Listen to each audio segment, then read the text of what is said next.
second, this very minute, your house, your business, whatever it is you build enough cannot be guaranteed. The only thing that guarantees it is that you have a Biafra as a country, so that if anything happens to you, you be a foreign indigent, they have to compensate you for what you have. At the moment, they feel that, well, we're not going to join this Biafra train because if we do, we lose our investment. It's a wrong thing. It's a wrong thinking. And the second part to that question is, why did they not invest in Biafra land? Because there's nothing there. You don't have the roads. Go to the north and see what the roads are like. You don't have the trains. How many trains do you have in the Biafra land? You have the infrastructure. It's not there, and it's deliberately so that you're forcing them to invest outside Nigeria. So if you change that scenario whereby you quit the East, there'll be no need for them to go and live there and stick their neck out, because they know if you have a beauty contest and a stage in the north, and somebody said, we don't like what's happening, they kill the Igbos. If there's a lunar eclipse somewhere, they turn around and kill the Igbos. If there's a Denmark cartoonist drawing it by Muhammad, they turn around and kill the Igbos. So I'm afraid the scenario continues until our people understand that they once upon a time, the killing stopped. Not only when they killed all the Igbos in the north, also when they had a place called Biafra, you have to come and defend and fight your way through every village. And in the end of that fighting, they say no victor, no vanquish. Because unless you have a place you can call your home, you're carrying going to be killed like a stray dog, I'm afraid to say. Thank you. Thank you very much. Please continue uninterruptedly. I think we still have almost half an hour to go again. Take it up. The theme I was developing then was the fact that we have now been to the north, we've been kicked out.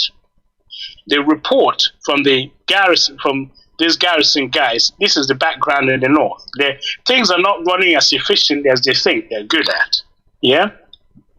Because the Igbos are providing some important services. The English or the British who appointed them to those posts before independence was because they are the ones who can read and write, who can do the job properly. Okay, the British will not say to you, oh, because you're from a tribe 7, therefore I'm going to appoint you. They say, you are from tribe whatever, you can do the job, I appoint you. So that's one thing that was not made known to those in the north. So they saw those who came from outside as privileged pariahs, as I keep using the term the sociologists use. So I'll now tell you what happened at Enugu. So they are poured into Enugu as the capital or other parts of the eastern region. So this garrison went there to report the events. Now, this is what happened. So he got to a place where they called, where they were settling the refugees. So here is a snippet of what happened. Somebody was lining up and they said, what is your name, sir, please?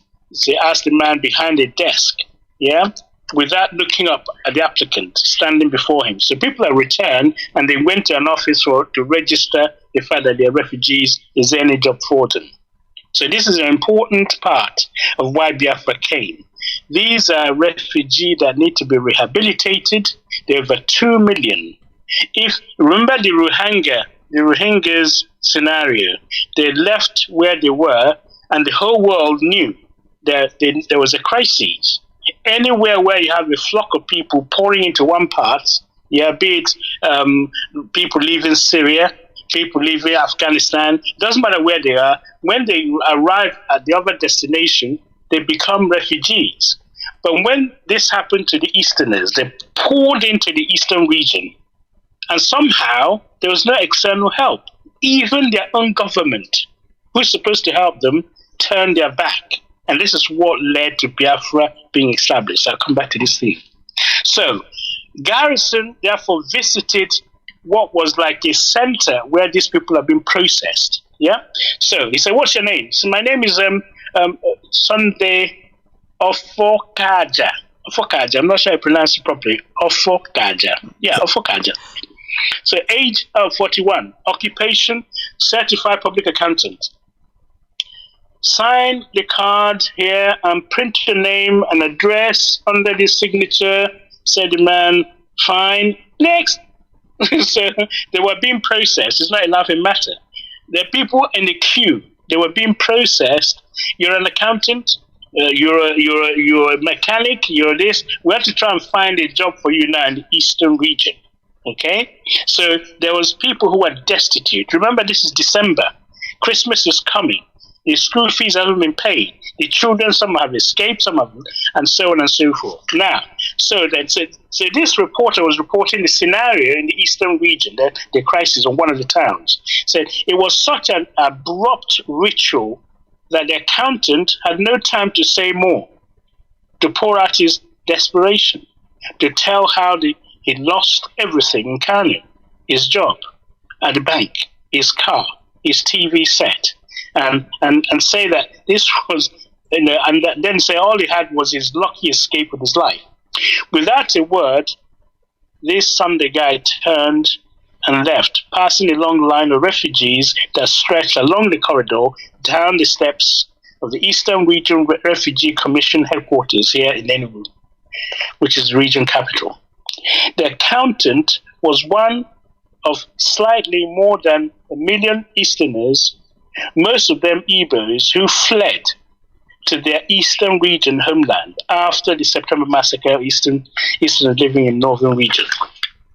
The commission here is well staffed and is working overtime to settle the refugees. But it is an awesome undertaking. So far, the Eastern Region government has earmarked £2.8 million equivalent for rehabilitation. Meaning it's okay. They said $2.8 million because they're writing in American newspaper, New York Times. They said that's equivalent of $2.8 million for the rehab. And then the federal government in Lagos is supposed to contribute $980,000. Now, nearly half of this total is going to pay the salaries of hundreds of civil servants who retreated here from all parts of the Federation and who had been absorbed by putting them on the regional government payroll. So the scenario was you worked for the government, but you are now left Kanu, you left Kaduna, you run away, and no one is paying your salary. So you have to be absorbed by the Eastern Region government. Okay, bear that in mind. I'll visit this later.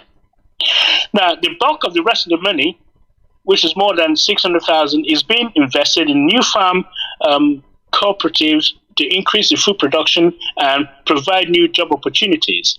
But we are already encountering some difficulty with all the farm schemes and so on. So I will spare you reading the whole story if you get a chance to study it. What it is that the government was trying its best to rehabilitate these people who have then left in a hurry. Their television, their cars, their jobs not being paid, and so on. Someone had to somehow carry this burden. In the tradition, be an African tradition, an Igbo tradition, someone comes from somewhere. So you have to rely on your extended family to support you. If it wasn't for the extended family system, it would have been impossible to reabsorb 2 million people, which is 17% of the population at the time in the Eastern region. Okay? So that was the background then when all the killings was going on in the north, and we now have Eastern region as a sanctuary. Okay, if I just use that term for now. We're now talking December. So what was going on? Well, I tell you, there was a song, okay, because every single village or town that you go to, if your relative didn't come back from Lagos or from Kano, from Zaria, from Kaduna, from Maiduguri, from Sokoto, you have a story to tell. I said last time, some people were cut in pieces that they weren't even, culturally allowed to be buried in their own compound. So the scenario in the Eastern region in the December of 1966 was very, very grim indeed. And artists, these musicians, they always sing about what they're seeing in front of them. So there's a song by Rex Lawson that goes something like this. Onwuzuruwa, yeah? Onwuzuruwe. Let me just force myself to sing it. Omuzuruwe, Mashingi Arawane, Ashingi Arawane, Onarima. He played it over and over and over again. It was the mood, it's a somber music. Everybody heard it, and he was just playing it over and over because Onwuzuruwa means there's death everywhere. There's nowhere on the planet where you don't have any death. So it's like a balm to try and cushion the impact, the people, the suffering, just to dampen them down. Okay. But, human beings, we're not satisfied. The Igbos, on the other hand, the people who were in the eastern region, they felt they needed the vengeance. It's like when you send the Abriba warriors to go across the north and kill as many northerners as possible. Yeah? So there was some areas where, indeed, the northerners were attacked. But the Juku said, we mustn't do this. No way. He wasn't going to have it. So you needed some strong leadership at that time. Otherwise, you would have internal killings everywhere. So Juku forced them to remain calm. And in fact, he went and rounded the northerners and spoke to them in the Hausa language, asked them to pack their things, and they would be escorted. Can you believe that? They had the soldiers, the army, to escort them out to the east. Some took the flight, some were taken across to the Niger border, they went to go via Lagos area. So they were escorted out of the east by the forces in the east, so that they would be immune or protected from what the general public were seeing. Okay, so it took strong leadership to be able to dampen the anger that was welling in the eastern region. Okay, so this was around December. Okay, so this is before Ojukwu then had to go to Aburi, because at this stage we say we've been chased out of Nigeria. Okay, one who is rejected by others cannot reject himself. It's time for us to go. We're going to lose a lot, but it's time for us to go. And this is what Ojukwu has to tell them. He has to provide strong leadership. We're talking a 32, 33-year-old man as the head of state. Can you imagine? Okay, he said, of all the things that we suffered, this is a quote I got from 1966. Indeed, he said, we are braced to face and encounter the challenge of the future. We believe that the tomorrow we face, or the battle for survival, will not be won by bullets or savagery, but by brain power, modern skills, and the determination to live and succeed. We also believe that out of the carnage and wrecks of the past will emerge a new breed of men and women who are resolute, powerful, and prosperous. That's Lieutenant Colonel C. Odime Ojukwu, 1966. Biafra hasn't been declared, but he has to calm his people. He has to tame them. He has to tell them, let's look not for revenge, but to build a new country, build a new path to survive as a people. Okay? That is what we mean by strong leadership. And he had a class, 1966, class 1970, to thank for. They were really, really up for it. Okay. Sorry, you were going to say something? No, not at all. Go ahead. I'm listening. Okay, so what I said, therefore, we needed strong leadership. At that time, otherwise Nigeria would just flare up. Everybody just go take the knife and go to the north and start killing for what has happened to their own people. So he managed to contain it. As you know, Ojukwu, when he came back from exile, he was called Eze Bulubulu Igbo. Is that right? Eze Igbo Bulubulu. And he says, Onu Nekuru Orama. Now is the mouthpiece for his people. So he stepped in the gap. We've never seen such a leader. He came in to dampen the pain of his people. And then he was told that we should, why are we still in Nigeria? He took one extra step called the Aburi. Yeah? He has to go that extra mile. And this is very important. As I said last time, the killing started in May. It was in May the year after, 1 year before Biafra was declared. Biafra, as you've been to understand now, is like a sanctuary. We can't go back to Nigeria to kill us. If we stay here, well, we have to build a new system. But we built Nigeria, but we have to now build. Remember the trains, remember the newspaper, remember the post office running efficiently from Lagos to Kaduna or to Kanu in 2 days. When we left, it take off the 1 week, if at all it gets there. Okay? So the efficiency with which Nigeria was run, thanks to those people, has now been kicked out and nobody cared. Right. Now, so that's against the background to which we are now going to find a solution to all these killings. And that is why Aburi was called. Why Aburi? Well, Aburi was because the last time they had a conference when Gowon became the head of state, or they took over the government, there was a conference going on, and whilst the conference was going on, the killing resumed in the north. So Gowon wasn't actually stopping anybody being killed. In the end, he got exasperated and said, for God's sake, the killing has to stop. Enough bloodshed. Enough. So, but from July, August, September, October, no, people were being killed. He did nothing as the head of state. Okay? So, he made fancy speeches. God has made it possible for the Northerners to become the head of state again. Da-da-da-da-da-da. He wasn't really doing anything to stem the bloodshed. But, so, we got to December. We now got to find a solution to all these goings on. So that is why Aburi was an important meeting. The Aburi meeting, I bring the British in a bit. The Brits were looking for where we're going to have this conference.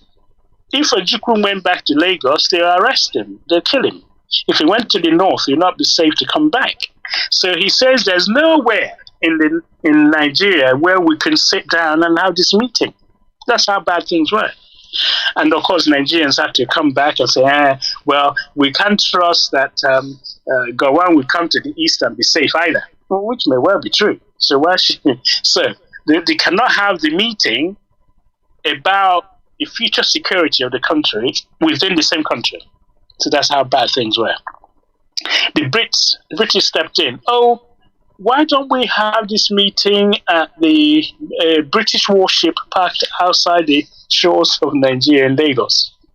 So, any scholars, history scholars here? Why that would not be a good idea? British government was offering them to have this conference in a British warship off the coast of Nigeria. And of course, Ojukwu did history in Oxford. I think you will have come across the history of Jaja of Opobo. Jaja of Opobo, as you all know, was trading independently and competing with the British under Victorian rule. So they said, let's have a conference in our boat parked outside Opobo. So he by the way, when he comes, don't bring your army. It's okay. So he turned up for this gentleman's meeting. They kidnapped him, extraordinary renditioned him to West Indian Island, and on his way back he died. So you could remember the history. So you can't go and have a meeting in the British boat. So he has got an antecedent to follow. So therefore he said, no, I'm not going to a British warship to discuss what's happening. So this is where the Ghanaians stepped in. General Ankara, who took over from Nkrumah, decided, let's have this meeting in Ghana, a neutral ground. Ojukwu fly straight to Ghana, and the Nigerian delegate would go to Ghana, and they would meet at the conference place. So, 4th and 5th of January 1967. So we survived 66 with a lot of wound for the people of the Eastern region. We now need to find a solution. So they went to Aburi on 4th January and 5th of January to discuss how are we going to live together, okay, in one country. What is the way forward? So they met in Aburi. I'll say to you, after the war, Gowon said, there are no victors, no vanquished. Is that not so? And we have 3 R's. Yeah? Reconstruction, reconciliation, and rehabilitation. Yeah? Great. Okay. All sounds very good, but if you study it, there are 2 cons in that 3 R's. Anyway, we'll come back to that. The Aburi Accord had actually 6 R's, what I call 6 R's. After the war, you have 3 R's. What I'll say to you, if we have carried out the Aburi Accord, the 6 R's, there'll have been no need for the 3 R's, which was a sham anyway. Okay. The first R of the Aburi Accord was the renunciation, okay, of the use of force to settle Nigerian crises. That's the first R. Yeah? We are not going to use military force or any other force to sort out Nigerian internal problem.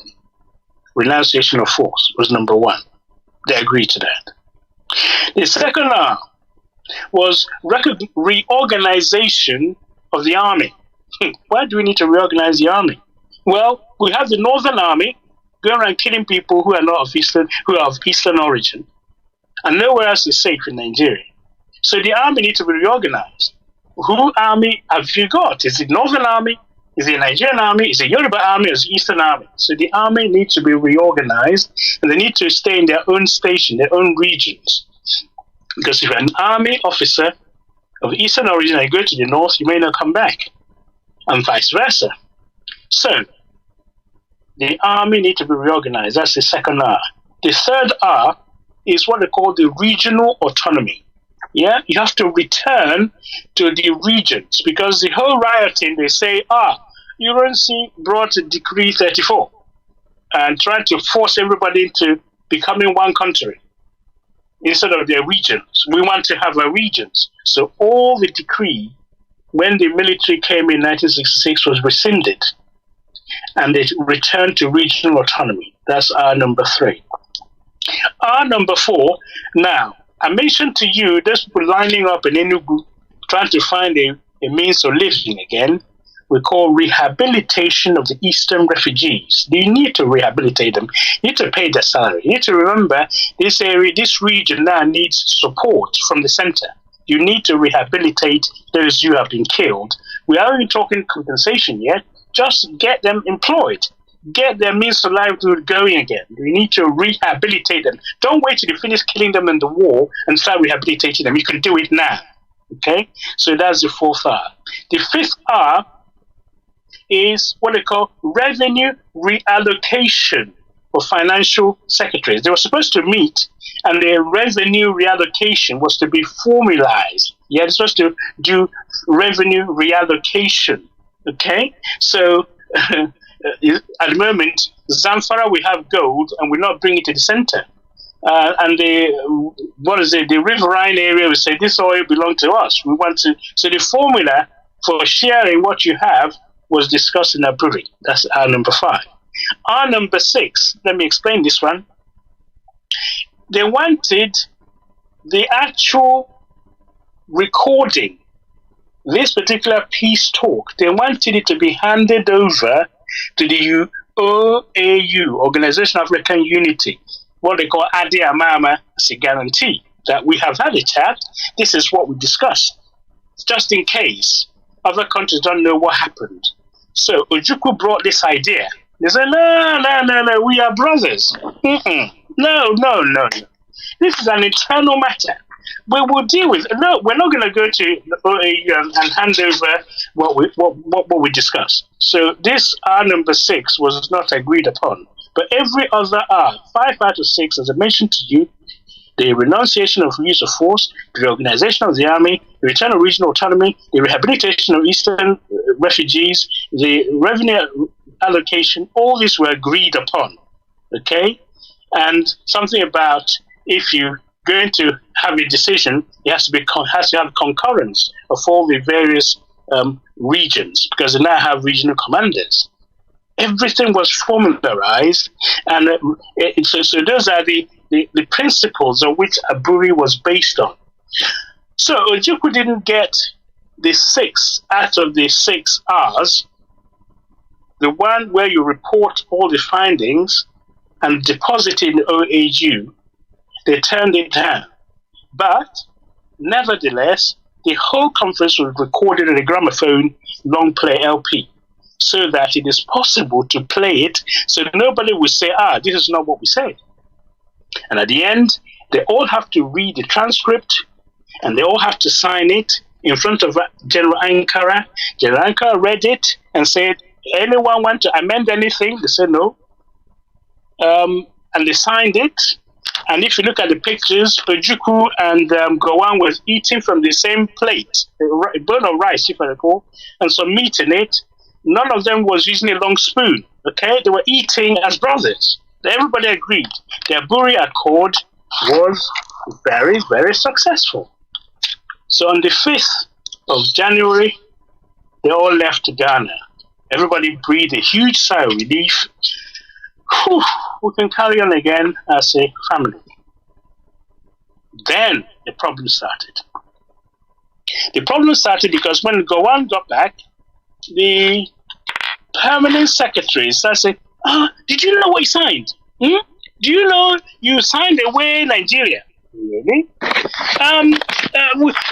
We're going to be a confederacy. What's that? Well, Ojukwu have confused you people. You know, he went to Oxford. Very, very sad. And maybe I'm over dramatizing this. This is very serious. The highest authority in the country went and had a conference. They signed a form, which they should abide by, and then one side decided not to agree with it any longer. This is where Nigeria was destroyed. Okay? So not only were the Easterners kicked out of the Federation, they tried to come back in a way that will accommodate everybody. Okay? And this was turned down. Gowon, instead of announcing, this is what we have done, this is announcing to the nation, this is what we agreed at Aburi, this is what we're supposed to do, he decided, maybe I gave away so much. So what exactly did you give away? Yeah? What did you give away? Yeah? Did you give away the fact that renunciation of force as a way of solving the problem is not a good idea? Is that what you gave away? What about reorganizing of the army? What have we got now? We got Boko Haram in the army. Yeah? So-called repentant Boko Haram in the army. The Nigerian army, who are they protecting? The army is not reorganized. If it was reorganized in 66 or 67, we wouldn't have this mess. We'd have an army which is neutral and able to respond to any threat to the nation. What about regional autonomy? Well, that's what we are vying for now. Everybody wants to have their own autonomy. If this region wants to do this region, that is what is happening now. How about rehabilitation of refugees? You now have, because you didn't do this to the eastern refugees, you now have internally displaced refugees in the north, more than, I dare say, than they had in the eastern region before the war started. So failure to rehabilitate the eastern refugees have left you with more internally displaced human beings in the Nigerian than they had. So another failure. Okay, revenue allocation. Well, Zamfara will discover gold and will not bring it to the center. And those who have oil bring it to the center. And how long when this run out? Nobody wants to contribute. Everyone wants to take from the center and not allocate accordingly. Okay? So, there are issues then as a result of the failure to carry out the 5 R's on Aburi Accord. You ended up with a war, okay? Because renunciation of the use of force was abandoned, and you used force to force people back in to the country. So, that's a failure number 1. Because of that, renunciation of force was not applied. Officers and gentlemen, you ended up asking for 3 R's. You ended up having to reconstruct areas where you destroyed in your 3 R's. You have to reconcile with the enemy. Yeah, your brothers and sisters supposed to have been in the same country. You need to reconcile them. And then you have to do rehabilitation, which should have used the fund to rehabilitate those refugees in the first place. But the rehabilitation, which you did after the war, was a joke, because rehabilitation started, reconstruction started in First town in Lagos. You built a brand new stadium, and then you carried on. It's not coming to the east. You moved it to build a brand new capital in Abuja. So the area where you had the war, you just ignored it. So there's a lot to learn from Nigerian history about what happened at Aburi. And they're still thinking about it. The failure to implement Aburi is what led very, very rapidly to the nosedive Mazi, that created Biafra. All right, this is where we headed in the first place. So January came. Mazi, can you hear me? Everybody, Ojukwu got back and celebrated. Aburi was a success, because you remember he was being told, don't go, because there's nothing to, we can't trust these people any longer. You told us to go back when they killed us in May. They didn't, they carried on killing us. Now Aburi, you brought Aburi. What do you think will happen if Aburi is jettisoned? Do you think Ojukwu will ever be trusted again? Okay? So, all right, Aburi, Mazi, can you hear me? Yes. All right. I'm going to give you a 5 minutes break, and we'll take a break this side. I mean, you've been talking for more than an hour, and that's not an easy, it's an act. So I want you to get some water, and we will come back in the next 5 minutes, and then, of course, you will start wrapping up. I feel like you can talk the whole day today. That's the mood I am in. But I'm willing to give you even another 15 more minutes. But let's take a 5 minutes break, and we'll be back. All right. Thank you very much. Thank you very much. Okay. All right, we will take a quick break and we will be back. We are talking Biafran History 101, Part 4. And with me, of course, is Dr. Okachi Lewis, all the way from the United Kingdom, telling us our history. Bob Marley said, if you don't know your history, then you're lost. You will not know where you're coming from. And also an Igbo adage says, and I quote, and this is constructive argument with Mazi Kechukwonoha on Radio Biafra. This is constructive argument on Radio Biafra with Mazi Ikechukwu-Onoha. Bring your argument, and we've got the solution. Constructive argument. We hit below the belt. Radio Biafra. We've got you covered.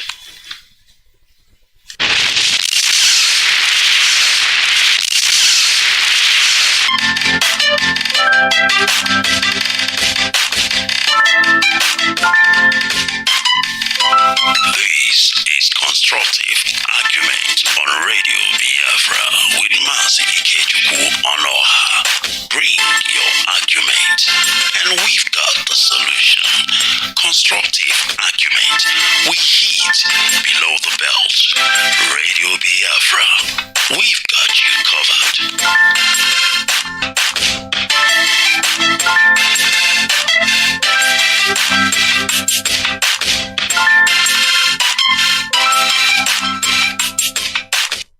It's a live program for those of you who might think it's a recorded. It is live, it is direct. I've got my pen, my paper ready, and I'm learning, and I hope you are. Let's go back to Dr. Louis Okachi. Mazi, can you hear me? If you can, please take it away, and I will give you 15 more minutes to the top of the hour, and we will call it a day. Please go ahead.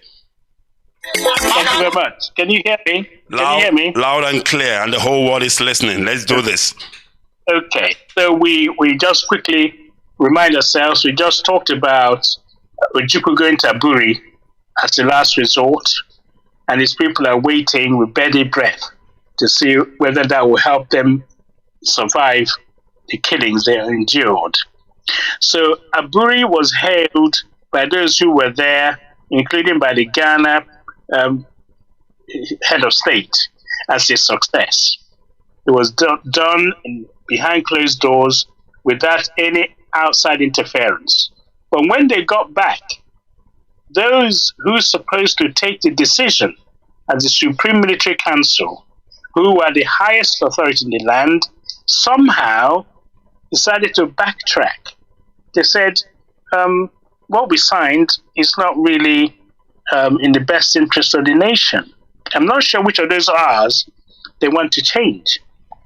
So January came, Ojukwu announced that on Aburi we stand. Aburi is something his people hope will allow them to have some catch their breath from all the killing. But even then, remember what I said, he told them in May to go back, everything will be okay, they got killed. Some who stayed got killed, so there's nowhere safe. They went to Aburi as a last resort. Now, instead of implementing Aburi Accord, they're now dragging their feet. They're going back.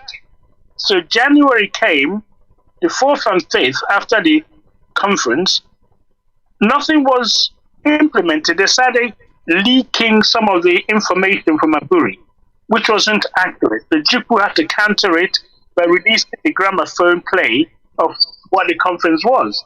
And of course, if you're trying to fool the Igbo people, you just ask to hear what one person have said. They want to hear the other side. So they have listened to the Aburi Accord on the long gramophone play, and they printed a shirt on Aburi We Stand. Yeah, that's really it. The Duke was made a stand on Aburi We Stand. So they printed a T-shirt on Aburi We Stand. So that started selling a hot cake.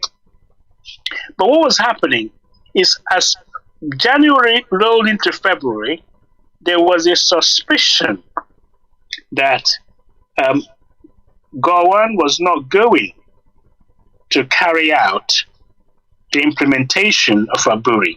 It's really a kick in the teeth.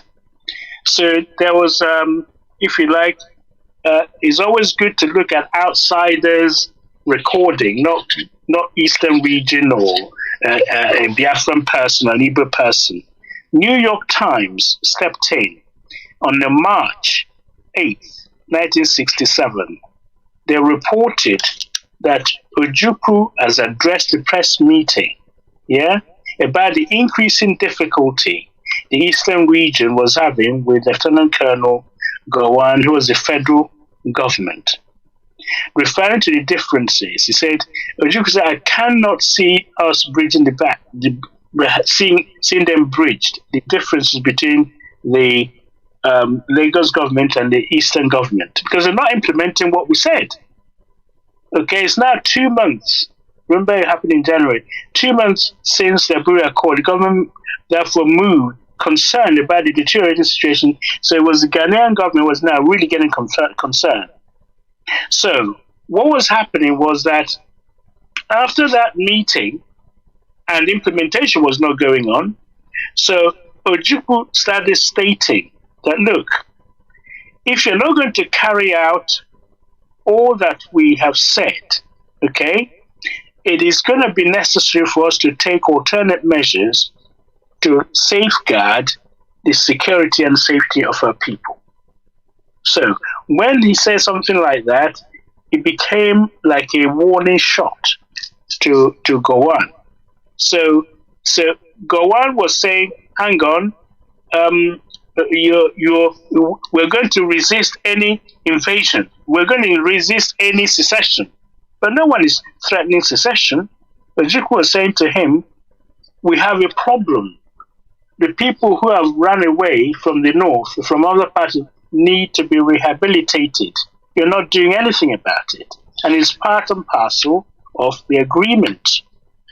So they say, well, East, if the East secede, this and that and that. So you could say the East is not going to secede, but we'll see if attacked, of course, we will defend ourselves. These are the conditions for East seceding. East will secede if there's a blockade, okay? And if physically attacked, we have every right to defend ourselves.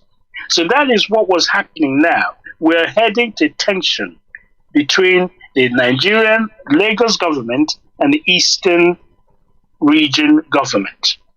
And I explained to you what that means. Ojukwu said in February that if by the end of March 31st, the Gowon has not started paying some money towards the rehabilitation of all these people and implement the Aburi Accord, then he, Ojukwu, will have to do something to secure his people. Okay? So, they announced that on the 31st of March, there's something called Survival Edict. Survival Edict is an important thing to understand. It means that every tax collected in the eastern region, right, instead of paying it to Lagos, you now paid that tax to the eastern Nigerian government, which are going to use to pay for rehabilitating people where you have extra places in schools, extra hospital requirement, all the infrastructure you need to do for the 2 million are poured into that part of the country. So it's a 6-page edict directing all federal tax collectors in the east to pay the revenues direct to the eastern region. Gowon went berserk. So you can't do that. He blockaded the eastern region. He sent a gunboat to blockade them so they can't transmit anything outside. They can't trade with anybody. So Ojukwu said, hang on, there are 2 ways of killing somebody. If you shoot at them, I forgot the exact quote. So if you shoot somebody, you'll be accused of murder, yes? Also, if you strangle them, you'll also be accused of murder, yes? So it says the East will succeed if attacked. A physical attack, which is or an economic blockade. He said, we all know when you pick up a pistol and shoot a man, it is called murder. And equally so when you strangle him. So what Ojukwu is saying is that if you're going to strangle our trade, yeah, so that we can't trade, then we're not going to be able to survive as an entity. And I can tell you for free, before the war started, commodities like salt immediately started becoming expensive. So we're already on economic blockade before the war started. People don't know this. So Nigeria imposed a blockade in the east because Ojukwu was saying, I'm going to collect the tax in the east. I'm not going to send it to Lagos because they're not using it to help rehabilitate these people who are desperately in need of rehabilitation. So the whole thing was, if you like, it was spreading in the media.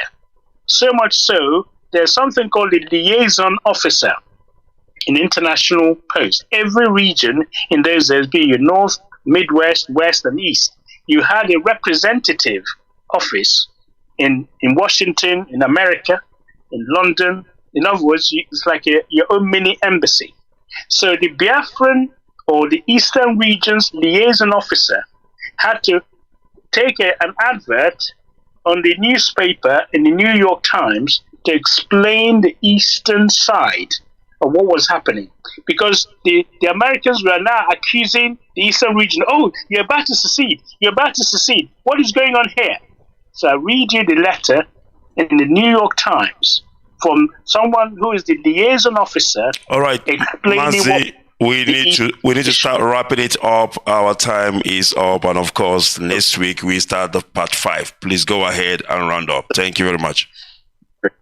So this letter will help us to understand the East's position before Biafra was declared. He wrote a letter. So in a letter to the editor of the New York Times, the Eastern Region Nigeria Liaison Officer, Mr. Oji, explained his position. This is the summary of where we are before Biafra was declared. He said, Eastern Nigeria appreciates your concern over the crisis in our country. To eliminate possible misunderstanding, however, may I comment on 2 points.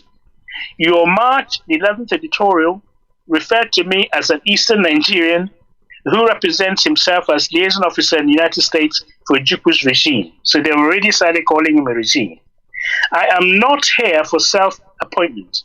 For 4 years, I served as consul, commercial, for the Nigerian Consul General in New York. As a Nigerian of Eastern origin, I was recently forced out of that position. He's already been kicked out as a Nigerian. Okay? Now he's representing the Eastern region. The Eastern region therefore gave me a current post. Each of the 4 regions in Nigeria had the privilege of representing abroad or promote trade and investment. Eastern Nigeria has had a representative in New York and London intermittently during the last few years. This is no different in the recent opening in New York. My office is properly registered. It is free world. We are entitled to provide information of concern and interest to the American people to make known our point of view. Here we go.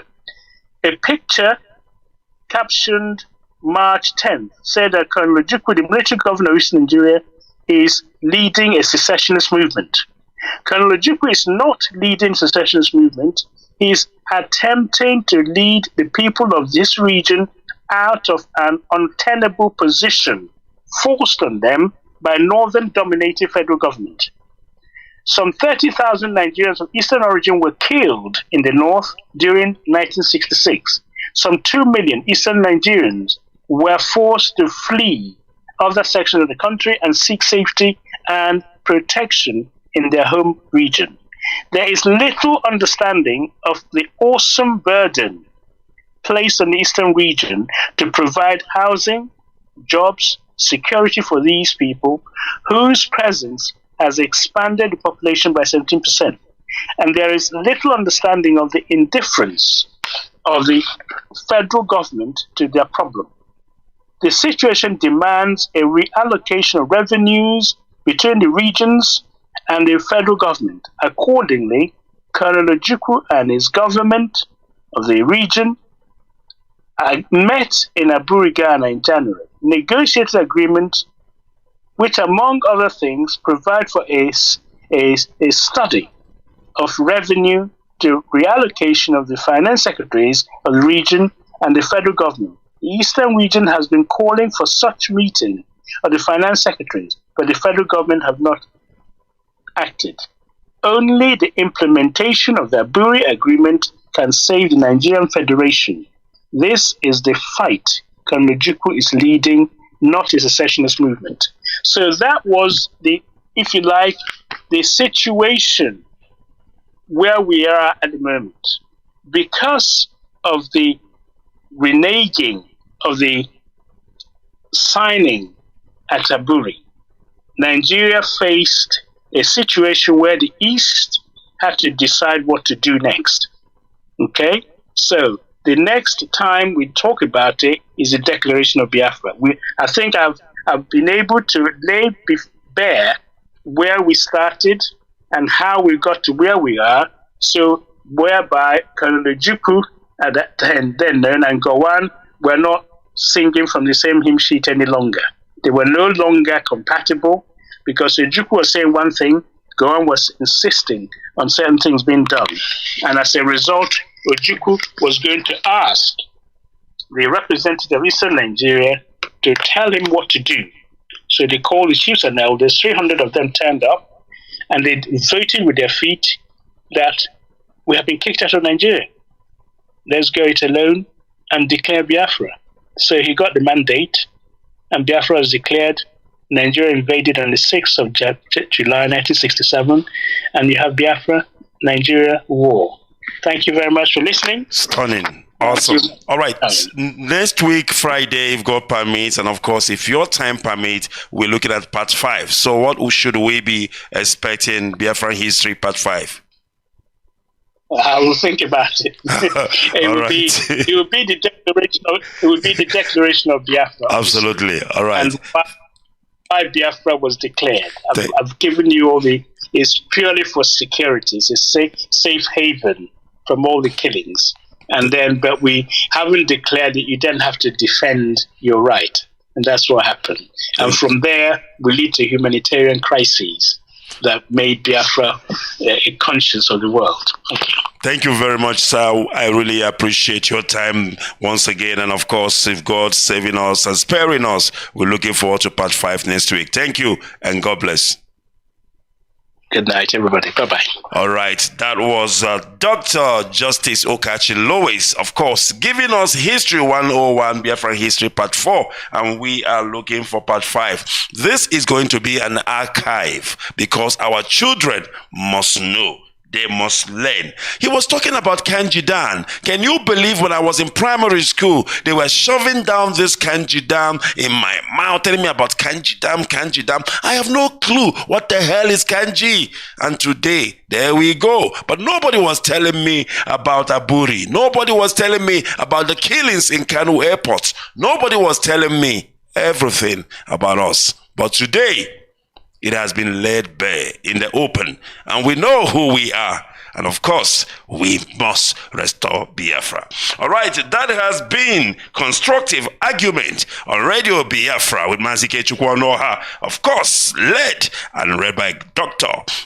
Justice Okachi Lewis.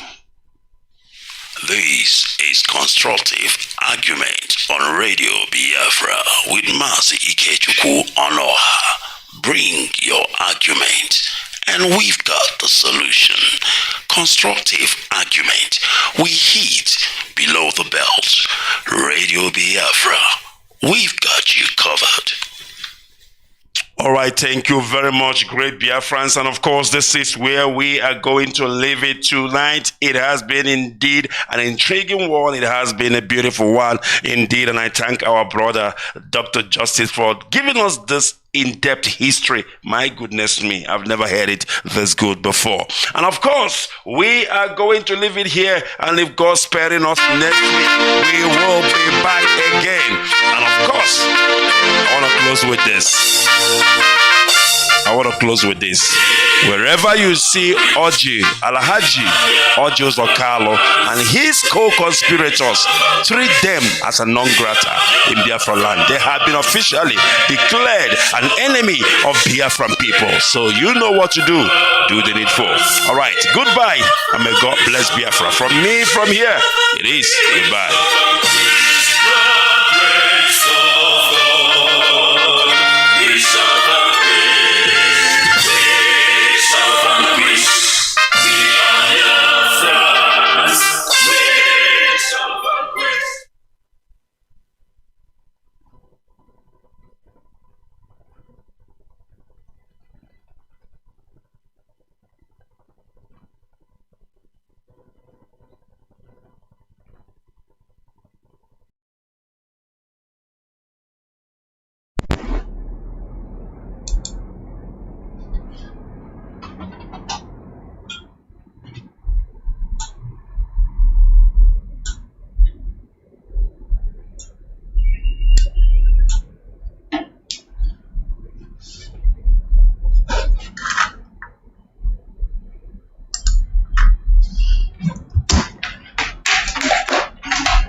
We, the global family of indigenous people of Biafra, IPOB, under the command and control of St. Mazi Nnamdi Kanu, they use this medium, they sound this trumpet loud and clear for everybody to hear them, both the deaf and the dead. Say, all these people, both big and small, in Biafra land, where they use the name of St. Mazi Nnamdi Kanu, IPOB or ESN, they waka krukere, they commit one community or the other, just to grab body and other nonsense for our body in the name of thief, kidnapping, collecting of tax and rate, and different levies, even snatching of cars. All right, later to people saying that to support ESN, then be ESN. Our hand no day at all. Our hand no follow, and they no follow for what we they do. IPOB, ESN, and St. Mazi Nnamdi Kanu na brand name. We no they carry cool at all or do rough things. My people, we no know them, we no send them, and them no follow for wetin we dey do.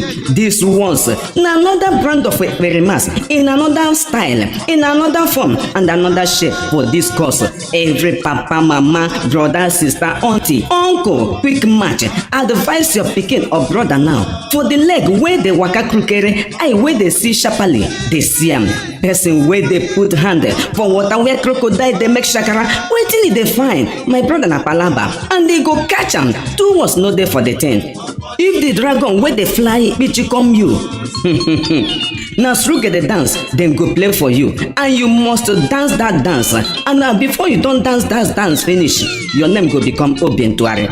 But the workers of iniquity and the hired laborers, including their sponsors in different shape and different countries and different towns and in different places, IPOB under St. Nnamdi Kanu go play Funa Surugede, and that music una must dance am, and e go play and e go show. 2 words no dey for the thing. As we talk am, na so e go be. Enough of awotawo everywhere, whether na politicians or whatever send una, we no wan know. Our dragon net go hold una. Remember, the fly wey no dey follow instruction or advice dey follow dead body enter grave. We the indigenous people of Biafra under St. Nnamdi Kanu no dey carry last at all, and we dey blow this trumpet because when e go begin happen, una go be thy kingdom come, while our name go be thy will be done. This message na from the Ogungalicious, charismatic, indefatigable, great indigenous people of Biafra, IPOB, the real owners of the land. They bring una this message. This na your opportunity to turn a new leaf. Opportunity.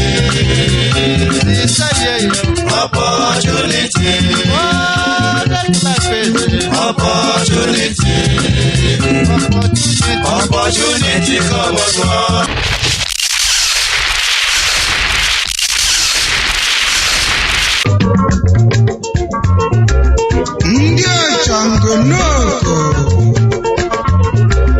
nekwanufa, look them.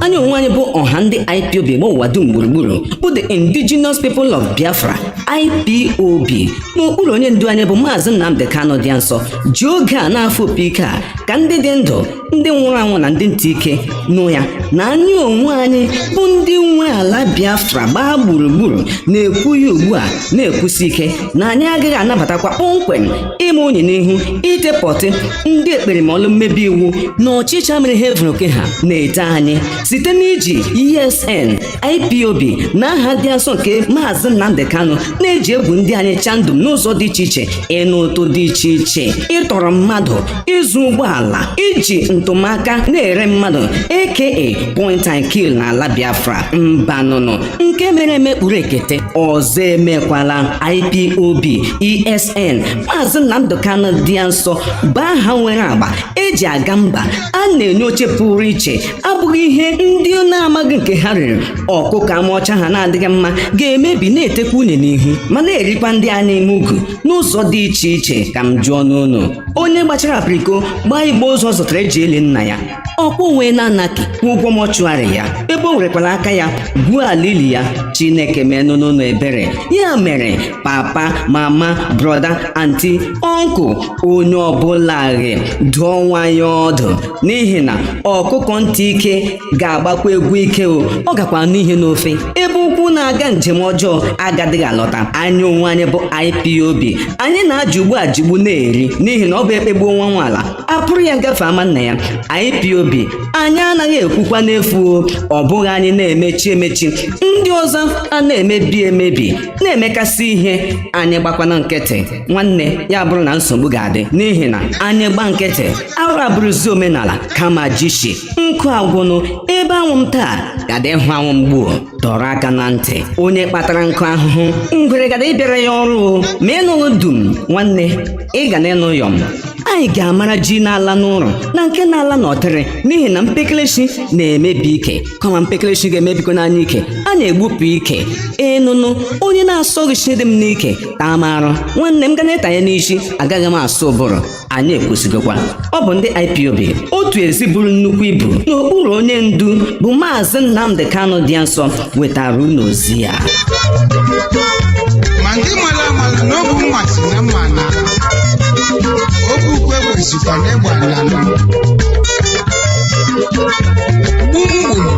gbamgbamgbam n'ime ụwa nke ala ọ bụ gịnị. Welcome back once again. Of course, it is Radio Biafra. This is Hello Motherland, and I thank you all for joining us this evening for History Lesson. Mazi, good evening and welcome to Constructive Argument. Thank you very much, Mazi. We need to go ahead straight. It is an hour that we have this evening. If you can take it from now to the top of the hour, Biafrans are listening. Please go ahead. Greetings to all Biafrans. Regards to our leader, Mazi Nnamdi Kanu, and we pray shortly that he be released. It's been a privilege and an opportunity to share with you the history that brought Biafra about, and we're still in the history. It's dynamic, it has not stopped, and we are therefore living the history. So before further ado, so the usual protocol for everyone respected, thank you all for listening. So let the words of my mouth and the meditation of my heart be acceptable in thy sight, O Lord, strength of my Redeemer. You sing. Mazi Ike, some of the tracks you played are quite interesting. Thank you for playing this track. I was trying to sing Always Away before, which that is exactly where we were before Biafra was declared. My talk this evening will be from Aburi to the declaration of Biafra, because that's when everything unraveled. Most of you understand the Aburi Accord. Events that led to it, but after the Aburi, until the 30th of May, things moved very, very fast. And therefore, I'm going to try and unmask as much of it as possible. I'm also happy listening to Assam Pete's special, and when you played it. It's one of those music where when you go to a party in those days, those who can't dance, so those who have 2 feet like me, and those who are sitting on the wheelchair, those who have got delay actually get up and dance. So it's a wonderful goodness track. Me. And then the Ikenga's Superstar. Long Live Africa. The interesting thing about that one was with the group of Biafran soldiers, when they got out of when the war ended, they had nothing much to do, no employment, so they formed bands, and that was one of the tracks from that group. It's a party shaker, as in those days.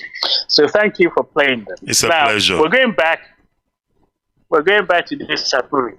What exactly happened from the 4th and 5th of January 1960s was that an attempt was made to calm nerves, to find a solution to how do you now live together in a country where a section of population have been massacred. They ran back to their villages, awaiting further instructions. They told the Juku, don't go. You can't trust these people. He said, let's go this extra mile. They went there, they discussed, they came up with solutions that will save the country and unite everybody, and they tried to patch things up. At the end of the accord, Ojukwu and Gowon were eating with the same plate. Most of you will see the video. I think Gowon put a meatball in his mouth, and Ojukwu picked some rice.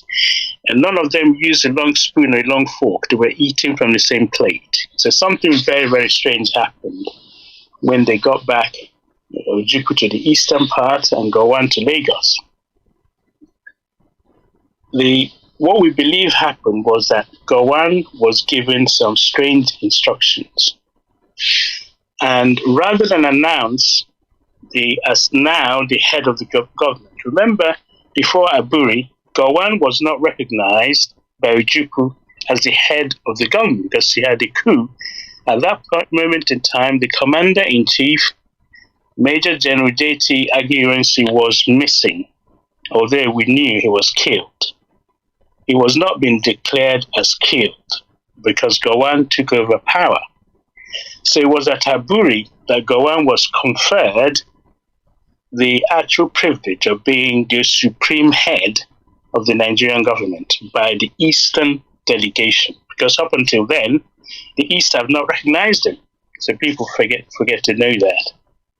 So Ojukwu had to recognize Gowon, who is if you like, has got a higher rank than Ojukwu himself in the military. But in the military, depends on the rank. Gowon rank is less than Adebayo, who was the governor of the West. He's no more than Ojukwu's one, because they're about the same. In fact, the person ruling the Navy was more superior than all of them. Yet Gowon, because of people backing him with a gun, made him the head of state. So at the gunpoint, he was made head of state, but it was the Aburi that they all agreed, including Ojukwu, that he should be pronounced the head of state. When he got back, therefore, Ojukwu couldn't announce everything that was decided at Aburi. He had to wait for Gowon to do so. On arriving, rather than announce it, Gowon gave the impression he was ill. He had a cold. He couldn't make the announcement. People were looking at Ojukwu, what did you guys discuss? Ojukwu said, well, you just have to wait. It went well, we're okay, and so on and so forth. So, days passed by, nothing happened. A few days further, nothing happened. So, Ojukwu began to think, what is going on? So this is really where Nigeria unhinged. Because what was happening at this stage was Gowon was getting instructions from his permanent secretaries and perhaps from foreign people who were advising him that these three people decided that Aburi is not going to work because it's going to be a way of dividing Nigeria, pushing them into a confederacy instead of one country united. But what they forgot was that what they decided at Aburi was a way of patching something that was broken. They are one country still, but what was decided was to have individual regions running their affairs. You can't have an Igbo person now going back to the north because Ojukwu told them to return and they were killed. You can't say that a second time. No one will listen to him. They've been chased out of Lagos. They can't go back. There's no guarantee for their safety. So there's a need for them to stay in their separate regions until temper cools. Okay? So that was what people misinterpreted as confederation.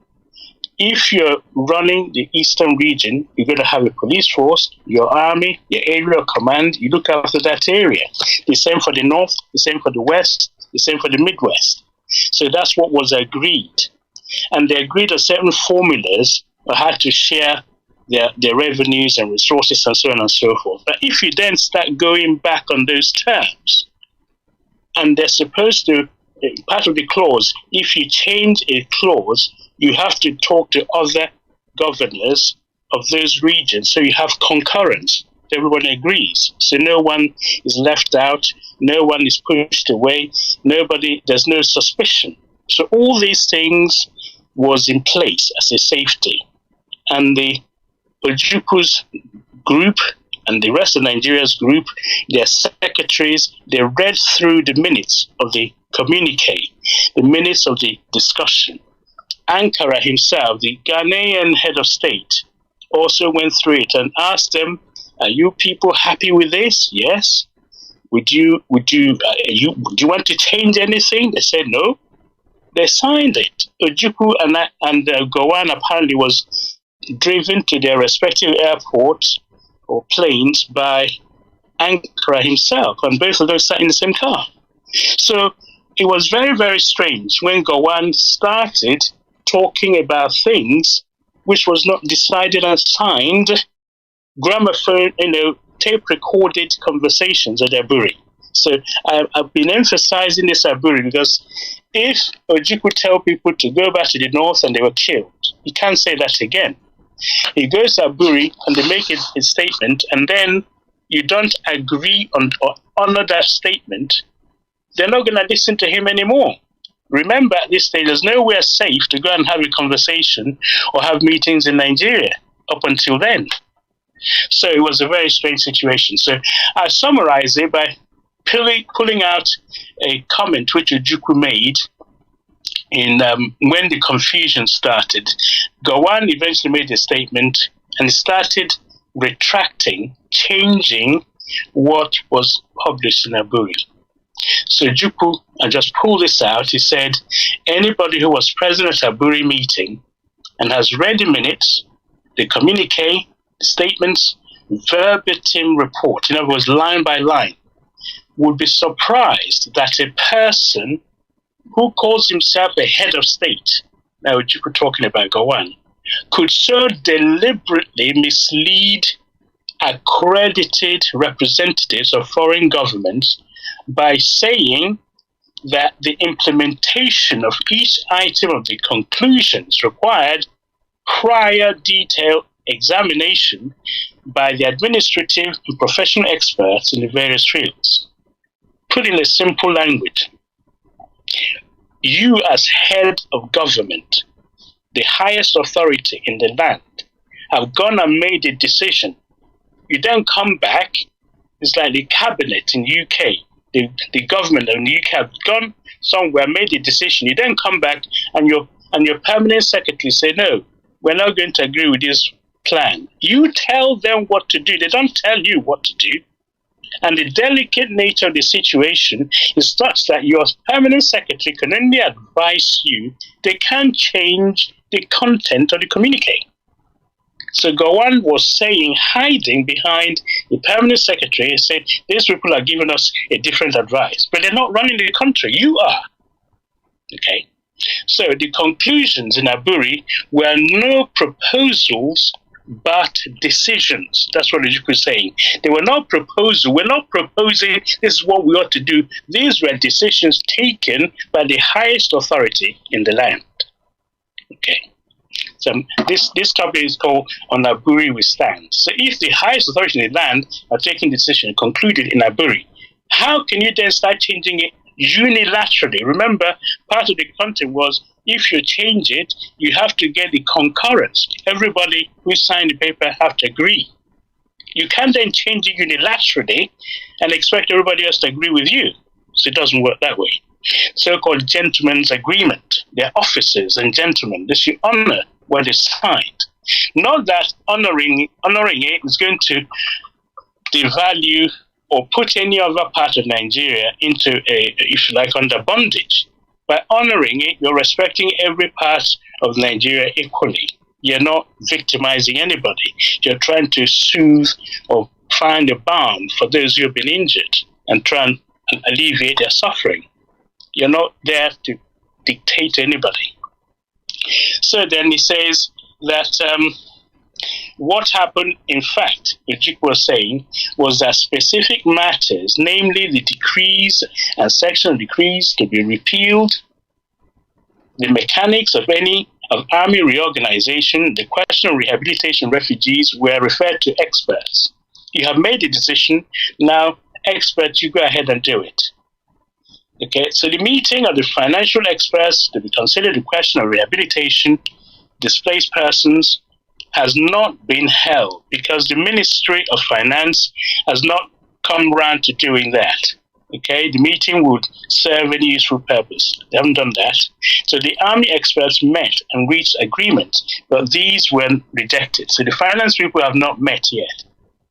Then Ojukwu continued to say, Lieutenant Colonel Gowon told the heads of missions, now this is very important, you are the head of government, so people want to know what happened in Aburi. Remember, the British want to get hold of this information because Nigeria was created by them, Nigeria is owned by them. Whatever decision you made, it's like you're having your own constitution. Every constitution prior to then was made in London. your 53 constitutions, Macpherson's, Richards, all these constitutions were made outside Nigeria.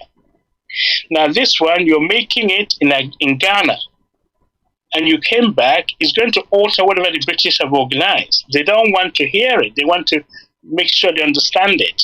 So Ojukwu said they're not going to go on, told the heads of missions that the agreement about returning the regions to the position before January 17th, that also meant, in effect, that the federal government in Lagos will continue to carry on its function as before. That is right. In other words, what they did in Aburi was to say all the decrees issued by the military since January 66, we're going to repeal them. We're going to cancel them. Because Aguirre wanted the country to be united and unitary, Decree 34, but they've decided that Aburi, we're going to cancel all those, okay? We're no longer going to go ahead with those. But then Ojukwu said that Gowon failed to inform the world that the decision taken at Aburi, the federal government meant no more than the Supreme Military Council.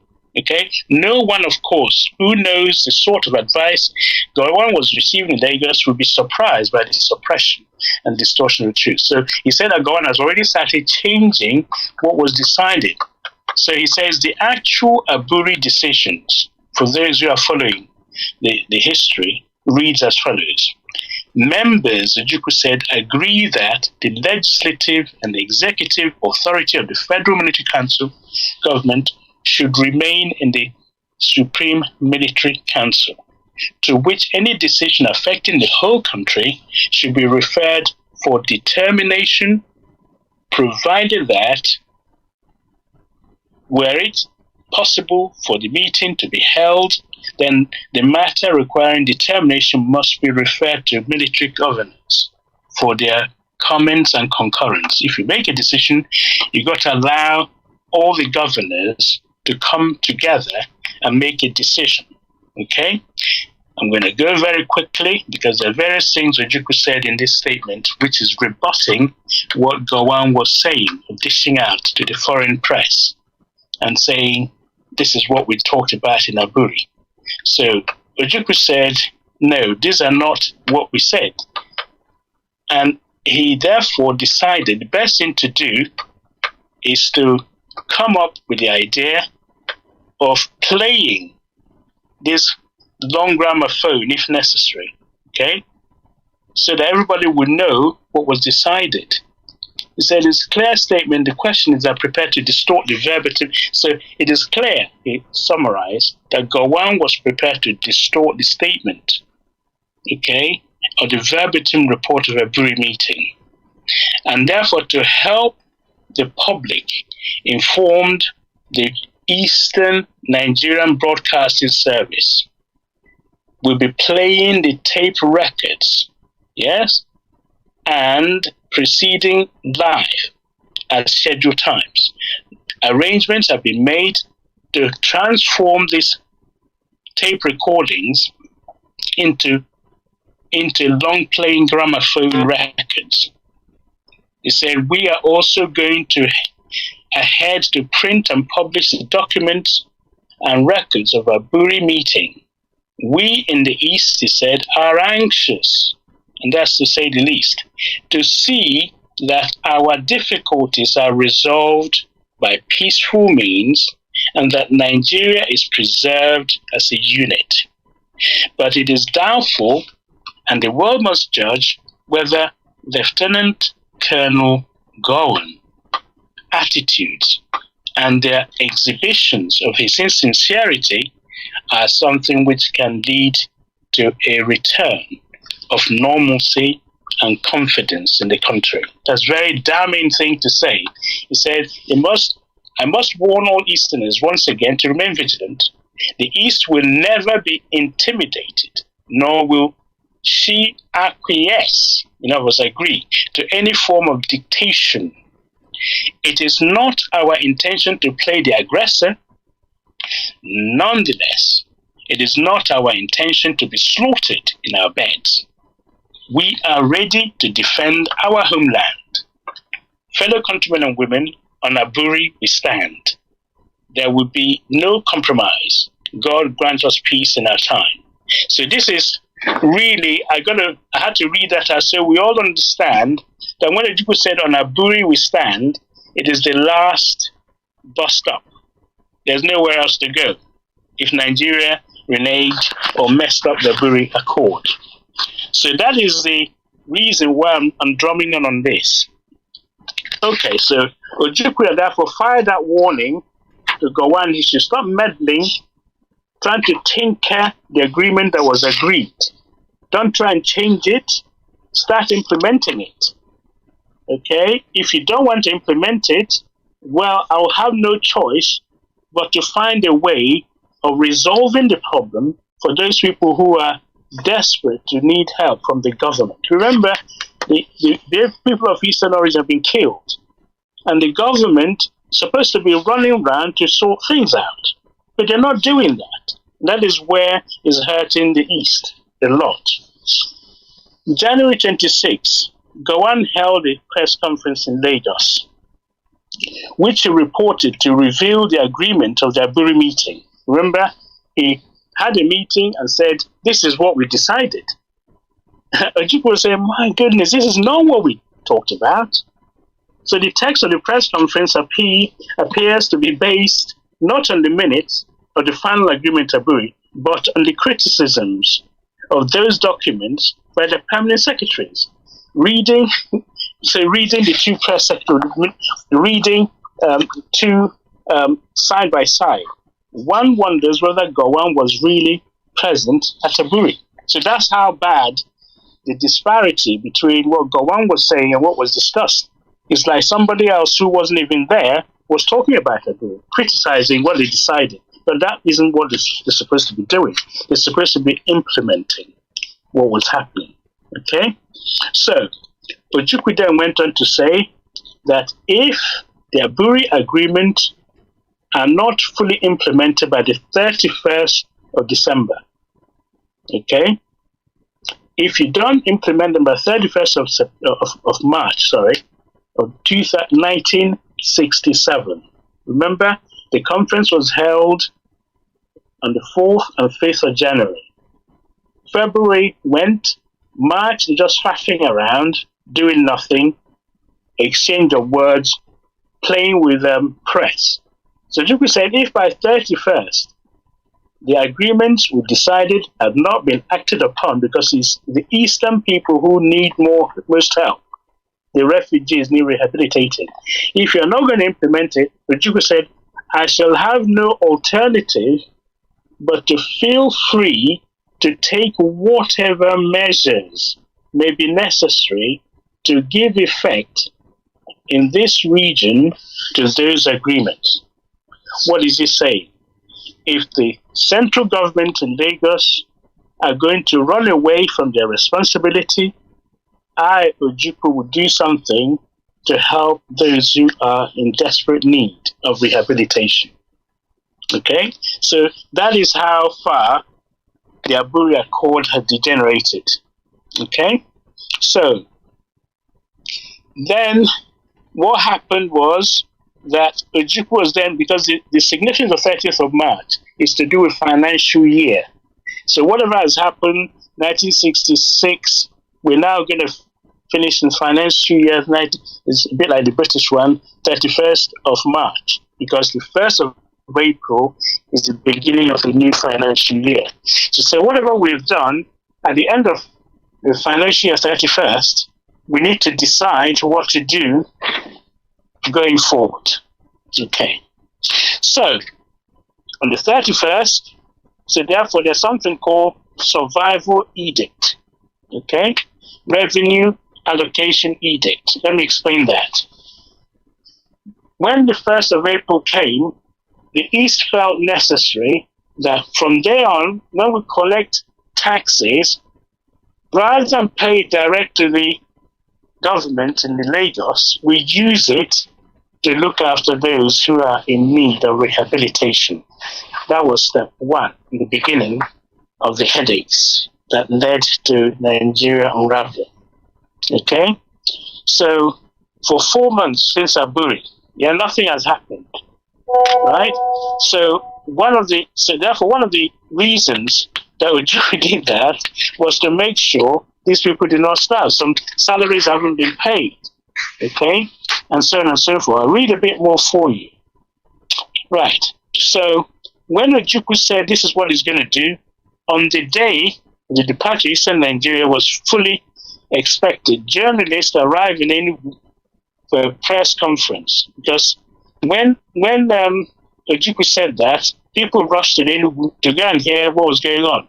Okay, so instead, they're simply they're still talking about one Nigeria. Ojukwu told them that he was issuing a revenue edict, yeah, appropriating all federal revenue collected in the East as a means of paying for the rehabilitation program.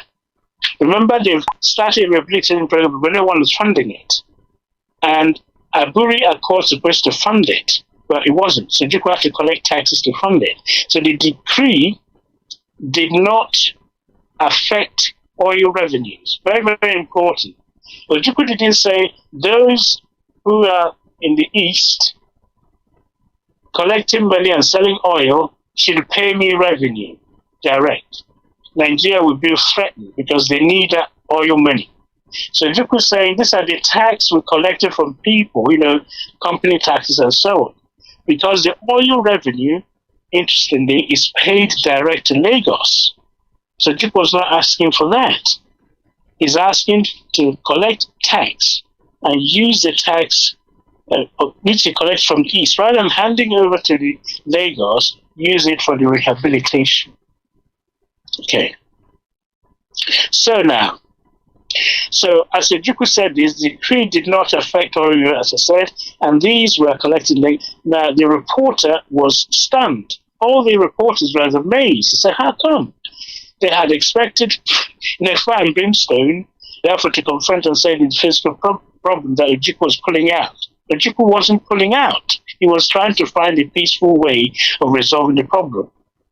So Ojukwu told them that the East would only pull out of Nigeria if she were attacked or blockaded.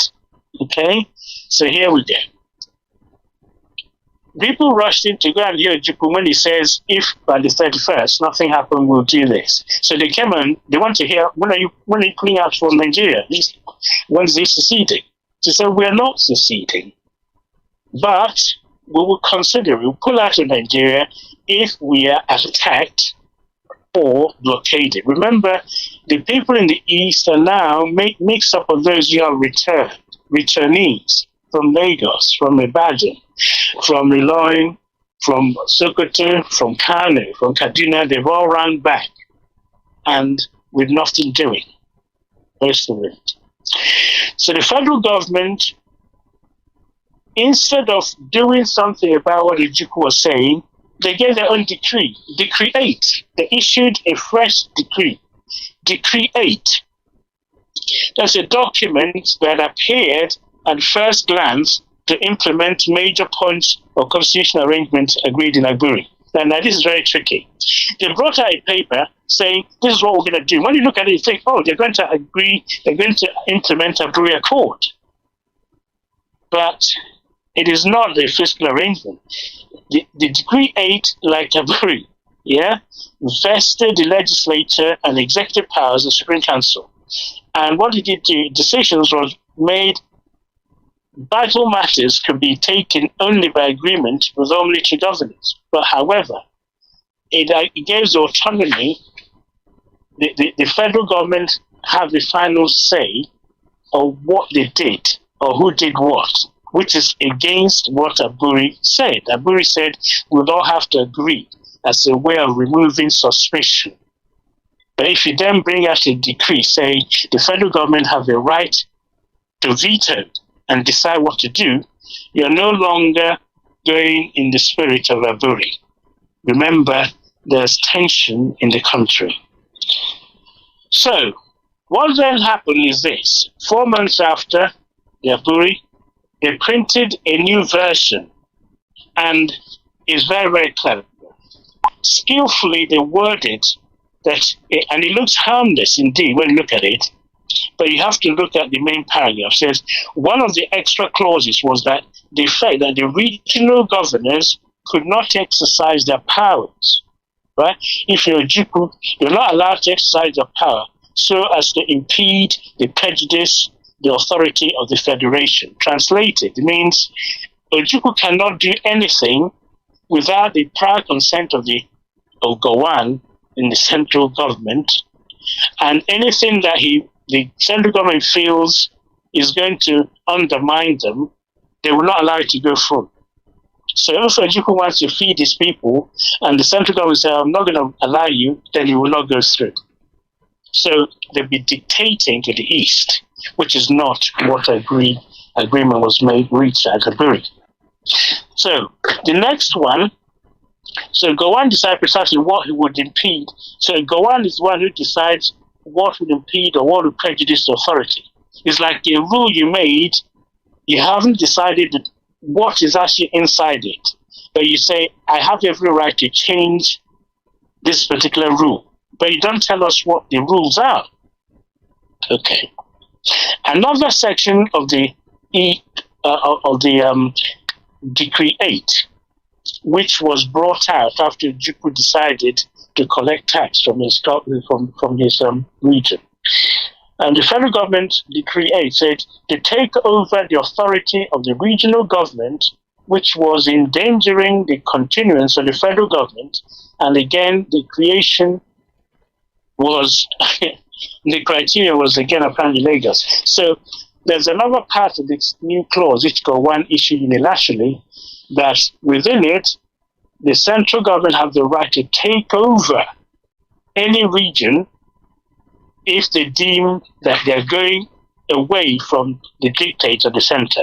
It's like imposing a dictatorship, and which they have not decided at Aburi. The next one, most menacing of all, the Eastern Eyes. And this is important. The important thing here was a paragraph under which a state of emergency. Now, this is very critical. Remember, Tafawa Balewa government used state of emergency in the Middle Belt, state of emergency in the Western region, just to bring the army and start shooting and killing people and causing all sorts of chaos. You have Wild Wild West as a result of state of emergency. Now, Gowan is bringing that within this Decree 8, the government in Lagos has the right to declare the state of emergency, right, on any region when, with the agreement of only 3 of the military governors. Why only 3? Remember, there were 4: Northern, Western, Midwest, and East. So you don't no longer need concurrence of all the people. You can only now use only 3. So what that means, you're isolating the East. So if they go it alone, 3 of you will gang up and declare a state of emergency. So that is what made the East very, very suspicious. You have now brought in a new decree without concurrence, without discussion, and saying 3 governors, if they agree, to go ahead. Okay? And the other 3 governors, they are not independent. The governor in the West has northern soldiers camped in his country. The Midwest hasn't got enough firepower. So whatever the center says, Gowan says will go, because the others cannot say no. So Juku was being isolated.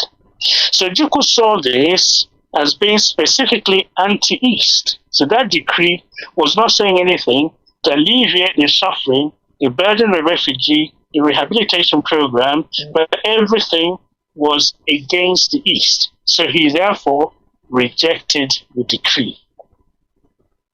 So therefore, there was growing unpopularity of Gowan's regime, okay, is now causing the southern part of Nigeria to actually become one, because they're looking at him and said, what is going on here? We went to Aburi, and you're giving a new order without any instruction to anybody beforehand.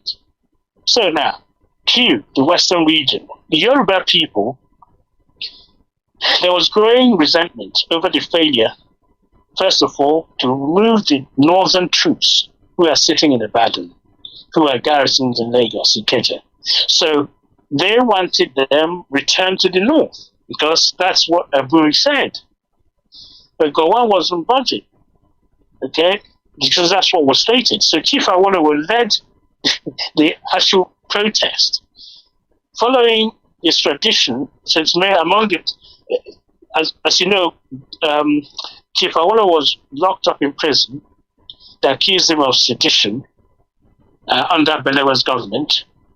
He was released by Agi Irensi, but Gowon, when Agi Irensi was killed, the day Awolowo was going to be released, Gowon jumped in and released him. So the Yoruba thing that Gowon released Awolowo. So Awolowo is now at large in the West and is following what is going on. So he mentioned to the leaders of thought in the West, these are the powerful people in the Western region, Yoruba leaders of thought. They all met in Ibadan. And he said it's in his considered opinion that some of the demands from the East are actually, they're not altogether perfect, but he said they're excessive. Within the context of the Nigerian Union, most of such demands are not only well-founded, he thinks they're well-founded, but are designed for smooth and healthy association within the various nations units in Nigeria. And what are we saying, in effect, that most of what the Eastern region are demanding are reasonable, and they are designed to allow them to cohabit with the rest of Nigeria. So Chief Awolowo, who has been to the East to see Ojukwu, and as a witness, and he was the one who would understand the feelings in the East, because if you've been there, as one of the music was playing, Onwuzuruwa, it was played, everybody was a big town, because you have a relative who went to the north who may not have returned, some from Lagos who didn't make it, some who maybe have wounds. So you are constantly reminded of the pressure that the Eastern region were under. So there was a lot of sympathy for the refugee to go. Awolowo, who went to the East to see, could feel the pain of the East and understand their concerns and the anxiety over the Aburi Accord not being implemented. So to cut a long story not so short, Gowon said, Awolowo said, if the East decided to pull away by one reason or the other, by omission or commission, the West will have no choice but also consider pulling out of the Federation. So this rattled Gowon, because he feels that if the East pull away, the West pull away, then Nigeria more or less is finished. And the Northerners, they will have a real job if they're going to attack the East, going it alone. Remember, Nigeria is on a tripod, North, East, and West. So if the North can get the West on their side, then they can bully the East. Likewise, if the East and West could come together, this handshake across the bridge, this River Niger, this handshake across River Niger, the North cannot dictate too much to those two together. So Gowon has a decision to make. Okay, so this is how he solved his problem. Remember that the North and the West were somewhat in collusion in this tripod thing, because the Obas of Yoruba land in October 66, they went up to the North to thank the emirs for not killing the Yorubas. Let me just explain that. Up in the North, there were Yoruba people and Eastern people. There were Westerners and Easterners. They were all in the North. The Northern pogrom, they planned to just get rid of the Igbos. sometimes when the Igbos escape from their house and they run into the Yoruba, if you're lucky, the Yoruba person can help you. If you're a real friend, if you're real enemies, they say they're not going to help you or they chase you out. So the Yorubas were large extent spared. Remember I said last time, you can tell if somebody's Yoruba, most of them have tribal marking. If they're Hausa, you also have tribal marking, but the Igbos didn't have so much tribal marking. So you can identify in that sense. So the Obas of Yoruba land, the chiefs and elders, they went up to the north and thanked the emirs for sparing the Yorubas. So that's number one. Now, so they're beginning to work together to make sure that their people are not, exposed to killings. But they have military camped in Ibadan and in Lagos, ready to pounce. These are the same military that was helping Tafawa Balewa's military. Tafawa Balewa's First Republic in suppressing the West because of the wild West, all the commotion that were going west. So I'm just saying that as a by the way. Awolowo, therefore, Gowon and Awolowo need to work together with the Obas of the West to make sure the Yoruba people are safeguarded.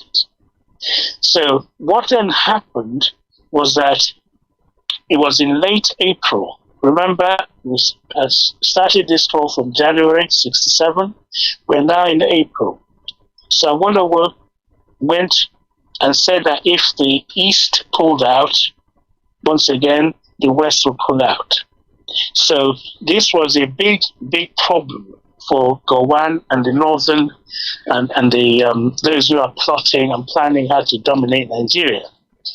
So what the Northerners did then, because they can sense the feeling in the East, they can also sense the feeling in the West. So they have to find a way of dividing them. So what they did, the Northerners suddenly changed their mind and said that they will now welcome any plan to divide the North into more states. That's a master coup. If you say you're going to now make the North, allow it to be divided in many states, this is exactly what Awolowo was looking for, because the North was like a monolith, one block. If you have a way of dividing them so they have different states, that will weaken them to allow someone like Awolowo, the East, to operate. The North has always refused dividing the North. So the leaders in the North came up with this idea. Okay? They were, before that, irrevocably committed. They were not allowing any sense of talking about Middle Belt or Far North or whatever. So for the first time, they decided they're now committed to creation of states. I don't know if anybody really appreciates the significance of this. So with that, that is the carrot that Gowon needs to weaken the growing link between Awolowo and Ojukwu. Okay? Because Awolowo loves to hear that the North could be divided into states. And the Northerners said this like carte blanche. North should be irrevocably committed to the creation of states, whether or not they are created elsewhere. Let me repeat that. They don't mind the northern region being divided to various states, and that is whether or not other states in other regions are divided into states anyway, because one of these states is bigger than the East put together anyway, if they divided them. So, on the basis of the stability of the North, also the entire federation, to urge the federal government to take immediate steps to set in motion the machinery for the creation of these states. So we are now around, I think, April 67. So the Northerners suddenly decided, we don't mind states being created, by the way. And you can create them without creating states everywhere else. So Gowon picked up on this complete change of heart. He picked up on that and decided that it would be a good idea to create new states. So Gowon now started talking about new state creation. This appealed or appeased Awolowo's sentiment. On top of it, Gowon approached Awolowo and made him the Commissioner for Finance and the Deputy Chairman of the Supreme Council in this new government, where he's bringing some civilians into government. So it's like a military, civilian, if you like, government, but no one from the East, of course. So you have in the federal government, Gowon bringing Awolowo in, and then he went and found Chief Nahor, who was in prison with Awolowo. He's also been released. Chief Nahor is from it's a minority tribe from the Middle West. So he brought him into the government. He brought in Joseph Taka, who is the mid-belt, actually, TV's, it's not the core north. So what Gowon did there was to widen and weaken the broad base in the north by pulling in, bribing Awolowo with the finance ministry job and chairman of this government, so that Awolowo is no longer going to go close to the east. He's divided them away from the east. In so doing, he isolated the east and pulled the government of Nigeria into one. So you have the north with the military and the western part now singing from the same hymn sheet. So that isolated the Ojukwu and the east. Having done that, he would then turn to the east. So let me go a little bit quicker. So what then happened is that when Ojukwu decided from the 1st of April to collect the revenue for survival edict and pay to people in this region who are suffering, need rehabilitation,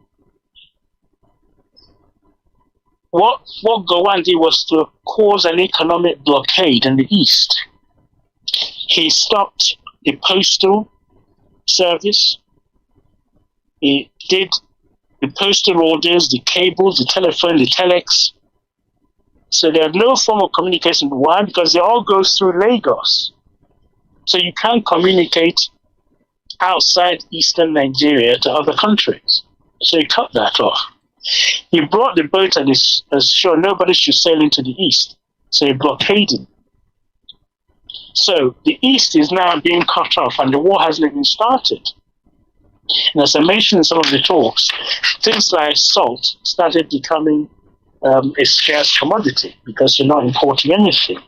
So an Ojukwu who's collecting tax to help rehabilitate his people, now finding there are no boats coming in and you can't phone outside to complain to anybody.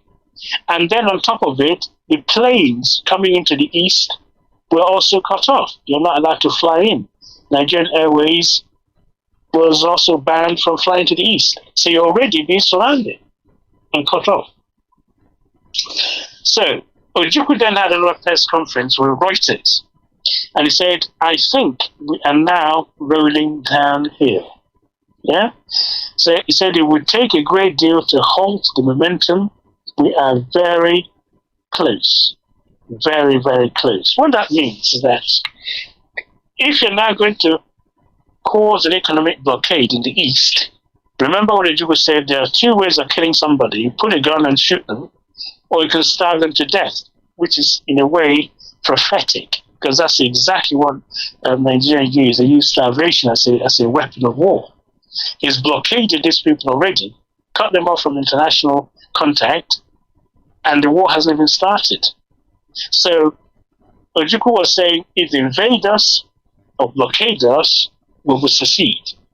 It's like Gowon is taking, each time Ojukwu says something, Gowon tightens the noose and tries to push him towards secession. It's like he's being pushed away from Nigeria. But Gowon at the same time is securing the Western power to support him in this coming war. Okay? Someone would ask, what's happened to the Midwest? Well, Midwest said they were going to be neutral. Ejo was neutral. Ejo is the military governor of the Midwest. He wasn't getting involved. He wanted his zone to be neutral. So, we're now May 20th. So, what then happened is that there were still people, just as you could say, we're now very close. They were pulling apart.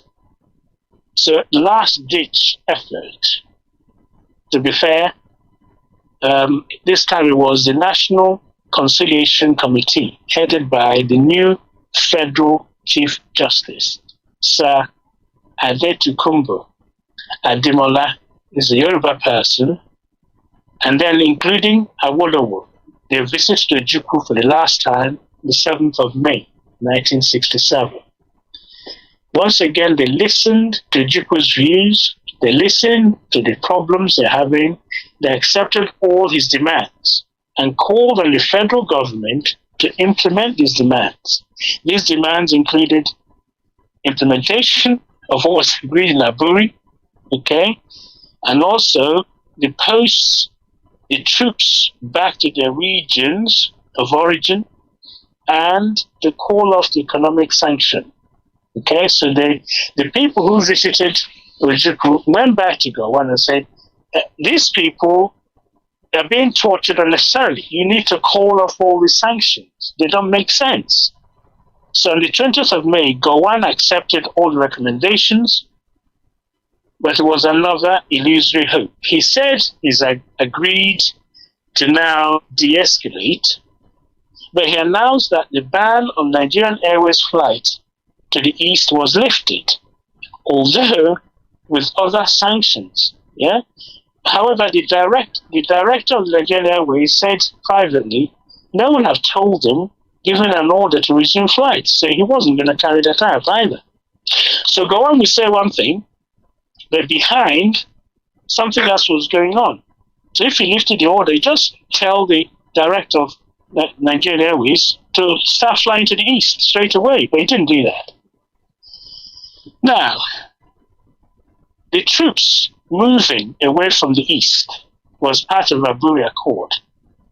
Colonel Katsina, who was, of course, now he used to be the governor of the northern region. He was made the chief of staff when Gowon became the commander-in-chief, as he made himself. So Katsina then flew from Kaduna to Ibadan and informed the troops that they were going away from Ibadan. What did he do? He moved them to Ilorin. Ilorin, as you know, is in Kwara State now, but it's really next door to Ibadan. Yeah, Ilorin is on the same road, a stone stone away from the border between West and North, and within the snap of the moment, they can return back to Lagos and to Ibadan. Yeah, so although the troops are moved away from the West, they're not too far away. If they need it, they can return immediately and start doing whatever it is they want to do. Okay, so what's happening in the East? Well, the clamor in the East, most people, if you listen to that song, Omuzuruwa, they're still mourning, they're still feeling rejected. So they're asking Ojukwu, please pull us out. We've had enough. We can't go on like this. So the clamor for Ojukwu to return to her friend to bear. So on the 26th of May, 1967, he called over 300 members of Constituent Assembly of Chiefs and Elders. Yeah, 335 of them. They all gathered in to find out, what do we need to do now? If we leave things as they are, we have to answer to the dictates, for one, and they will be telling us what to do for the rest of our lives. If we assert our autonomy, it's going to be tough because there's going to be a lot of hardship. So Ojukwu gave them all the options that if they assert their autonomy and declare self-independent, it's going to be hard going. but that's the only way, if you like, to consider surviving. So this is really where we are. So you see all the steps that was taken after Aburi to now 26th of May, when these people gathered to decide the fate of the people in the East, whether to continue in Nigeria or to find a way out and start afresh. These people are the ones that built Nigeria. They've abandoned their precious goods and so on. Now they run back to the East and no one is listening to them. So it's very, very critical, the next step. So when they met on the 26th, it was a 2-day conference. They deliberated, and as I said in the previous talks, the voting was unanimous, and it's from every nook and cranny of the Eastern region. No one was left out. Whichever tribe you are, whichever region, province, you were well represented. So it was a unanimous decision on the 27th to pull out Eastern region and make it a sovereign state called Biafra. So they gave Ojukwu the mandate. As soon as that meeting ended, Gowon declared the state of emergency. So they have given Ojukwu the mandate. Ojukwu didn't declare immediately. What happened was Gowon decided to push the button. On the 27th, on the same day, he came an emergency announcement. There will now be an emergency. I've taken over. There's going to be there's a state of emergency. I've declared. So let me just try and put this. It's not my own words. Okay. So mandate was given to Ojukwu. It's not necessarily for secession, but at the earliest practicable date, to declare Eastern region a sovereign state. Okay. So Gowon decided to declare a state of emergency on the same day, simultaneously published a decree dividing Nigeria into 12 new states. Now, he had an option about the north, dividing it because it's so big, but in the east, he divided a tiny place into 3 places. Okay? And there was no consultation of the people who live in those places. There was no boundary that you know of. He just carved places up. To make the matter worse, to really, really provoke the Easterners. Okay, so there were tiny states, 3 tiny states. Each of them, if you left them on their own, they're isolated. And the East Central State, which he called, is where he joined a dot and said, this is now where the Easterners of the Igbo origin are going to be. He removed Port Harcourt away from them, which is an Igbo state, and made it the capital of River State. As I said before, Port Harcourt, in effect, and most people will know, used to be an Owerri province, was built by both the Igbos and the riverine people. So to suddenly come and carve it away from the Igbo people, their houses there, some of them have abandoned everything, and some have the housing. So it was very, very difficult. So the government said in the same broadcast, okay, he announced the imposition of a blockade. He reimposed the blockade. So what Gowon had done there is like an open challenge. Ojukwu, you've now been given a mandate, but I dare you to secede. Who would have thought in Aburi we discussed no use of force? There should be unanimity when we decide things. In other words, you consult people before you divide them into states. None of this. Gowon was deliberately rolling out program after program of challenge. And the world turned around and said Ojukwu was rebelling. You see, it was twisted round. So it was like an open challenge. You can't provoke anyone more than Gowon provoked the East. Yeah? So I dare you people to do your worst. I want you to succeed. Yeah? So that is really where we are. So for the short period, so this is what Gowon said. Decree 8, he said, has been abrogated. Decree 8 has some elements of Aburi. He cancelled it. And he says it's now going to take full powers, an emergency declaration for the short period, quote unquote, for the short period necessary to carry out the measures which are now urgently required. What exactly is urgently required now? Yeah, people have had a meeting about how they're going to carry on associating with a part of the country. You said now as a state of emergency, you're going to come in and do what you like with your army, and you dare them to secede.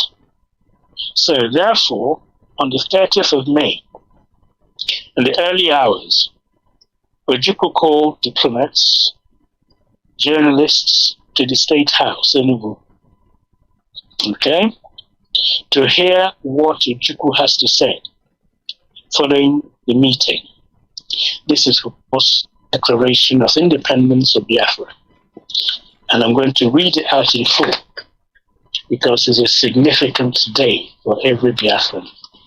So you understand the setup from Aburi, all the goings on, all the, if you like, bad faith, pushing the Easterners instead of helping to,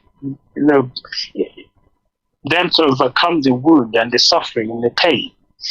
And this music, Onwuzurua, was playing. They have so much pain. They have been rejected in the country they helped to build. And now you say to them, I dare you. I've divided you now into 3. Okay? I didn't ask you where the boundaries are. I'm just going to say from now on, your river states, your cross-river state, your East Central state. So Ojukwu then called all this press, and this is what he said.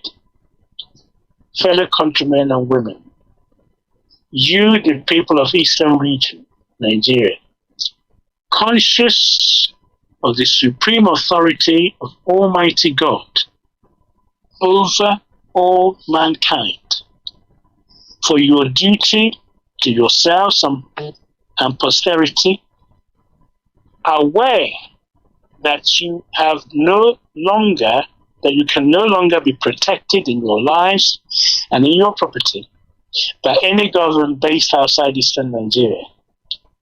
Believing that you are born free and have certain inalienable rights which can best be preserved by yourselves. Unwilling to be unfree partners in any association of a political or economic nature, rejecting the authority of any person or persons other than the military government of Eastern Nigeria to make any imposition of whatsoever kind or nature upon you, determined to dissolve all political and other ties between you and the former Federal Republic of Nigeria, prepare to enter into such associations, treaty, or alliance with any sovereign state within the former Federal Republic of Nigeria and elsewhere on such terms and conditions as best to subserve your common good, affirming your trust and confidence in me, having mandated me to proclaim on your behalf and in your name that Eastern Nigeria be a sovereign independent republic.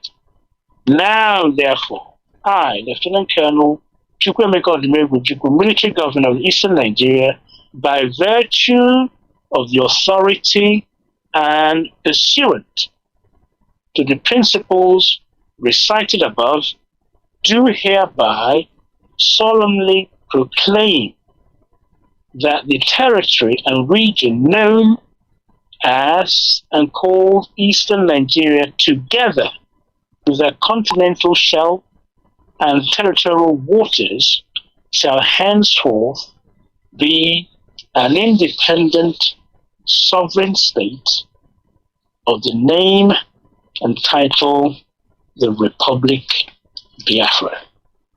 So there you have it. Biafra came into existence, and it's all about security of the people. Thank you. All right. Brilliant. So, Mazi, Thank how you. many more minutes have I got? I think we are over the minute. Mazi, Yes, but I think you wrapped up in time with the declaration. are you with me? Yes. Can you hear me? Yes, I can hear you. Can you hear me?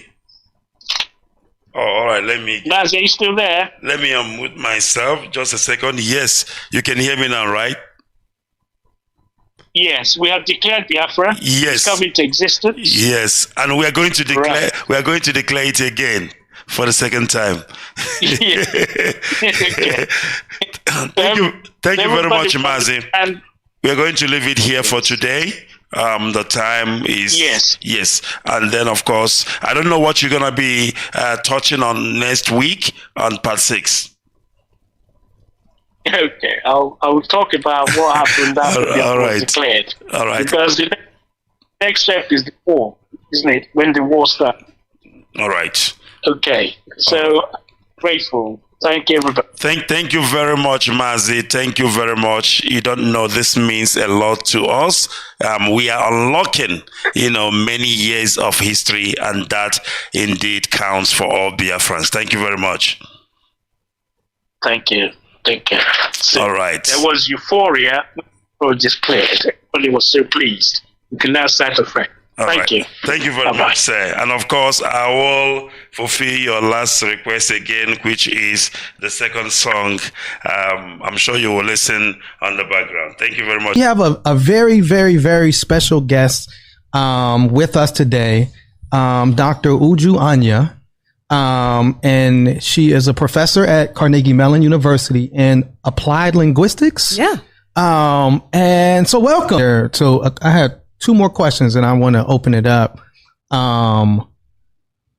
Has this experience changed the way, because like you said, you kind of go in, you use Twitter, you kind of almost like prepare, like you said, to teach when you go in there. Has this experience changed the way you're looking at engaging in social media, or do you intend to continue to engage in the way you have? So even in this, my most intense moment on social media, fundamentally, more than I am anything else in this world, more than I am a mother, more than I am a researcher, more than I am a sister, a community member, I am a teacher. And if I'm going to do anything, I'm going to teach. Right. And even in that very intense moment of profound pain, and my outburst, my emotional outburst of deep, deep pain, I was teaching. I followed up explaining that there was a genocide against the Biafra people. Right. Right. Who were trying, the Igbo people who were trying to form an independent nation of Biafra. They wanted to be separate from the country that the British Empire had imposed on us, which was this country of Nigeria, where they kind of took a bunch of independent nations who don't have anything to do with each other, don't even speak each other's language, don't relate. Many of them were even enemies and warring at the time, smushed them all together and drew these arbitrary lines around them and called them countries and named those countries. Right. And then said, now y'all get along and do a country for us and be a union for us. And then go through, contentious, bloody independence processes that never really yield any real independence. You're still part of a commonwealth afterwards. True. And you have the eternal meddling in your affairs and the eternal extraction of your resources and the eternal fomenting of divisiveness and infighting in order to be able to control you. This is what an oppressor does, a colonizer does. These are, tactics and strategies of dominance. Right. We were subjected to that as a larger unit of Nigeria. And then when the Igbo people said, we want our own thing, let's go and do that. Well, it so happened to be that the territory that this new country of Biafra was going to be in included very, very rich oil reserves. And the British were not going to let go of that. Wow. And the people that they had put in power, that their puppet Nigerian governments weren't going to do that either because they needed it for the Nigerian project. Right. And Britain needed it for its own interests and uses. So Great Britain got directly involved in this civil war and in the war for independence and decided that they would do everything to make sure that Biafra did not go. Wow. And this everything meant directly funding genocide of the people of Biafra. This is what happened. This is the historical record. I'm not saying anything that's in doubt or in question, right? Yeah. Even when it was happening during this period of 1967 to 1970, the BBC themselves were producing documentaries decrying it, covering all the protests that were happening in Great Britain. This is recent. Yeah, this is very recent. My sister, for example, is turning 60 this month. And my sister was alive at that time. She was like 5, 6. Right. My other brother was alive at the time, and my second brother was in my mother's belly. She was pregnant during this time. Running from village to village to escape the bombs that they were throwing at villagers. So when we tell you that 3 million people, some people have said up to 5 million, 6 million, or some people quote low. So the sort of average agreed upon number that you really cannot contest is about 3 million. When you think of a Holocaust, right, this is a Holocaust. Absolutely. Now, the Holocaust that we typically were most familiar with is the most famous one against the Jewish people. Yes. Where they, 6 million of them were massacred. Absolutely. So at the most sort of conservative estimation, they did half of us. Right. Half that number. Civilians. These are non-combatants. And more than 1 million children alone starved. Wow. The British paid for that.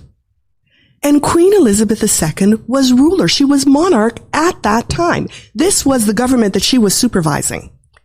Now, I don't buy this notion that she was just a statue, if you will. I was going to ask you that question. Or a decorative plant. Right. Or, some kind of, I don't know, tchotchke sitting on the shelf. Right. This was a ruler. This was someone, the very crown that she had on her head, signifying the fact that she's a monarch, was made from plunder. Right. Diamonds, blood diamonds. Absolutely. So the throne that she's sitting on is a throne of blood. So you cannot say that she was just this little old lady or this figurehead that really had nothing to do with anything, and it was just the British government that were making their deals and, governing however they would, without relating it directly to her, because she directly benefited her very position as a monarch, the palace that she lived in, the opulence, the obscene levels of wealth that she enjoyed. Absolutely. Were all paid for by our blood. And I don't say this figuratively. Right. And I don't say this as something that, this long remote past, let's say, of human enslavement, which on my mother's side, she's from Trinidad, my ancestors over there were enslaved by the British. I'm talking about recent living memory of people still alive today. Her money, her government funded our slaughter. And people expected me to be calm or to be, I don't know what they expected. Right. When the person who literally paid money for bombs and guns and military supplies to come and massacre your people is dying. Right. You're not supposed to dance.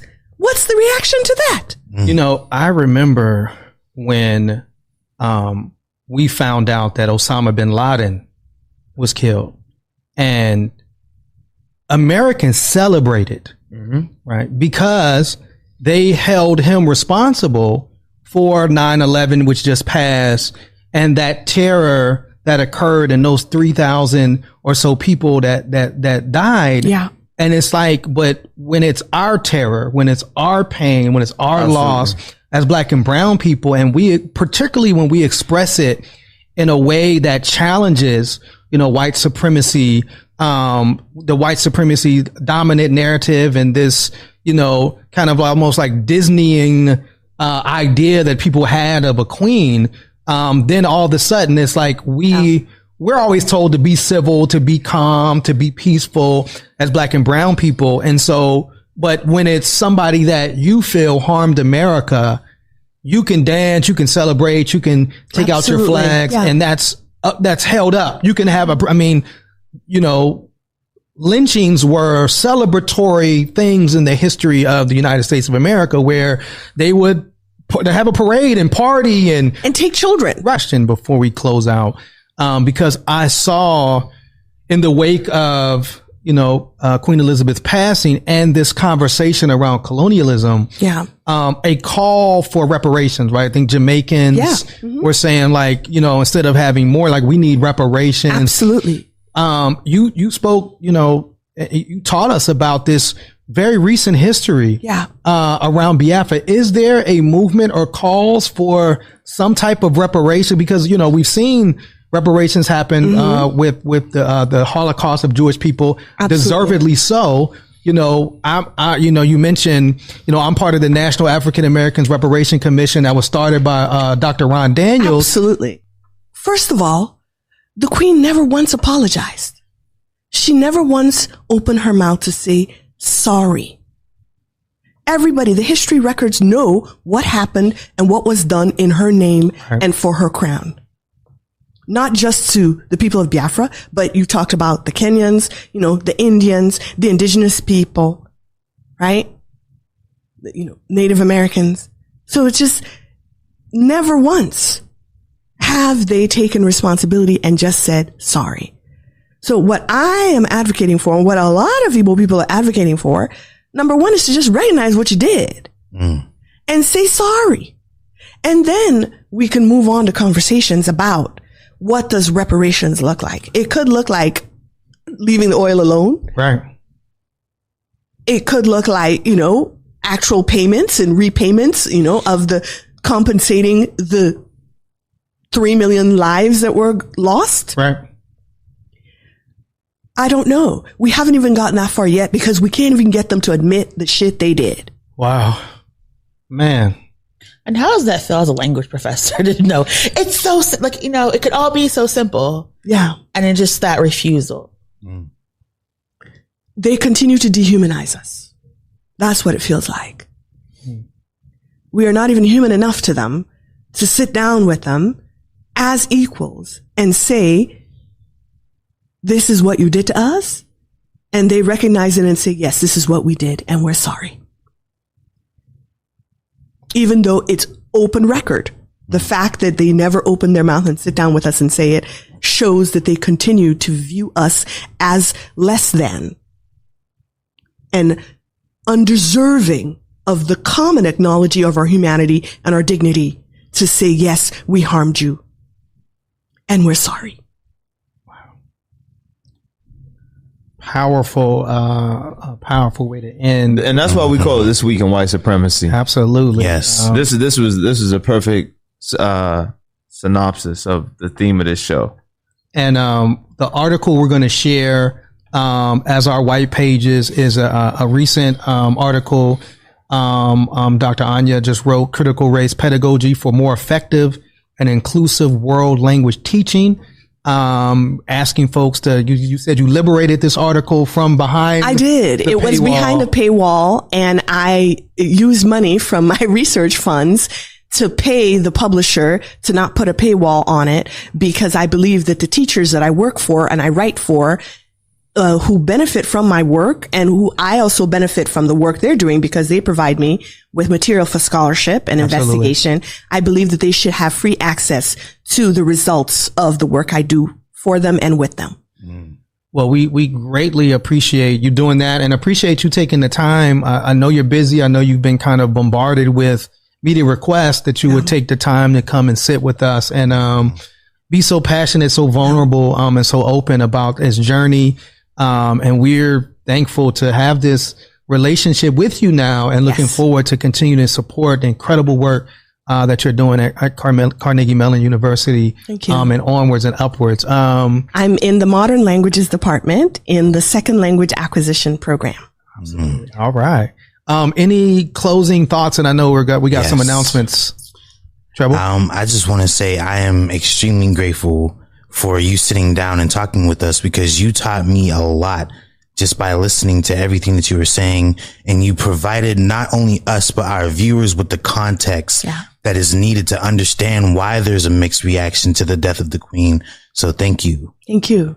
Thank you for having me here, for hosting me, and thank you for, being my entryway into Black Pittsburgh, where I want to dwell. Oh, that means two things. Let's get it. Come on, let's go. That means two things. BlackPittsburgh.com. Yeah, Yes. Thank you so much. Thank you. I know it's a lot, so I really appreciate you trusting us, and thank you so much to your partner as well. Just love y'all. I took the time to come here, and I do get a lot of requests, but because you are Black people working for us, and I want to be a part of this community and what you're doing. So thank you for having me here. Thank you so much.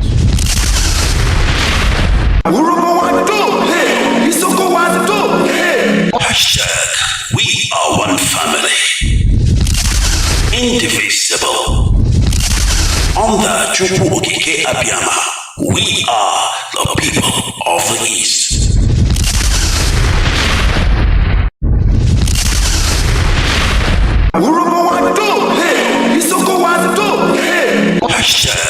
We are one family, indivisible. Under Chukwu Okike Abiyama, we are the people of the East. The type of Biafra I want is the Biafra of my ancestors, the land of the free, where people are allowed to pursue their daily endeavors without interference from any higher authority, where individual and collective autonomy of every component, ethnic, nationality within Biafra will be guaranteed, not just by law, but by virtue of our existence as dignified human beings. A Biafra that will be demilitarized, a Biafra that will be forward-looking, innovative, creative, run on clean, green energy, not reliant on gas or petrol. A Biafra where the police will not bear any arms. A Biafra where people can live and die and you will not see an armed soldier anywhere around you. A genuine republic, a land belonging to the people. We are going to cement this in the way we structure our society. A Biafra that will attract inward investments. A Biafra that will consider every necessity of life as being a human right. Not just in words, but in deed. A Biafra where there will be no strife nor rancor. A Biafra where all men and women will be equal, regardless of their religion, their sex, their creed, their orientation. A Biafra that will maintain open borders to every Black soul on the face of this very earth. I do admit that geographically, in terms of landmass, we may not be that huge. The Biafra will operate, or should I say, run an open door policy. Every Black person on the face of this earth will be an honorary citizen of Biafra, as long as you're not tainted by terrorism. That is the type of Biafra we want to run. A Biafra where Europeans will sit back and say, we never knew that such innovation and creativity will be possible. A Biafra that, should I say, the likes of Rwanda is a forerunner to, because today they are doing very well as well. That is the type of nation we are going to build. A truly democratic nation, not through the force of arms, but through dialogue and negotiations at all times. Nobody's going to lord it over anybody else. My ancestors never did. That is why we remain the only people not to conquer any other piece of territory, and nobody conquered us until the white man came and our temple fell in 1904. That is the land we're going to go back to. a Biafra of very many nations, a Biafra of autonomous nations within, governing themselves according to their own rules, where nobody will sit at the helm of power and dictate for others what to do. And we are going to accomplish it by the grace of God Almighty in heaven. Now, I know that constant references are being made to Southern Sudan. But I want to let people understand that even after the USA became free from British colonial rule, they also went through a very bitter civil war. And that did not stop them today from becoming preeminent in every sphere of human endeavor, militarily, economically, socially, in every way. So I do believe that is why I said, and I have said this repeatedly, I will never ever lead Biafra politically. Once Biafra is restored, my job is done. I want to be able to prove to our people what sacrifice means, so that those who will come after us will know how to treat our people with respect and with dignity. The thing about Africa is somebody gets into power and they want to stay there forever and ever, see if there is something in it. The little work that I'm doing for Biafran people is very tiring, very, very stressful. Sometimes I don't even know how these presidents manage to sleep. Maybe they don't love their people that much. If you love your people, you cannot sleep at night. Any president in Africa who is not suffering from high blood pressure, you are not sick. That means you're doing something wrong. You're not doing what you're supposed to do. If you're concerned about your people, then I expect you to be very ill at all times. So that is the type of Biafra that we need. That's the type of Biafra we're going to have. A type of Biafra where the wealth, well-being of Sub-Saharan Africa flows from. And I can assure you we are going to deliver it. We will deliver it. The Pan-Africanism that we talk about is going to start from Biafra, because mind you, I did not say that we're just going to have Biafra and then we shut up all the borders. No. What we want to do is to return to our organic political cultural arrangement.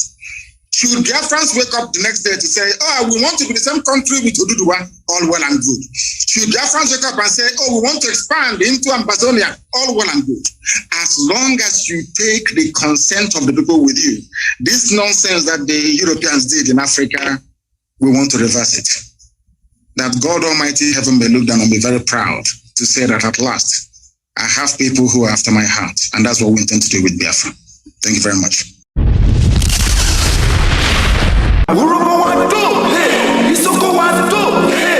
Hashtag, we are one family, indivisible.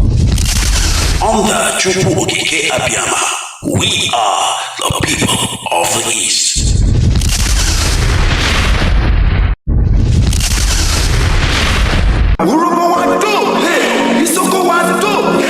Hashtag, we are one family, indivisible. Under Chukwu Okike Abiyama, we are the people of the East.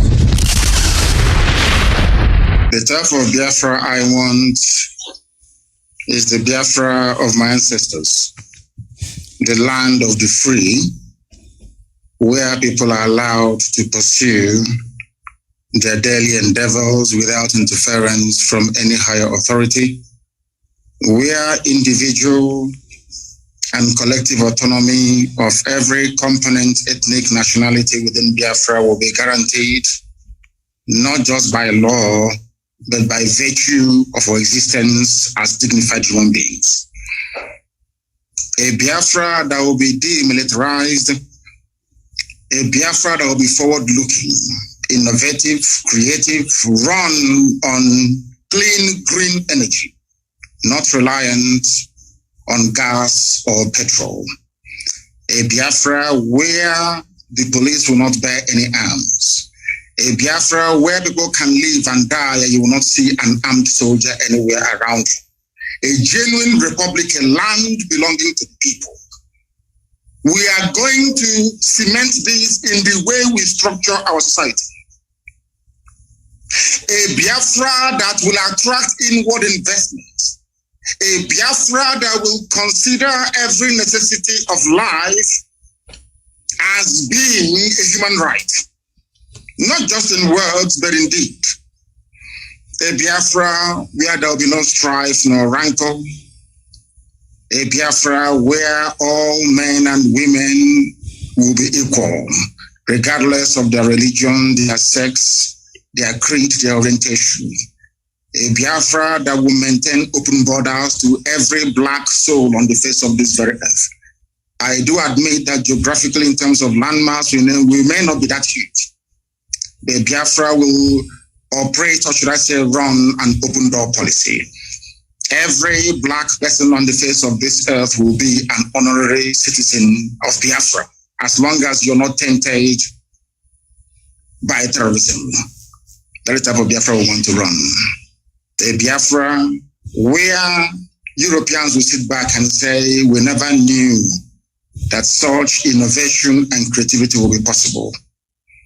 A Biafra that, should I say, the likes of Rwanda is a forerunner to, because today they are doing very well as well. That is the type of nation we are going to build. A truly democratic nation, not through the force of arms, but through dialogue and negotiations at all times. Nobody's going to lord it over anybody else.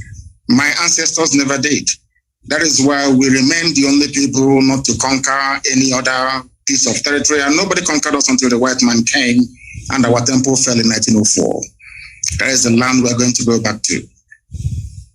A Biafra of very many nations, a Biafra of autonomous nations within, governing themselves according to their own rules, where nobody will sit at the helm of power and dictate for others what to do. And we are going to accomplish it by the grace of God Almighty in heaven. Now, I know that constant references are being made to Southern Sudan. But I want to let people understand that even after the USA became free from British colonial rule, they also went through a very bitter civil war. And that did not stop them today from becoming preeminent in every sphere of human endeavor, militarily, economically, socially, in every way. So I do believe that is why I said, and I have said this repeatedly, I will never ever lead Biafra politically. Once Biafra is restored, my job is done. I want to be able to prove to our people what sacrifice means, so that those who will come after us will know how to treat our people with respect and with dignity. The thing about Africa is somebody gets into power and they want to stay there forever and ever, see if there is something in it. The little work that I'm doing for Biafran people is very tiring, very, very stressful. Sometimes I don't even know how these presidents manage to sleep. Maybe they don't love their people that much. If you love your people, you cannot sleep at night. Any president in Africa who's not suffering from high blood pressure, you are not sick. That means you're doing something wrong. You're not doing what you're supposed to do. If you're concerned about your people, then I expect you to be very ill at all times. So that is the type of Biafra that we need. That's the type of Biafra we're going to have. A type of Biafra where the wealth, well-being of Sub-Saharan Africa flows from. And I can assure you we are going to deliver it. We will deliver it. The Pan-Africanism that we talk about is going to start from Biafra, because mind you, I did not say that we're just going to have Biafra and then we shut up all the borders. No. What we want to do is to return to our organic political cultural arrangement. Should Biafrans wake up the next day to say, we want to be the same country with Oduduwa, all well and good. Should Biafrans wake up and say, we want to expand into Amazonia, all well and good. As long as you take the consent of the people with you, this nonsense that the Europeans did in Africa, we want to reverse it. That God Almighty heaven may look down and be very proud to say that at last, I have people who are after my heart. And that's what we intend to do with Biafra. Thank you very much.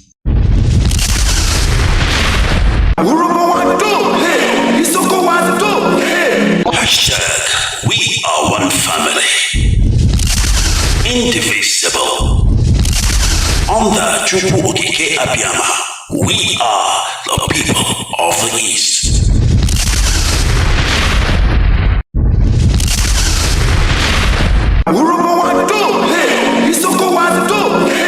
Hashtag, we are one family, indivisible.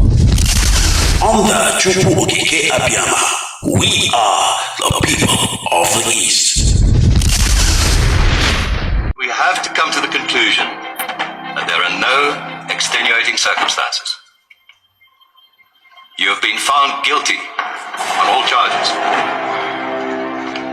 Is there something you could tell the court before pronouncement of your sentence? All we want is freedom. That's all we want. Freedom. Freedom for children to learn. Freedom for men to work. For mothers to love. For a nation to grow. That's all we want. Equality.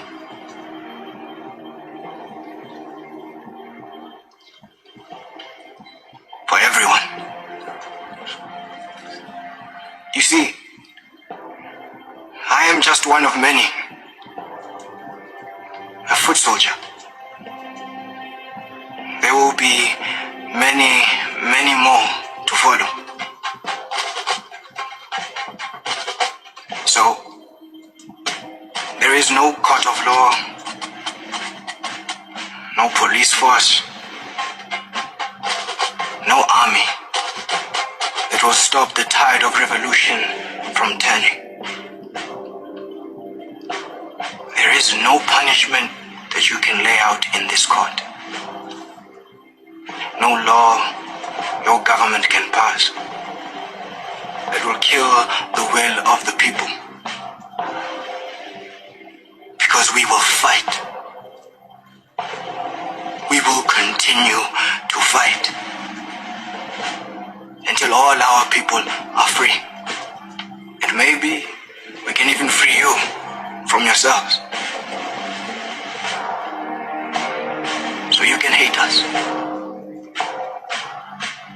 degrade us, torture us, and kill us. But we will fight. And we will be free. One day, we will be free.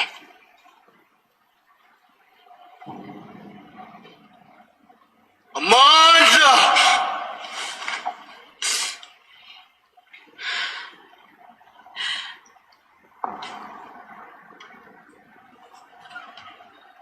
Amanda!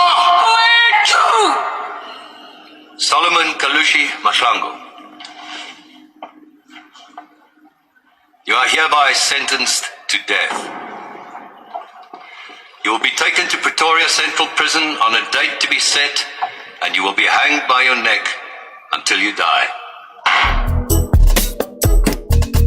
It's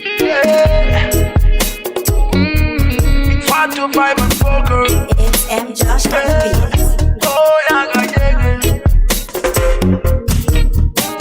It's time to break loose from the chains. It's time for our freedom. Africa. Cause we can never let them negotiate our freedom. No. Hundreds of years is gone. No Messiah came for the black man. Told us that Jesus died for the black man still they suffer. The truth be said, Africa will rise at the right time. And the time we're waiting for is right now. No one can hold the truth for a long time. Oh no. So stay awake. The sun is risen from the east. And the Messiah you're waiting is right here. And no one is gonna try to stop that. I can hear a great call for justice. Freedom. Let the sun rise. Freedom for Biafra. Freedom. Free Nnamdi Kanu. Oh, song of salvation. Freedom. Let Africa rise. Freedom for Biafra. Freedom. Free Nnamdi Kanu.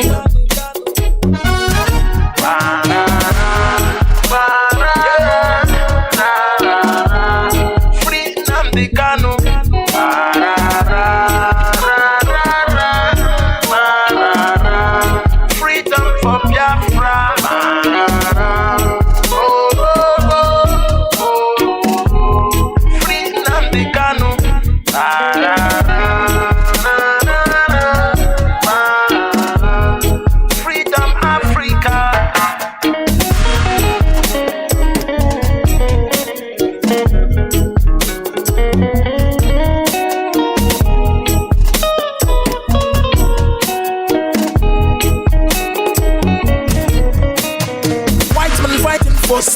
self-determination is celebrated. Black man seeking for self-determination is a separatist and a terrorist. Yeah. When they jail a black freedom fighter, they jail in African freedom. Don't I have rights to my self-determination? Is that a crime? Oh no. Don't I have rights to live? Don't I have rights to express myself? Don't I have rights to speak? Can't I complain if I'm marginalized?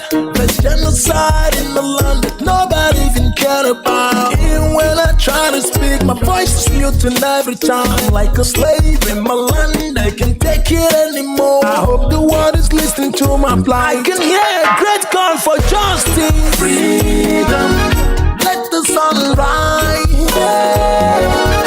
Freedom for Biafra. Freedom, free Nnamdi Kanu. Oh, the song of salvation. Freedom, let Africa rise. Freedom for Biafra. Freedom, free Nnamdi Kanu.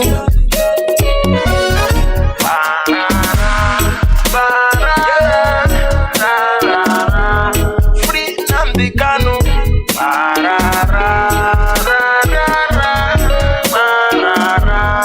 Freedom for Biafra. Oh, oh, oh, oh. Free Nnamdi Kanu.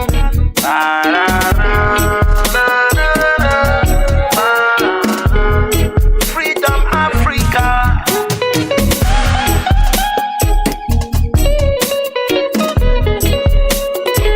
Jewishness.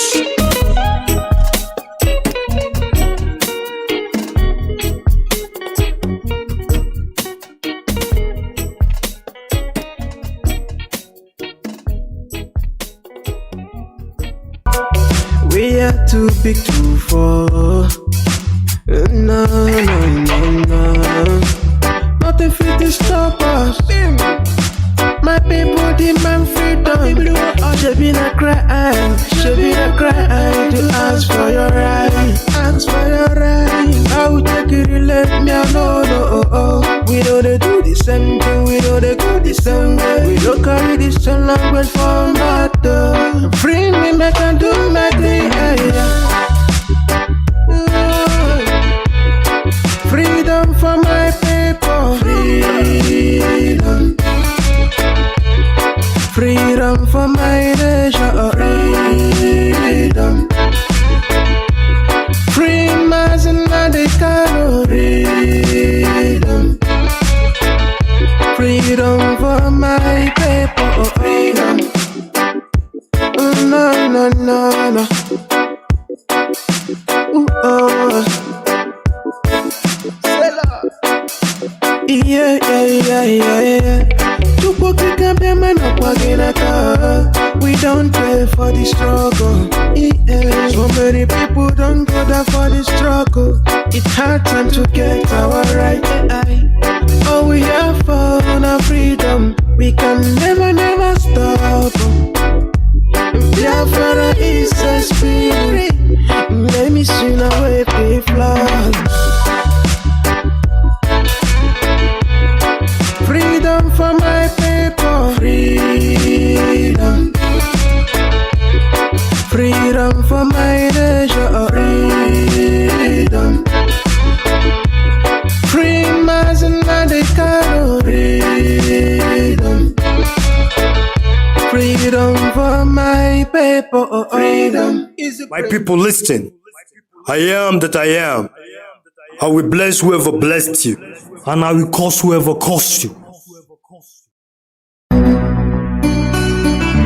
War against the kingdom of darkness that stands against God's people of Biafra. The more you try to stop us in this united movement, the more we unite with more great people, and more real brave people keep multiplying up. Revolutionary blast the Babylonians, for the Biafrans came from Israelite. Tell us how Addis Ababa came from. Destroy the invention. Make sure you destroy every being that stand as destruction obstruction. Damn the demon incarnate hiding under the umbrella of American and British world power. The blasphemous.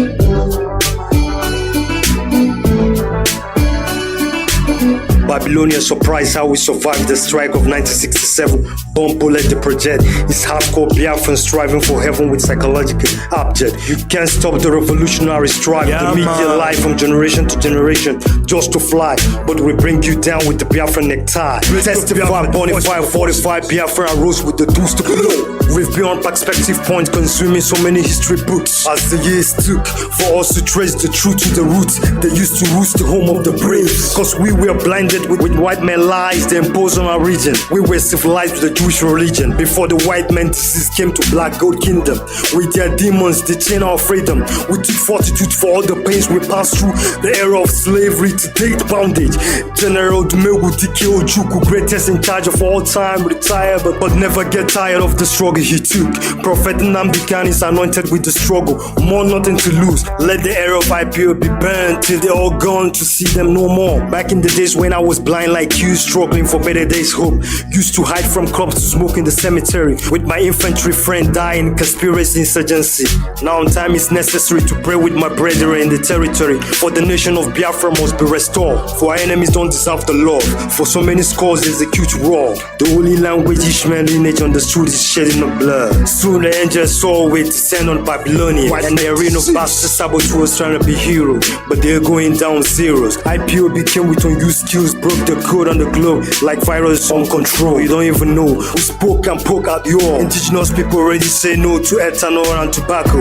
White men blood. Our soul have reconciled with our God for the Biafran exodus. For IPOB don't go for illegal money. When their brothers' eye closed like those hanging out late night like ghosts with useless hope, waiting for brown envelope to kiss your brother's souls. Like when the Biafran fighting Cold War. White Britain shipping Biafran black gold. Or Nnamdi, but mine is dynamic. You will never know who love you the most. And that's why many made wrong choice when presenting them roles. We are untouchable, unstoppable, unseparable folks. We must cross to our promised land of blessing and riches. You can die, rest in pieces, you snitches. Saved by the indigenous witches, for we got a key. Time has come that the land soil will reject you all and your dead bodies. We believe on nobody but Tetragrammaton. For this is the end of Islamic Zoological Republic of Nigeria. It's become the throne of demons since the amalgamation. All the families have soldiered up on the Papa Green land, on Black Boot and Touche. Don't use skills, soldier up, ever ready to go. For they've wake up dead people from sleep of no return till we get it done. Like a revenge of America of September 11, when God of Israel had a departed soul petition from heaven. So shall he digest it through the hardcore Biafran squad.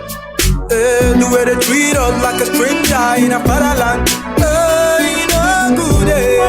Calling on the global world. The way they treat us like a stranger in a fatherland.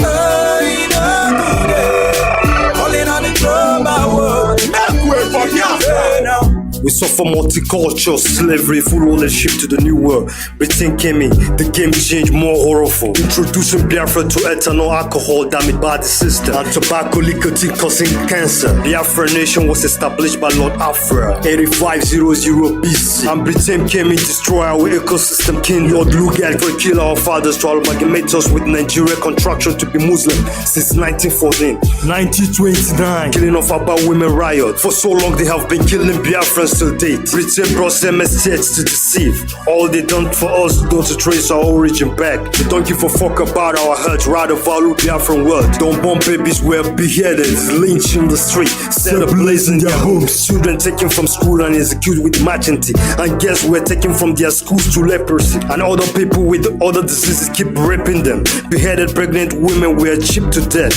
And their unborn babies taken out of their stomach and killed as well. Men and children of all ages were thrown into the well of less bread, steady screaming, crying for help, but the rest of the world act deaf. The British and Nigerian government feel up dead to afford food with heavy stones. Some were forced to eat fishes and drink urine with no hope. They bombed civilians in the hospitals, markets, churches, and at their homes. Biafra homeland became a arena of skulls and bones. The ever worst war crime in the whole world after the Jewish Holocaust. Still, the blood wasn't enough for the beast warmongers. British sent troops with warplane mortars, grenades, executing innocent blood of Ayakorom in brutal council. Currently 4 weeks Buhari integrated. He used helicopter and napalm bomb Akwa Ibom coast using AK-47 war guns shooting Calabar people in the night. All Nigerian armed forces execute IPOB in Aba in Oiwacha in Onitsha main bridge in Ukpo. Abakaliki, Dorman land never be exceptional. They rouse and execute many communities in Enugu. 30th May Memorial Day of Fallen Heroes. Tom bloody. They broke into the churches with no respect to God. Start arresting and executing people, raping Biafran women. Using Boko Haram trained by Saudi Arabia among their 84 terrorist group. And America did nothing at all. So many unforgiving sin till thy kingdom come. We will never forget this till thy kingdom come. For the properties the states giving us 20 pounds. After warfare, for the welfare of our world, they ripped in pieces. Sending us to open new market in the forest with 20 pounds. Now you call it Alaba International Market. An updated Britain who were past and present against Biafra succeeded. Now fought and gotten India succeed from European Union. America said who support freedom of speech only on the lips to black people. Biafran came looking for freedom. We realized American pretend kingdom are ruled by incarnates of demons. No surprise America give the logic to those behind the scopic who make the mechanic plot execution of scores of 967 unique people. I know many won't understand it, like magic from aquatic. Take and listen to one of my speech brethren, or make it so fair. Stop corporate news lying to you and your children. Do you ever thought how Islam came into existence? Do you ever thought how Islam came into the place you were living? Do your memory ever reconnect to how your grandfather's religion was raised? Execute many black scholars before imposing Islam into African region. Out of fear, many souls were submissive to Islam religion. So many souls Muslim rule. Got people real fool about the referendum system, Islam religion. It's ever lied told before that Islam is a peaceful religion. This is a paradox they use to cripple Turkey and to see Africa as a land of monkey to mockery. My papa told me Biafran story, so shall I tell my unborn kids about the worry. Watching Biafra documentary issue, reminiscing tears as the years took. Ever gone, it's over if you don't believe worship a tetragrammaton. You don't deserve to sleep with Biafra Kakadonis. For the Biafran till we're gone.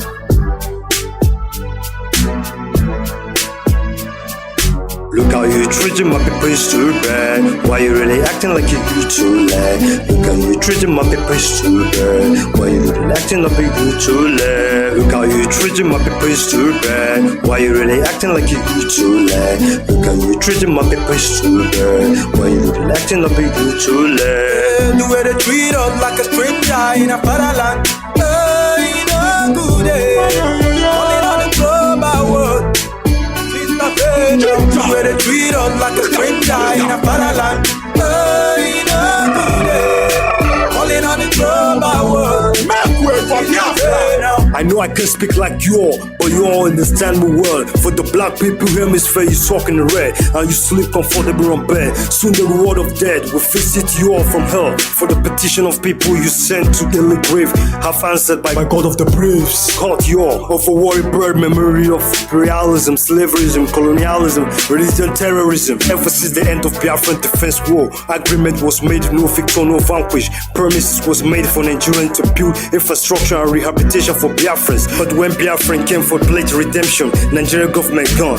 This picture is never wrong. They don't want us to live on. They thought all the hard cores are dead gone, but they get it wrong. Nnamdi Kanu overthrown the white and black man dragon with 50 million resurrected hardcore Biafrans with machine guns. Testify ready to die even they keep the bullet fly. For we have born raised in the bomb era condemned by the Catholic Church. We understood the mystery behind such, but to rather unite IPOB made much for our souls sold not for gold. For so long constantly searching for knowledge from a distance. Instantly wisdom was there before civilization came into existence. You can reason up the circumstance why Biafran from ages always stand famed for resistance. Through our system of transistence persistence. Even though most of us locked up in the cage like a Roman Empire details before technology came to mankind knowledge. The Roman Empire under Illuminati one goal stood God religion and painted it illusional. Made people wallowing in the bloody satanic ocean of fire. So much unwaste damages to date. Nobody give a fuck about by protecting my race. So I hold on with AK on the revolution face to bring down the disgrace. For we're going to school to be nobody's slave. They want us to keep it living in dark life. Look around, poor healthcare, no warfare, always warfare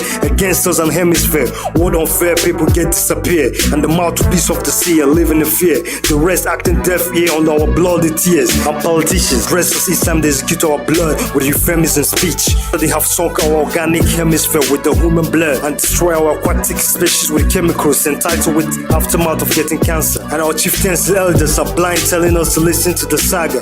Conspiracy going on and laid by the inventories.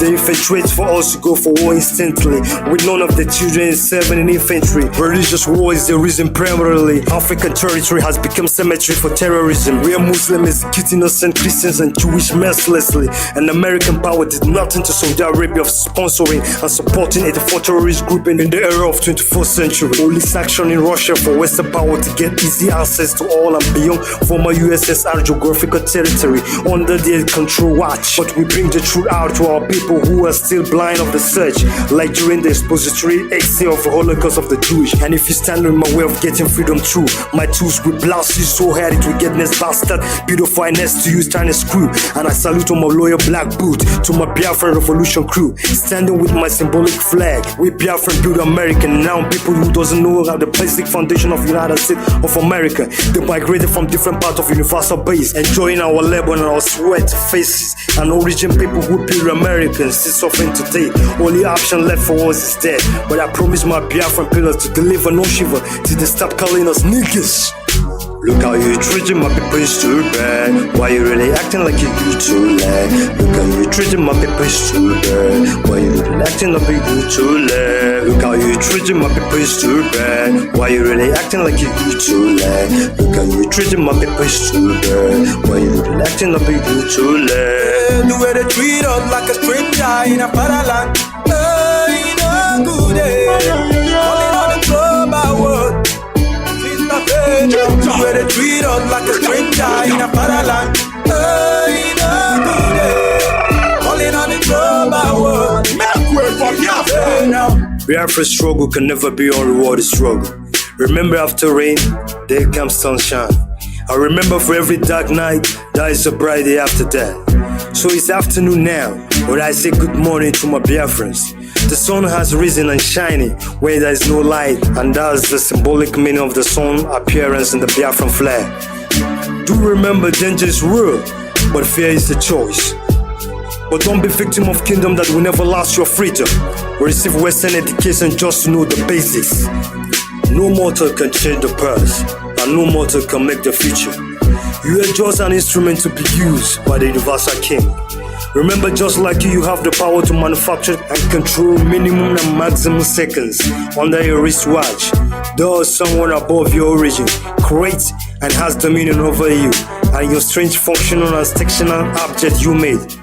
So life never comes by chance, it goes to you, a taste. So remain resolute, because when comes confusion, reality becomes illusion.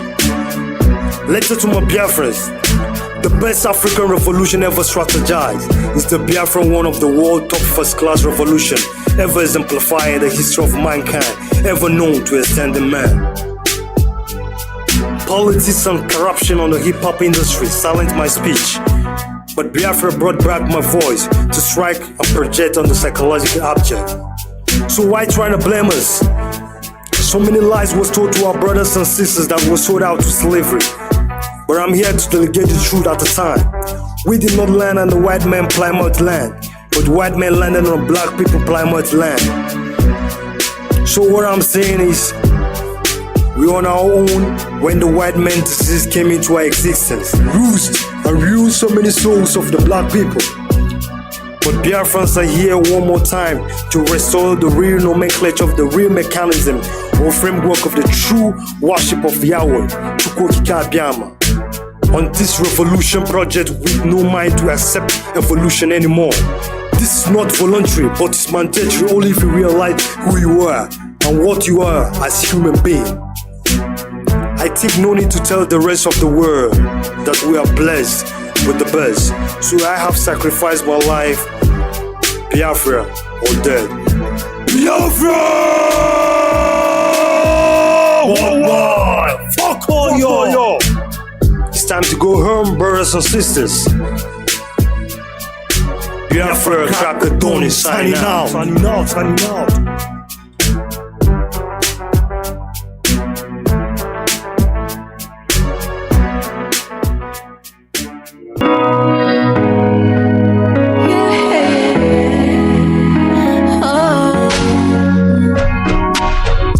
What is this crime? I'm yet to figure out an answer. But if it's freedom and they say it's a crime, never mind fighting for it, yeah. I will never bath and I lead.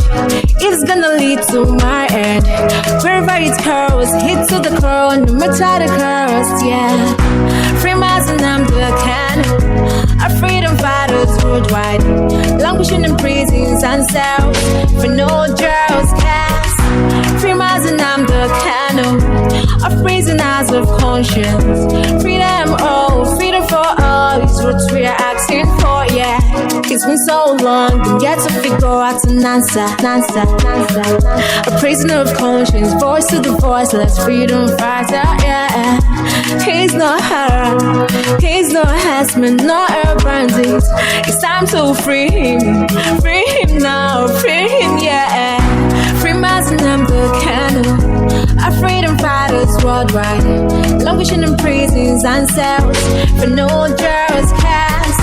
Free Mazi Nnamdi Kanu, our prisoners of conscience. Freedom, oh, freedom for all is what we are asking for, yes. Oh, is what we're asking for, yes.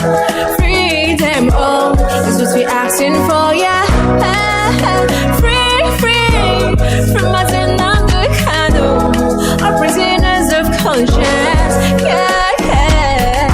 Free Mazi Nnamdi Kanu, conscience, and cells for the jails call. Free Mazi Nnamdi Kanu, of conscience, freedom, oh. Witnessing me, shake a taste for the beats.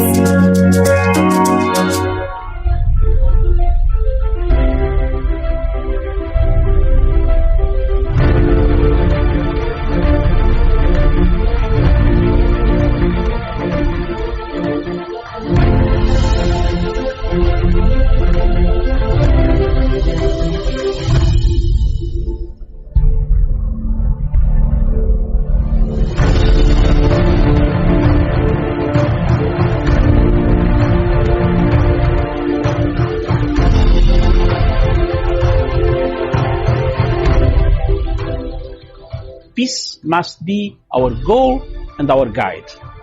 And all that we strive for as a human family, dignity and hope, progress and prosperity, depends on peace. But peace depends on us.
Good morning, Africa. Good morning, the world, wherever you are in the world. Thank you very much for watching Punchline Africa Television. This is the only television in the world, in Africa, in sub-Saharan Africa, that talks about Africa. What ails Africa? What kills Africa? Where are we? Why are we the continent with perennial conflicts? Why are our people abusing human rights? Why are people being killed? Why is there Boko Haram? Why is there Al-Shabaab? Why is there a war in northern Mozambique? Today from Cairo to Cape Town, Dar es Salaam to Lagos, Lagos to Abuja, Abuja to Port Harcourt, Gabon. Today from Maputo to Rwanda, Kinshasa, Accra, Tripoli. What is happening in Tripoli makes Africa look a very bad continent. My show this morning is a simple show. I'm going to see what we can do for Africa. I have stood firm for the last 5 years. I've stood firm on this television station, stood by the people of Biafra. I am not going to be intimidated, but I will ask the questions that are supposed to be asked. General Buhari has not answered my questions for the last 5 good years. I have sent messages for them to answer why people in that great nation of Africa, with a population of 220 million people, why are people dying? Why are human rights abuses taking place? Why are tribes, the Fulani killing the Igbo, Christians being killed by Islamists, Boko Haram taking people, killing people day and night, abducting young girls who should be in school? I want General Buhari. I am also a general. I left the army with a rank lower than yours, but in the rank of a brigadier general by rebel activities that I've conducted worldwide to struggle the struggle for my country. We shook hands and we left. But I want to ask a question. Why have you left Nigeria to collapse, an economic big hub for the people of Africa? We look at you with the huge population, and you are there as a president, claiming to be a president, that you have no moral authority. You promised people in your first term, General Buhari, that you will finish Boko Haram in 100 days. Are you part of Boko Haram? These are the questions that I want to put across. Our television station wants people to understand why Nigeria is collapsing, why Nigeria is disintegrating. Is there a state called Nigeria anymore? Because I don't see it. It has fallen to bandits, hostage takers, kidnappers, Boko Haram, people coming, corruption, people coming in the southeast killing people. The people of Onitsha. I have a friend in Onitsha who always documents everything. And by the way, Buhari, I'm also an international lawyer. I'm waiting for Fatou Bensouda to leave the scene. If they have spared you there, I'm going to take you there. I have a right as a citizen, as a member of the United Nations, as a member of International Criminal Court. My country has signed a signatory to ICC. I'll deliver you there. It doesn't need a Nigerian to deliver you in the ICC. So take note on this show and understand we are not joking. You might joke with Nigerians whom you cut. their limbs off every day. But some of us are going to take serious international channels to make sure that you land in whether you wait as a president today or a former president. You will be answerable to the atrocities that you have committed against the people of Nigeria and the Biafran people. Thank you very much. My guest today in the studio, whom I'm interviewing, this is the general headquarters of Punchline Africa Television. We want to take the opportunity to thank the government of Republic of Kenya, the East African community, the African continent, for listening to our plea, giving us the freedom to discuss issues that destroy Africa. We have no regrets for stating statements truthfully what is going on in Africa. The truth is that there is no Nigeria anymore. And if Africans are waiting for Nigeria, and they go to AU and they say, we have Nigeria, we have Buhari, maybe we have Buhari 6.1 feet, but we don't have Nigeria. I have no good words. His Excellency, President Buhari, has to pull up his socks. We are crying for the Nigerians, for the state of Nigeria. It is collapsing. The killings, the murder, the rape, the defilement, the destruction of property, the slaughter of youth, because of one thing they ask for, freedom to express themselves, is what makes me very upset. But let me cool down and I come to my guest. My guest today is Mr. Mazi Nnamdi Kanu, the leader of indigenous people of Biafra. Welcome to the show, Mr. Nnamdi Kanu. Thank you. Thank you very much, sir, and thank you for having me on your wonderful program today. It's an honor. I've been looking forward to for a very long time. For very many years, we've been watching, and I'm glad to be here today. Thank you very much. Today, we are honored, and we want to start off by giving you a chance for us to know you, because many of my people in Kenya, and as you are aware, Kenya is the chairperson of Africa Peace Security Council. The authorities in this country, Kenya, are watching. They want to know the difficulties that you have.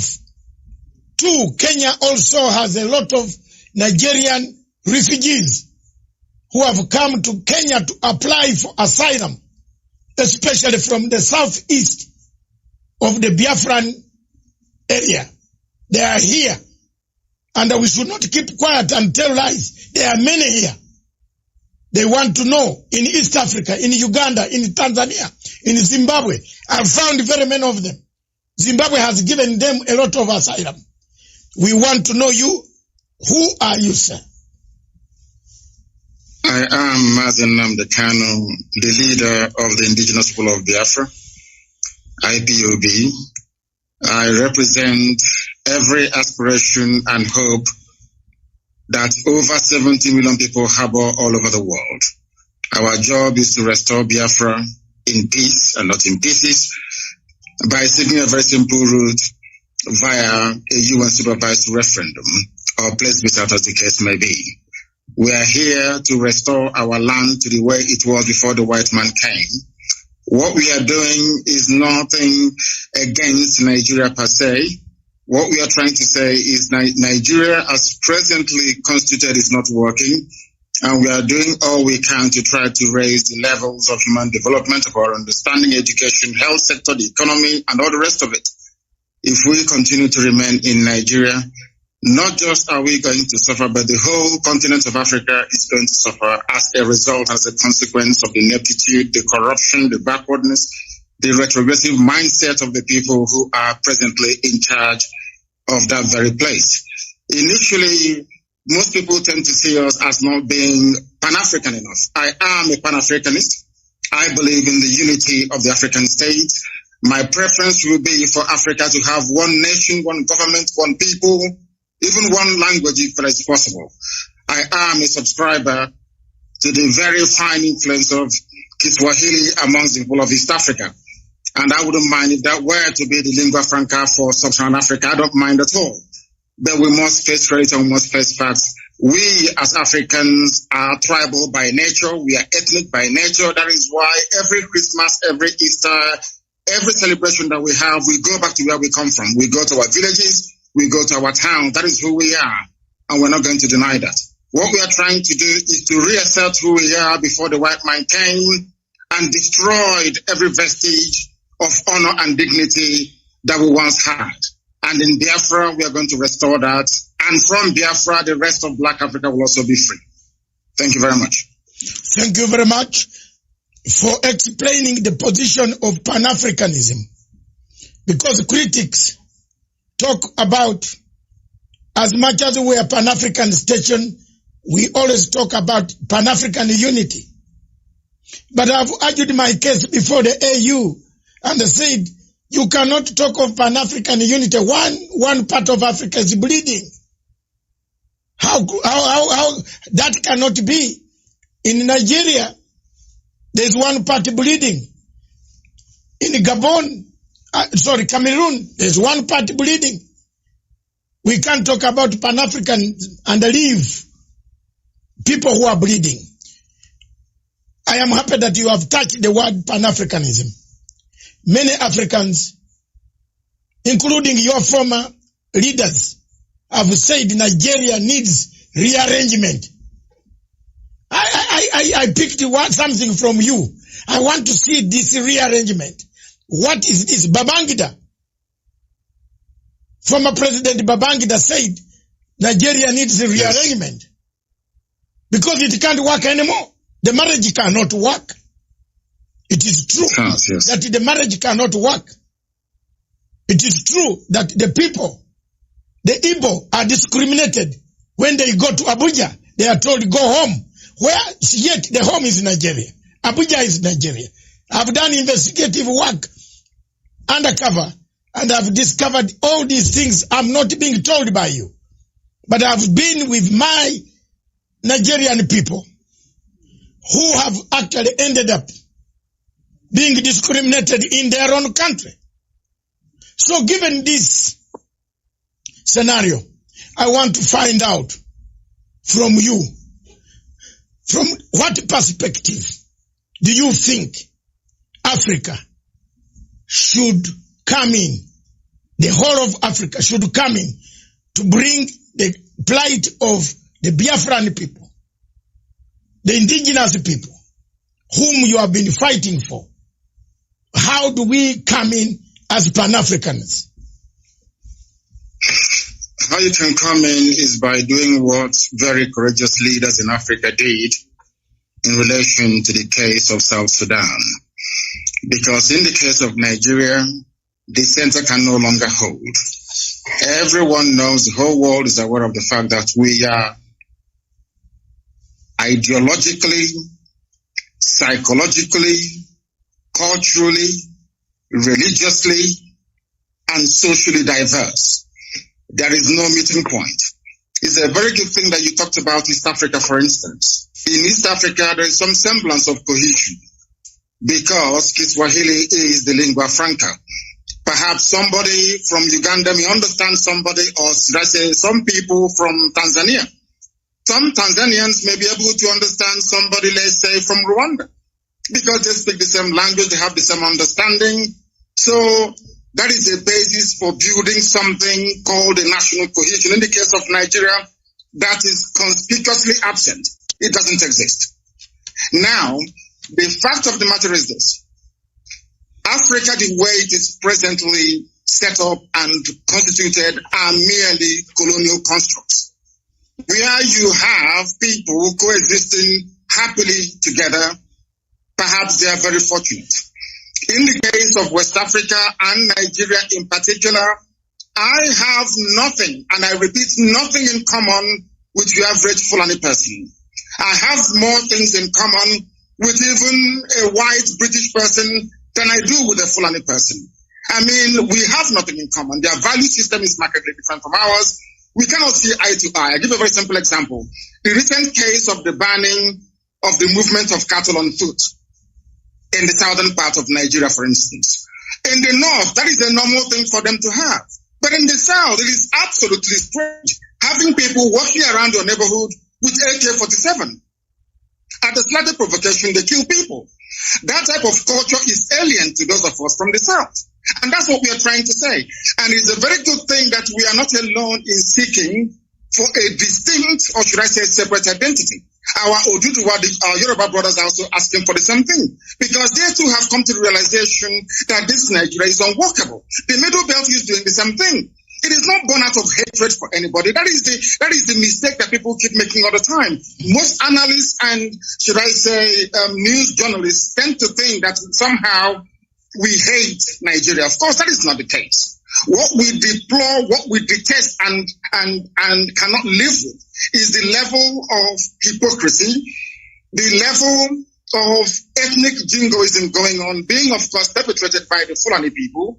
And this is what I want all Pan-Africans to be able to see, that Biafra will be there piloting and moving the affairs of the whole of Africa forward. Because we have said it repeatedly, without Biafra standing on its own, the rest of Africa will continue to suffer and to flounder. And for us to be able to get to where we are supposed to be to, there has to be a very comprehensive and holistic rearrangement of the present state of Nigeria. You are well aware. I asked you to go and read at the comments and statements coming from Katrina Lang, the British High Commissioner to Nigeria, for the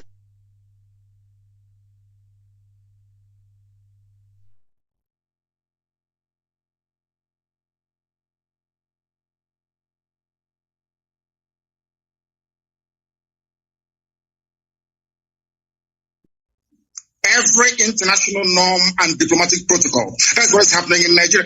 Nigeria doesn't exist as a country. It's not a nation. It's not a state. Nigeria is just a merely business enterprise. That everyone with a vested interest in Nigeria, by which I mean most European countries with their companies in the oil and gas sector in Nigeria, all they want to do is to exploit and to take away without adding anything in. Ogoni hasn't been cleaned up. People are dying in River State, right across from Iguacha and then the coastal region. Everywhere you go, there is mayhem and disorder. In Lagos this morning, the same thing. Everywhere you go to, Nigeria is crumbling because there is a palpable agenda of the Fulani Janja with caliphate to take over the lands belonging to indigenous populations. And we have said no to that. We're not going to allow it, and we're not going to have it. Okay. Thank you very much. You brought me to a very serious question.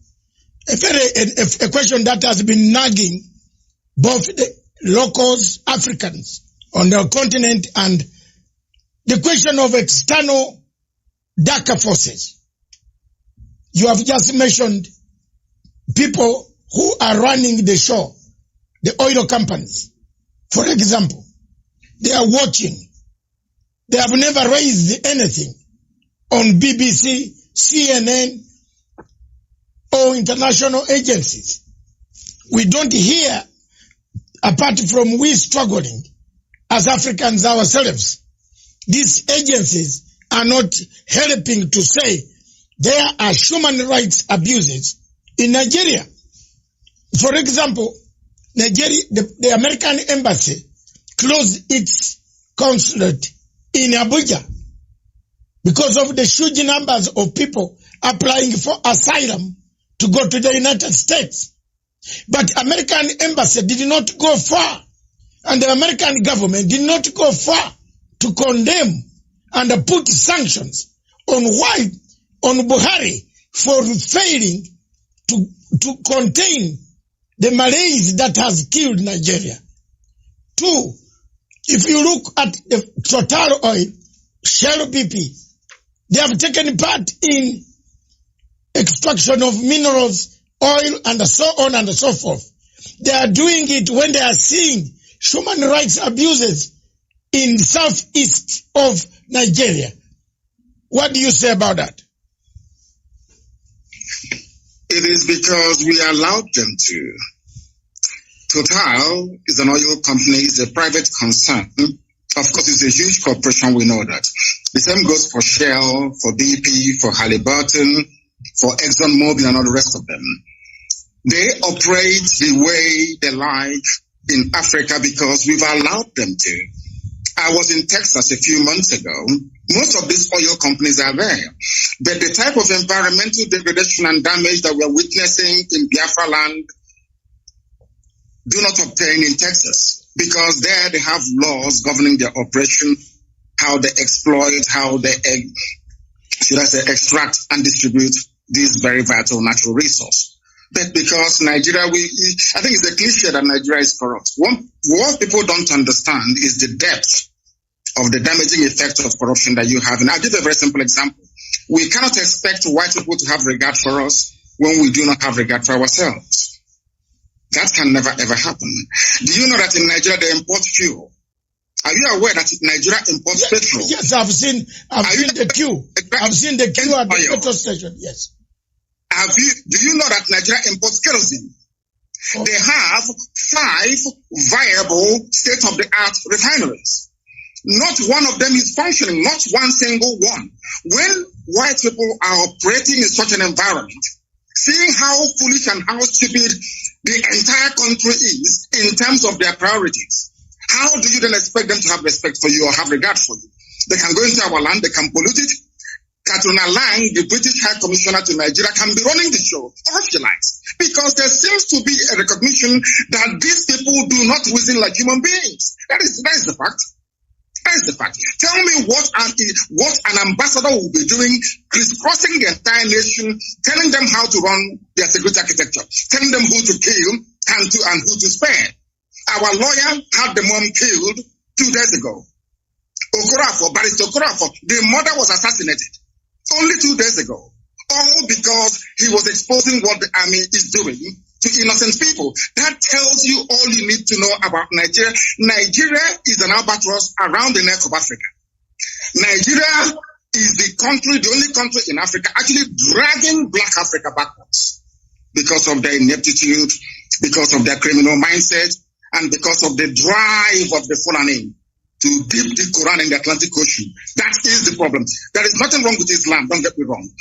There are some very wrong interpretations of the religion of Muhammad that the Fulanis are using as a driving factor in their push to take over the land belonging to the indigenous people all across Nigeria. They've done the same thing to a relative extent in the Middle Belt. They took a chunk of Yoruba land in Ilorin, where they have an emirate today. The same thing they're trying to do in our land, and we said no to it. And the whole world is there. The US mission is in Nigeria. The UK is in Nigeria. EU is in Nigeria. The UN is in Nigeria. And there is wholesale murder and slaughter of people going on in Biafra as I speak to you right now. This very minute. The same people, they claim they know where Boko Haram is from where they launched the attack. The same country is openly supporting ISIS in West Africa. Go to the newspaper pages yesterday, you will see it there. Nigeria government actually supporting ISIS to take over the terror franchise from Boko Haram. They are not hiding it anymore. There's a terrorist who is there as a minister. Now tell me which country in the world will allow a terror sympathizer to be a minister of state only in Nigeria. How can such a country be allowed to exist? Because of what some corrupt people are gaining in America. Because of what some corrupt individuals are gaining from Europe. Because of the corrupt tendencies of Katrina Lang, who is the UK High Commissioner to Nigeria. That is what is happening to us. And because we have no reason up to challenge this very orthodoxy of repression and oppression, that is why that woman keeps gallivanting all over the place, deciding who should live and who should be killed. It is not the fault of Total, not the fault of Shell, not the fault of Mobile. We allowed them, we created the environment to allow them to be so corrupt that now they're controlling our lives. And that is what Biafra will be to an end. I did not say that Biafra will stop the business of Total. I never said that we will not do business with Shell. No, not at all. But it has to be business between two human beings, not a set of human beings and one set of animals. Thank you very much for that question. Let me come back to the question of referendum. You parted ways, and most of us have parted ways with Buhari. about the referendum. The people of Biafra have said, and the entire Nigeria, not only Biafra, most people that I meet or whom I've met, including Obasanjo, several times I've confronted Obasanjo. By the way, me and Obasanjo, we can't sit on the table for 2 minutes without exchanging tables because I can't manage. I have asked, and Obasanjo asked, why don't you give a referendum? The marriage is broken. The marriage is gone. The marriage is not worth it. Do you think the referendum issue now can help to stabilize Nigeria? And if so, when and how can African Union, the Commonwealth, the European Union, and the UN can help to make sure that this referendum is put in place? The only way to go is a referendum, because I am a Democrat at heart. I believe that the democratic will of the people must be expressed at all times, and that is the basic governing principle of any viable society. I am an advocate of referendum, and the sooner they conduct it, the better. It's been muted in the past through their so-called rejigging of their constitution, through their so-called sovereign national conference, which has been coming on and off from time to time. Any new arrangement that seeks to keep Nigeria together as one must be subject to the will of the people. So either way, a referendum is going to come anyway. It may be delayed, but it is ultimately going to come. Now, one thing you must understand is this. There are very corrupt countries around the world. Maybe on the surface of it, they are not corrupt. But they have very corrupt operators that will prefer Nigeria to remain in the very hopeless state that it is in at the moment. Nigeria is in a very hopeless state. A lot of people are making money by virtue of the corrupt nature of Nigeria. Do you know that Shell BP can sell 1 million barrels of crude oil in a day and only report that they only sold 100? Do you know there is no meter? Where the crude oil is being loaded onto the tankers at the terminal in Biafra land where I come from, there is no meter. You can take as much as you like and declare whatever you like. These interests want to keep Nigeria one. Every ambassador to Nigeria gets a welcome handshake of $1 million. Once you're posted to Nigeria from a well-to-do country, so to speak, the ambassador is bribed immediately there and then. That is how you start your work. You will not believe what I'm about to tell you. Do you know that the U.S. ambassador to Nigeria organized, or should I say convinced the Biden administration to allow the U.S. military to come for an exercise in the Gulf of Guinea in order to checkmate Biafra and Ambazonia, freedom fighters? The same people did not go to the north, where they have Boko Haram, where they have ISIS, where they have Ansaru, where they have Fulani herdsmen terrorists. People tormenting, killing, raping, kidnapping, and pillaging on a every blessed day they do this. Do you know that it is not the recommendation of the U.S. ambassador to Nigeria that U.S. must commit their troops to the north? That they are in the Gulf of Guinea, exercising, saying that we are there to fight crime both on land and on sea. But there is no crime going on. The places where the crimes are going on are all in the Sharia north. And I want to bring you back to this idea of referendum once again. Do you know that the Northerners, the Fulani people, they agitated for Sharia in the 12 northern Fulani-controlled states of Nigeria, excluding Middle Belt? Do you know that your good friend, as you are saying, Obasanjo, get it to them? It's not my referendum. They're your good friend because I hate him more than you do. Okay. The man is a joke. Let me tell you this. Do you know that the Fulanis campaigned, including Buhari, of course, the late one who is in Saudi Arabia somewhere in a shallow grave? Do you know that these people campaigned for Sharia to be introduced in Fulani-controlled northern states? I think about 12 or 13 states. There was no hoo-ha. Nobody opposed them. In other words, the Fulanis themselves have divided Nigeria into two by virtue of their insistence on having Sharia. That is why today the Chief Justice of Nigeria is a Sharia lawyer. Not a secular lawyer, not a secular judge, a Sharia court judge elevated to the position of the Chief Justice of a secular federation. Now you tell me. Your Excellency, Nnamdi Kanu, is this the man, the Chief Justice, who said his papers were eaten by termites? Papers were eaten by termites. It's him. He is a Sharia court. He's an alkali in a Sharia court. But today, he is the Chief Justice of a secular state practicing common law. How do you expect us to accept such nonsense? Who in their right mind will live under such condition? Who in their right mind will? That is what we want Africans to understand. It's not that we hate anybody. We are Pan-Africanists. I want one Africa. I want one united Africa. But an Africa found on the basis of justice, fairness, equity, and progress. Not one found on retrogression, on backwardness, on corruption, on stealing, and on looting. That tells you all you need to know about Nigeria. Can you tell me why they're deploying troops to Biafra at the moment? Killing people every blessed day. The same people drafting or asking their troops to be deployed to Biafra land, they know where Boko Haram are. They know where to find ISIS in the north. But they will not go and confront them.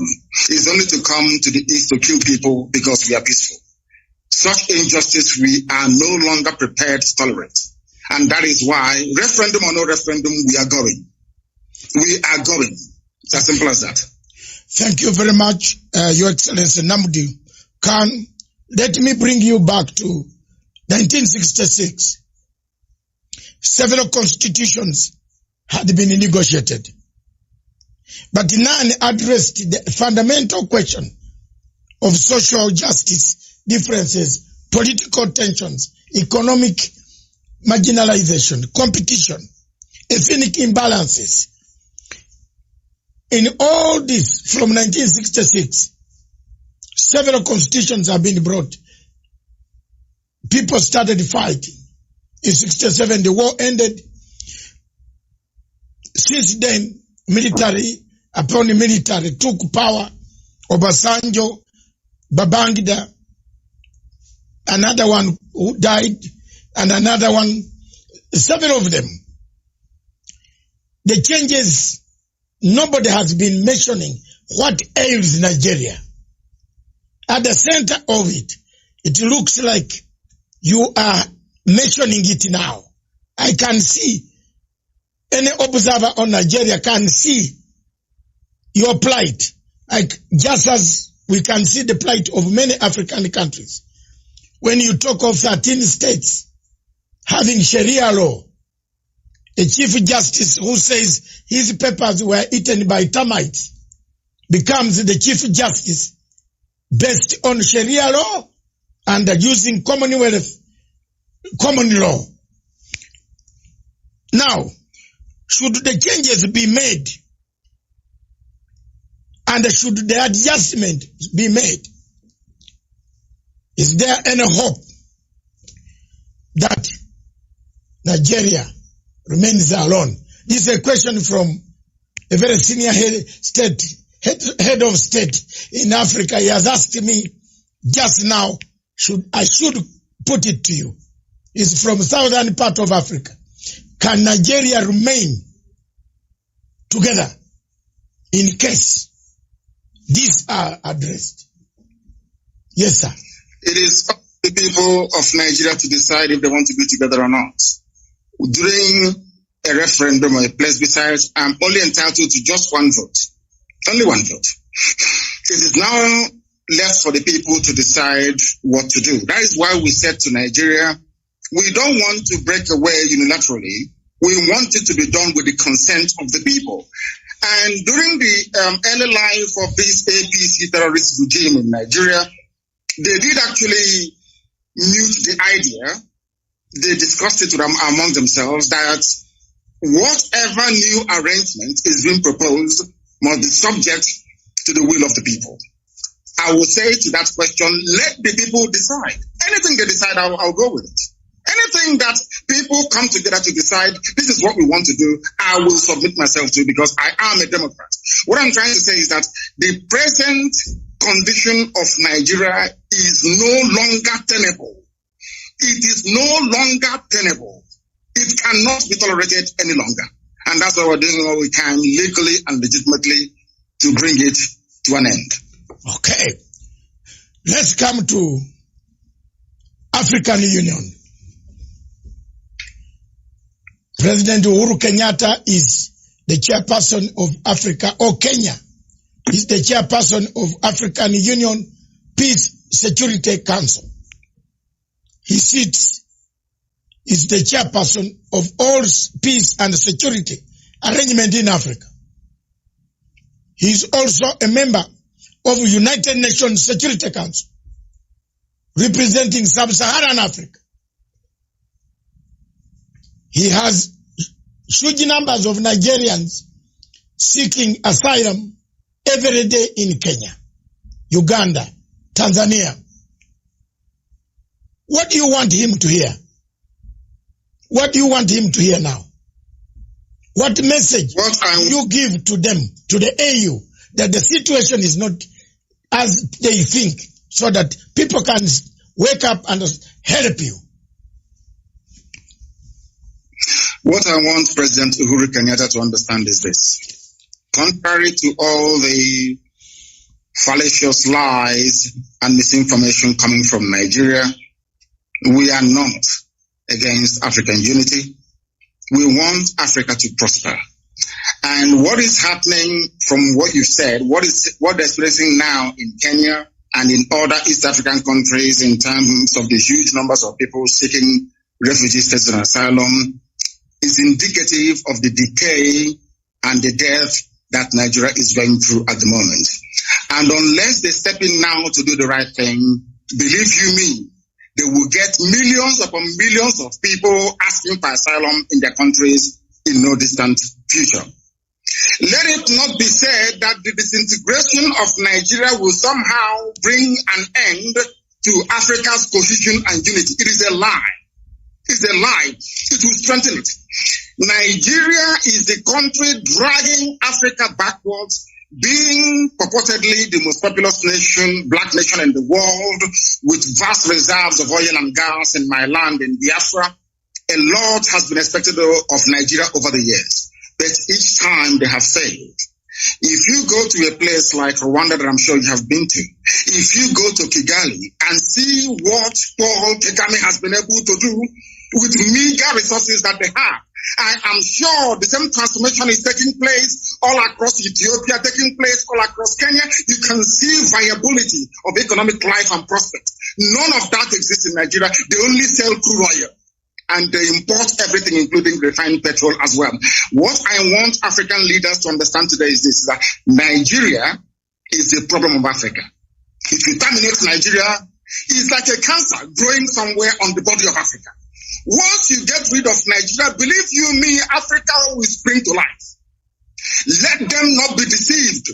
Don't allow yourselves to be deceived to think that we need this huge country with huge population and vast natural resources to be relevant in the world, on the world stage. That is a lie. Because the size of Nigeria, the way it is today, was predetermined by our colonial masters. Britain said, we want to use Nigeria to influence every other country in Africa. That was their game plan. Britain wanted to control Africa through Nigeria. It's there in the official documents. And I'm saying to Africans today, don't allow that to happen. As you say, the level of Fulani mediocrity in Nigeria has made it almost impossible. The best way for us to go is for Africans to understand that Nigeria is a tumor, a cancerous tumor, very dangerous one. Cut it out and Africa will be free. Okay. Thank you very much. I just want you to take a slow pace now. I want to come to ask a question that has happened to me also. We seem to be swimming in the same field. That's why you see we are the same. The loss of your parents, you did not attend. I also did not attend. The death of my father, I have never buried him. I am in the same category like you. I want us to go slow and say, you were not allowed to attend to bury your parents. How did you handle this? I know I am slightly older than you in years. I have handled. Are you sure? Yes, I am. Are you sure? I'm 65. My goodness, you look very young. Yes, I'm 65. And that's very good. I have, when I lost my parents, I was also in exile in Britain, and I could not bury them. How did you yourself handle this matter, and how do you encourage others? There are millions of refugees on the African continent, in South Sudan. Some of them don't know where their parents are. But the people have gone to make political leadership, but they have forgotten accountability. That's why South Sudan peace process is collapsing, because there's no accountability. So how did you handle that? And did it encourage you and give you resolve to keep pushing for a better Nigeria or a better Biafra? Please. It's kept me pushing for a better society for everybody. Everybody, not just within Biafra or within the wider Nigeria, but across Africa as a whole. Because what concerns one black person actually should concern another black person as well. I put my parents' murder by the Nigerian state into context. The only thing that matters to me is the freedom for Biafra, of which I am prepared to pay whatever price that God requires of me to pay in order to ensure that Biafrans are set free. That was how I managed to, should I say, compartmentalize that very grief at that moment in time. And I might also add that my mother-in-law is dead as a result of the same thing. 2 days ago, one of our lead attorneys, they actually threw a hand grenade into the mother's car and killed her and burnt her body only 2 days ago. I see these things as necessary sacrifice that we must go through in order to restore Biafra, that is essentially the kingdom of God upon the face of this very earth. For that, we are prepared to pay whatever price that we are called upon to pay to ensure that the people of Biafra and every other ethnic group being oppressed in Nigeria and wider Africa is set free. That's my mindset. And that was how I dealt with it. As horrible as it was that I couldn't attend as the first child and as the first son, my father's burial, my mother's burial, but I see them as being very essential sacrifices that one has to make in order to ensure that his people are set free. Thank you very much.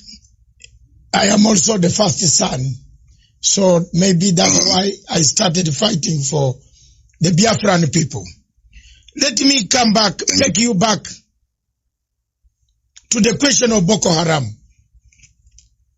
Yes. You mentioned one point which is very clear.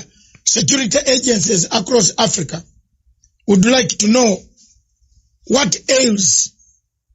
Why is Buhari? By the way, is Buhari, or we have a problem here? Because a human being should understand that people are dying. The army, Nigeria has a huge army. Is the army a coward? Are they cowards? Do they protect who? Are they protecting the territory of Nigeria? How does the army allow people to come and kidnap citizens, take them, then in piecemeal release them 2, 3, 4 back? Who are these? Is it an internal collaboration between the army, Buhari, and his generals? Who is commanding this army? Surely the army that cannot even rescue 5 students from girls who have been abducted. What type of army is this? Is there a bigger thing than Boko Haram? I have been requested by another reader from Tanzania to say Why is this Boko Haram menace never cleared? Why is Nigeria not asking for external help to come in to help them? Is it because they want it themselves? Please shed some light to our viewers. I want Africans to understand one fact today. The entire terror architecture in Nigeria is hinged on the political aspirations and hegemonic tendencies of only one tribe, the Fulani. We have no issues with the Hausa, the Bachama people, and all the rest of them. It is the Fulani. And this game plan has been in existence for a very, very long time, nearly 200 years ago. And they must execute it. I want Africans to understand that only the Fulani tribe alone financed and sponsored almost 6 terror groups exclusively by themselves. Before Buhari came into power in 2015, he said, at the height of the insurgency, an attack against Boko Haram is an attack against the North. I will leave that to one side.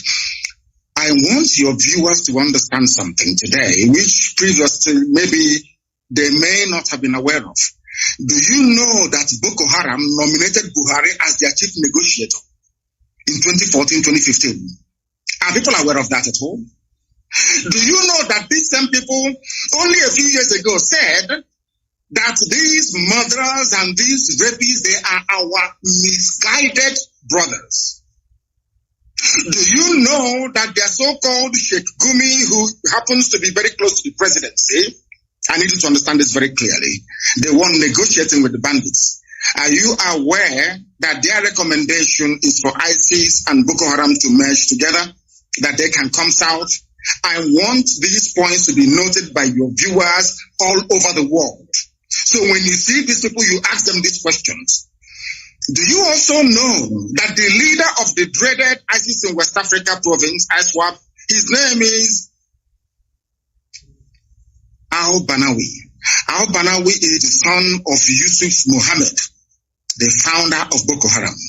Do you know that this man was arrested round about the same time that I was in detention in 2015? Do you know that he was released without trial on the orders of the presidency of Nigeria? Do you know that the 4th largest terror group in the world, the Fulani headsmen, which the whole world knows, the 4th largest terror group in the world, they are Miyetiala. Do you know that the presidential spokesman came out and said live on national television that these terrorists are legitimate stakeholders in the government, in the governance of Nigeria? Are you aware of that? Do you know that despite telling the whole world that these murderers and these killers are from the Sahel, they are not Nigerian Fulanis? Do you know they're forcing us today to give them our land so they can settle in perpetuity? Are you aware of that? Let me also shock you this morning. From the office of the Inspector General of Police of Nigeria, a letter came out titled Terror Elements to Expand Frontiers of Attack. In this very letter signed on behalf of the Inspector General of Police of Nigeria, of which Katona Lang and the U.S. Ambassador are both aware. Here, they mentioned the specific places where they claim the leaders of Boko Haram are hiding. Understand this. I want the world to know that this Fulani expansionism is a well-planned, orchestrated move to take over the land of indigenous people and hand it over to marauding Fulani nomads across the Sahel. A letter from the IG of Police of Nigeria. In this very letter, they mentioned the names of the places where they felt or they believed their intelligence told them that these people are hiding.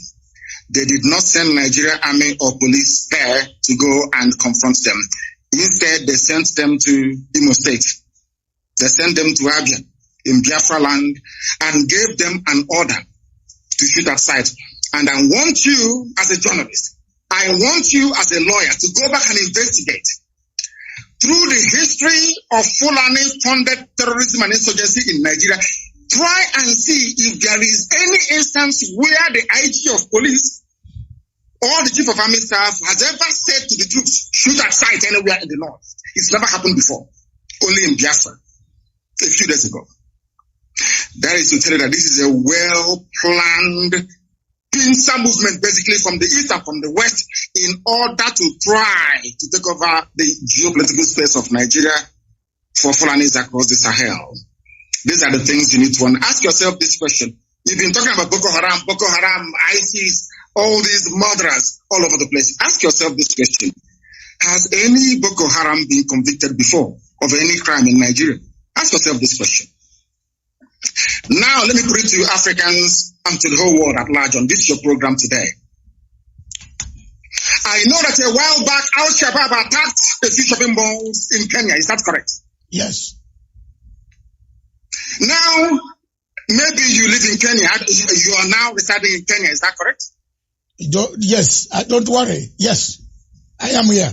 Now, how do you think Kenyans will feel if President Uhuru Kenyatta were to grant some kind of amnesty to Al-Shabaab to now say, Al-Shabaab, you know what? Come and become part of Kenyan army. How would you feel? I think the Kenyans will go to the streets. The Kenyans will catch the Al-Shabaab and will roast them on the streets. Now, let me tell you this. This is something that Africans don't know. Yes. Do you know that Nigerian army being sent to Biafra land today contains elements of Boko Haram and ISIS in it? Yes. Because they are now part and parcel. I've seen the reports, yes. Let me ask you this question. When people say we shouldn't fight the army or their police, how do we know who they sent to us? How can you distinguish between a terrorist in army uniform and a serving patriot in Nigerian army? That's the question I'm asking the whole world to answer. How do we know? They incorporated terrorists into their security architecture. How do we know who is who? Okay. How? Thank you very much, Your Excellency. Let's just take a short break and take water because it is hot in here. And I think wherever you are is also hot. It is, yes. The interview is fantastic. It has generated one of the huge numbers in the history of Pan-Africanism and this television station. So let me take some water. You take some water. We resume in 2 minutes. Okay. 2 minutes. Okay, sir. On that question and the world, how do you differentiate between Boko Haram and Nigerian army? Simple question. When Boko Haram has been inscripted, that's better English, inscripted in Nigerian army to come and kill the people of the southeast. That is the question on the table. When we return, this is Matsanga Africa perspective. In Matsanga Africa perspective, we look for hot spots. One of the hot spots is Nigeria. Is Nigeria disintegrating? Is Nigeria fragmenting to pieces? Is there leadership in Nigeria? Is General Buhari the general we saw 10 years ago? Or this is a different person? How can a leader allow his people to die? How can you inscript a Boko Haram to be a minister in your own government? Oh my God. Is there something wrong? A country that we all looked at as a country, the big giant of Africa. We saw everything in Nigeria. Now it looks like what my good writer, the man who wrote the things fall apart, Chinua Achebe, was right. The center cannot hold anymore. This state is going. Don't go away. Just, we are returning.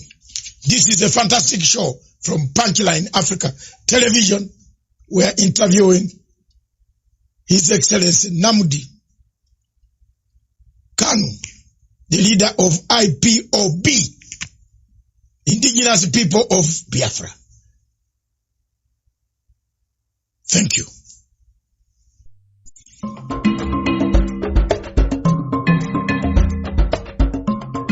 Conflicts exist on this continent.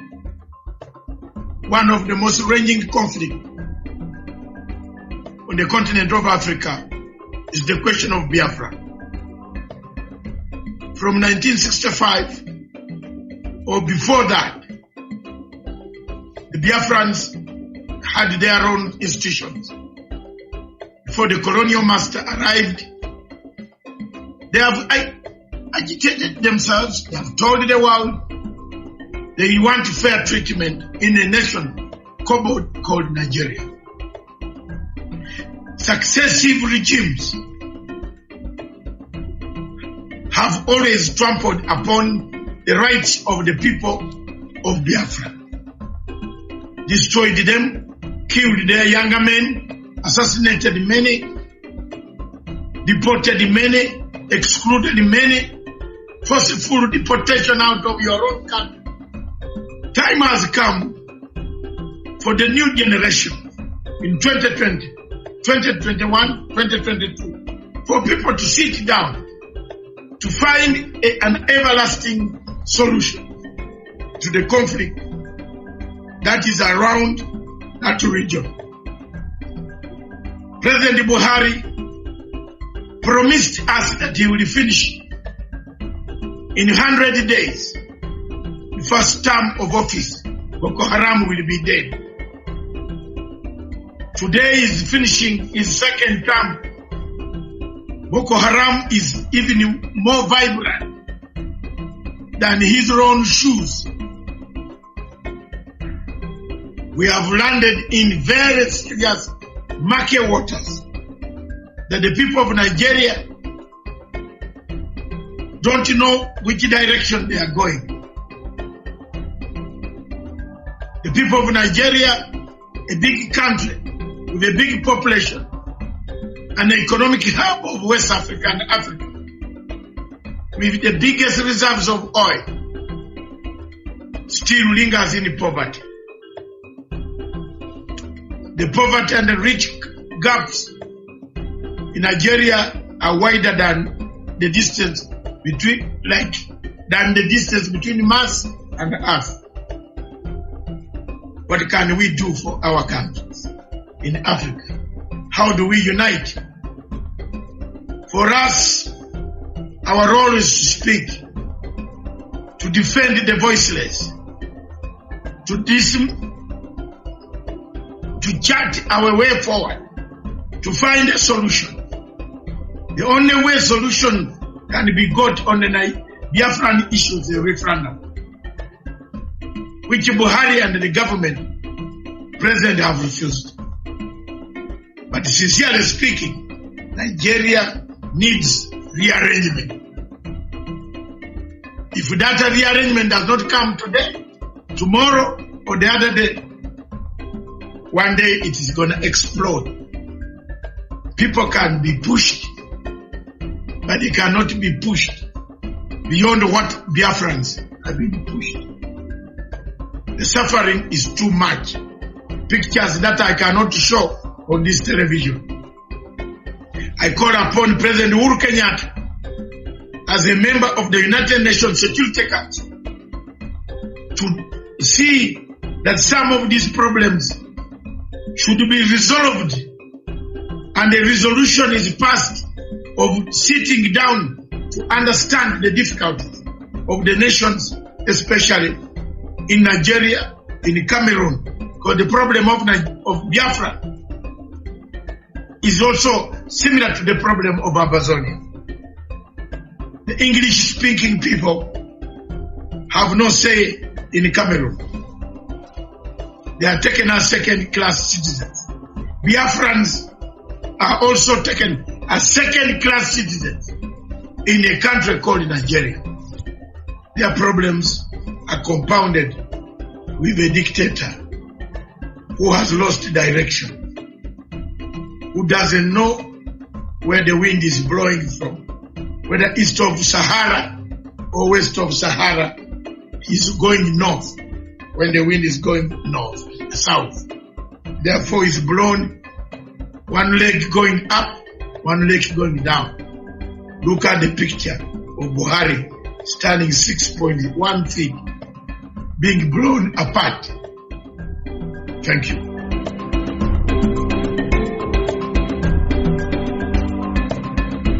Back to Punchline Africa Television.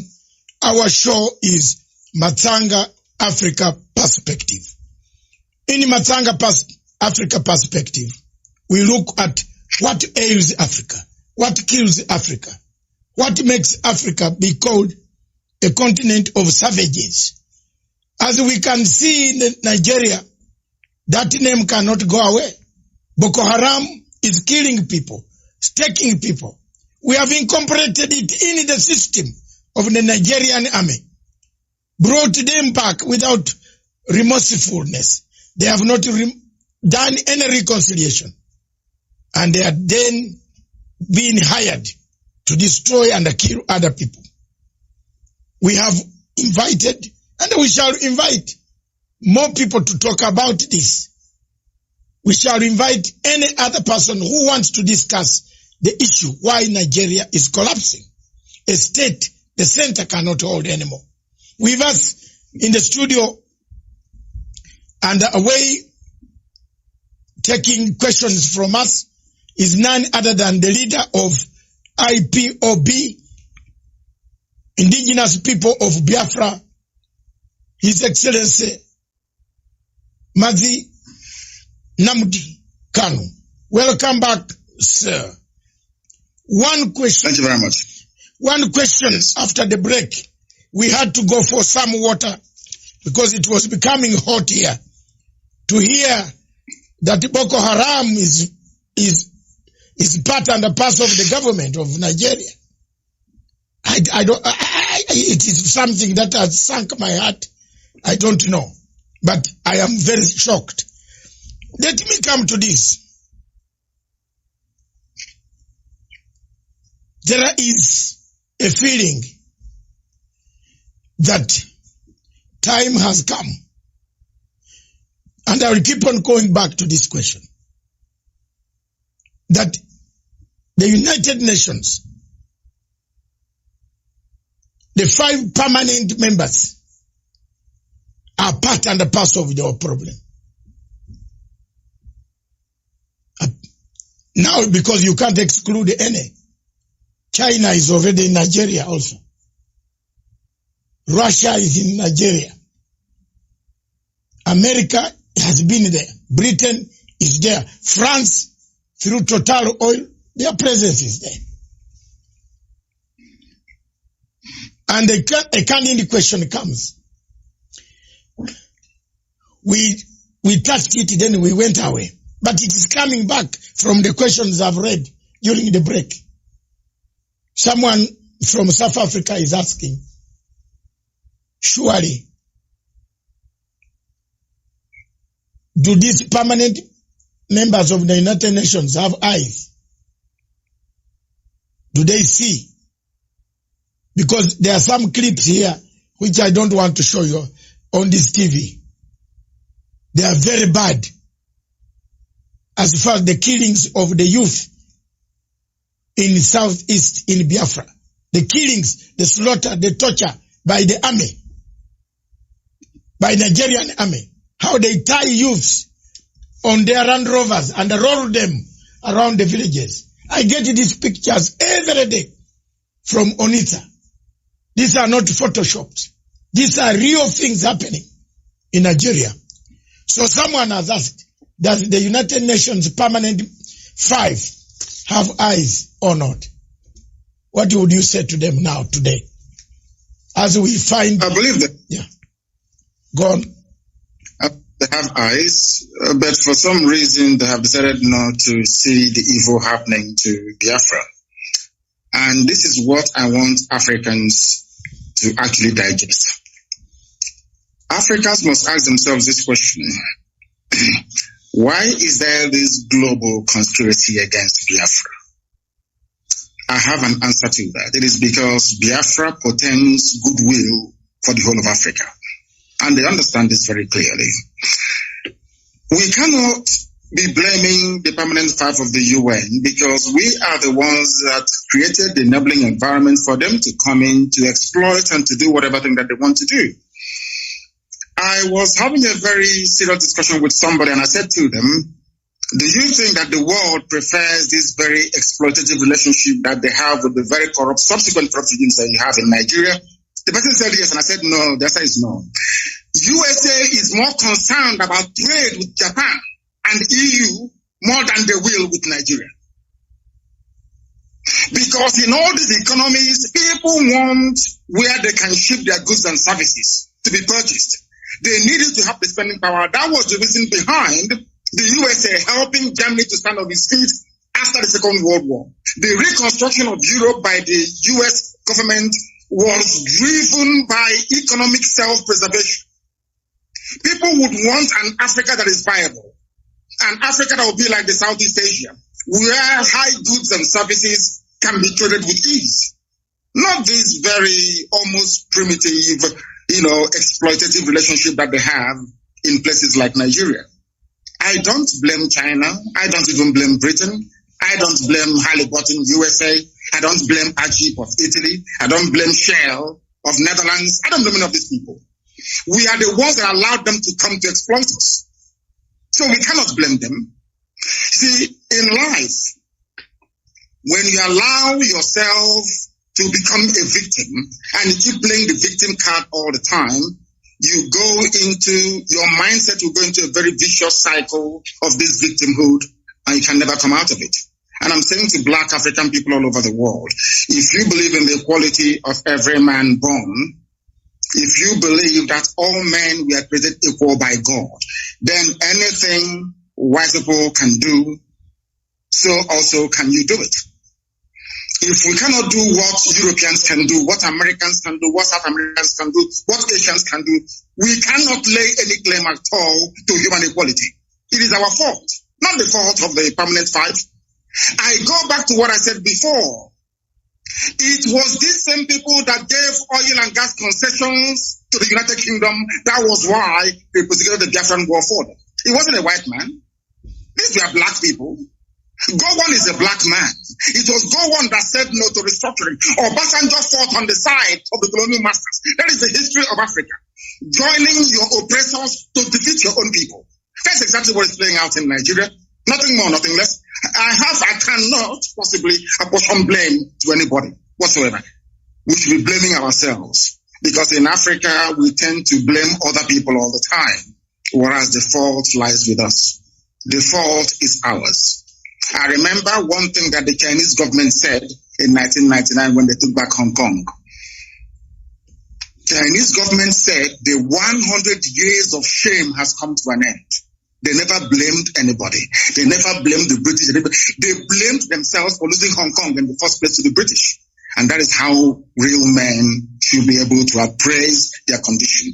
That we are poor, we are ravaged by poverty, disease, ignorance, and backwardness in Africa is our fault. Not the fault of the Europeans. If we decide to rise up tomorrow to say enough is enough, believe you me, we can transform Africa within only 2 years. After all, Paul Kagame is doing something in Kigali. Why can't we replicate it everywhere else? We must learn to put our people first. When a head of state gets up in the morning and buys a property in Europe, what do you expect? That means you don't love your people. When he gets up in the morning and decides to buy a private jet, that means he doesn't love his people. And these are clear facts. I cannot blame anybody for our plight. I blame ourselves for it. And that is why we are rising up. And I want to make this thing categorically clear so that the whole world can understand me. It doesn't matter what they do. It doesn't matter what the greatest powers on this earth do in relation to Nigeria. Biafra is going to be free, or we all die in the process. I swear to God Almighty in heaven. Death is better than what we are passing through right now in that zoo called Nigeria. And we must be free. I said must. We are not begging anybody for it. Before the white man came, there was Biafra. Before Britain was created, Biafra existed for over 5,000 years before the formation of Britain. How did they decide where I should live? How did they decide which identity I should have? How can a white man come from Europe and decide to call me a Nigerian? What is the meaning of Nigeria? Nobody knows. We must go back to who we are. Be proud of who we are. I am a proud Biafran. I can never be a proud Nigerian because the name Nigeria has no meaning. No meaning whatsoever. Not even in Swahili, it has no meaning. How can a white man come and create a country for me in Africa and I be holding their flag running up and down saying this is my country? Who said so? Can I go to Europe and create a country in Europe for them? On what basis is our argument of human equality when Europeans can come to Africa and create countries? We cannot go to Europe to create countries. How can that be equality? Oh, that is why racist towards us. And that is why we must rise up now, not tomorrow, to support Biafra. Biafra is the beginning of the true emancipation of black people. Ask Julius Nyerere and he will tell you. Thank you. Julius Nyerere, indeed. In 1967, the late Julius Nyerere was the first man with Dr. Milton Obote. That's why I, on this microphone, I still carry the flag of Dr. Milton Obote. They are the first countries in Africa to recognize Biafra. So in case people are asking why we have interest in Biafra, I follow both the leaders because I have lived in Tanzania and I am a Ugandan. And I live in Kenya. I live in Europe. I'm a global citizen. I follow Pan-Africanism. Indeed, one other question before I bring this to your side, you address your people, and then we make it, call it a day. We have covered most of the things. Some of them you will bring them in your own address, which you will be given a chance to do so in 15 minutes also. There are so many ways, constitutional ways, of struggling for freedom. I believe you know where I'm going now. What's this? We have tried. For over 10 years you have tried. You have done so well. You have awoken the people and said, wake up. We are being slashed one by one. Buhari has allowed people to buy daggers. You know, I saw my investigative journalist came across 100,000 daggers. How do you buy daggers for who? You import daggers. Are there so many cows to slaughter in that place? This, I looked at it and said, these are daggers to come and kill other people. If the constitutional route of referendum fails, what other constitutional means would you use? We insist on constitutionality. Yes. And we are going to have it. When Reverend Dr. Martin Luther King started to try to rearrange the social order in America, some people felt it was impossible to do, but eventually he succeeded. When Nelson Mandela, and I'm sure your good self, and all other anti-apartheid campaigners started, even with the support of Margaret Thatcher and Ronald Reagan, this is something people don't know, that Ronald Reagan, a very powerful president of the US, and Margaret Thatcher, of course, the young lady, they all supported apartheid South Africa. They did. They were the ones that labeled ANC a terrorist group. Some people don't know this. It was only a few years ago that the name of Mandela was, should I say, erased from the logbook of terrorists in the United States of America. People don't know this. We are going to insist on what is ours and what is right. We've been occupying our land in perpetuity since the creation of man on this very earth. Somebody came and decided to change our identity, and we said no. The person said, okay, if I'm leaving, I'm going to hand you over to a more brutal caretaker, which are the Fulanis in this case. And that is why they're killing us and killing us till tomorrow. I want to draw your attention to something very, very critical. The order given by the Inspector General of Police of Nigeria to predominantly Fulani soldiers and Fulani police people to go to Biafra land to kill people. Had this announcement been made by any other police chief anywhere in the world, believe you me, there will be someone to appear in hate the next day. I want to read for your audience. I'm going to quote him verbatim what he said. The IG of police in Nigeria said, he's a Fulani man, mind you, don't mind the media shout, do the job I command you. If anyone accuses you of human rights violation, the reports will come to my table and you know what I will do. So take the battle to them wherever they are and kill them all. Kill Biafrans all. Don't wait for an order. What another order are you waiting for when Mr. President has ordered you to shoot anybody carrying AK-47 assault rifle? Quote me, even a dead policeman can be tried and dismissed from the force, and his family will not get his benefits. And this is from a police chief. Do you know the funniest thing, or should I say the most astonishing thing of all? The EU has a presence in Abuja, in Nigeria. The British High Commissioner is there, Katuna Line. The US Ambassador is there. They've not said anything at all. In other words, that leads us now to believe that exactly what happened between 66 and 1970 is about to happen again, which is kill as many Biafrans as possible. I want all Africans to understand this, that this very policy of genocide and slaughter is sanctioned by the US Ambassador in Nigeria, sanctioned by the UK of all people. Tomorrow they'll be singing songs of praise about human rights abuses, what China is doing, what is happening in Gaza, what is happening in Rohingya. But in Nigeria, they sanction the killing of Biafrans in broad daylight. What sort of justice is that, I ask? I want Africans to know, to ask themselves this question. Why is it that the USA and Britain wants this very tiny country to be squashed and killed? What is it that they have that is driving them so mad? Because the future progress of Africa lies in the land of Biafra, and they do not want black people to be developed. That is why they are doing what they are doing. Look at a whole, should I say, high commission running all over the place, telling the country how to be run. The same things that from Nkrumah, Julius Nyerere, Azikiwe, all of them, Patrice Lumumba, Jomo Kenyatta fought. The same thing that Mandela fought. Black people are now tolerating it.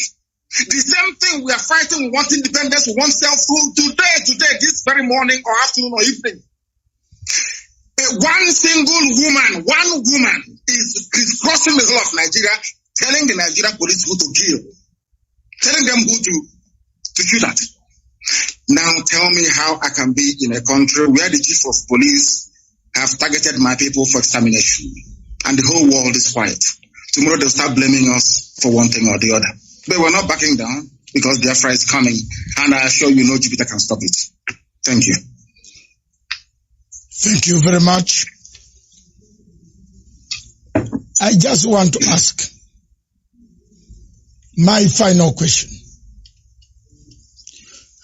What does the future look like for Biafra? I'm interested in that. What does the future? Because let me come first. I've struggled for Sudan. My television and my TV struggled for Gambia. You remember you were listening to me when Yaya Jammeh switched off all television stations in Gambia. I took my satellite quietly in Gambia. And Yaya, with all the army, could not know that I was broadcasting from his own place. I took my satellite phone and we did help to liberate Gambia. I'm proud that South Sudan today, I played a part to call Dr. Riek Machar. You know, at the time the people, Your Excellency Nnamdi Kanu, think that when you interview a man who has a different opinion from the government, you are giving them platform. Yes. We must hear. When we talk, then violence will stop. If we keep quiet, then we shall perpetuate violence. So we should keep on talking. And I picked up a phone called Riek Machar in South Africa. where he had been put under house arrest. I shouted on this television to IGAD and the AU. I made noise to the British and the Commonwealth office. I said, how do you lock a person who should be negotiating peace in South Sudan? Took about 2 months, 3 months. Riaka was set free, was told you can now start the negotiations. Everything I've touched on African continent in my 65 years, I've resolved. I resolved a big, huge conflict in Uganda. I think you already know. Between the Lord Resistance Army and the President Museveni. People feared to go to the bush to look for this man, younger man called Kanu. Very young, still 40-something. I went. I said, you are killing people. People want you to talk. And we have come here. If you want to kill us, you can also kill us. I'm a determined man. I want you to paint for us a picture of a Biafra that does not look Savimbi way. You know where I'm coming from. You have read the Savimbi history. I do. We give him everything, then he turns up, he misuses, he lets us down. Sudan, South Sudan, look, we give them time, Riak comes back, they fight again over power. I have been there for Cameroon, the Amazonian people. I'm bringing them again. Now they have several factions. You don't know whom to call. One calls you, don't call that one, don't call this one. That, you see, these are things that worry me in Africa. Paint for me the picture of a Biafra you want. Yeah. Whether today, tomorrow, whether you are there or not there, whether I'm there or not there, we want to see the picture of a Biafra.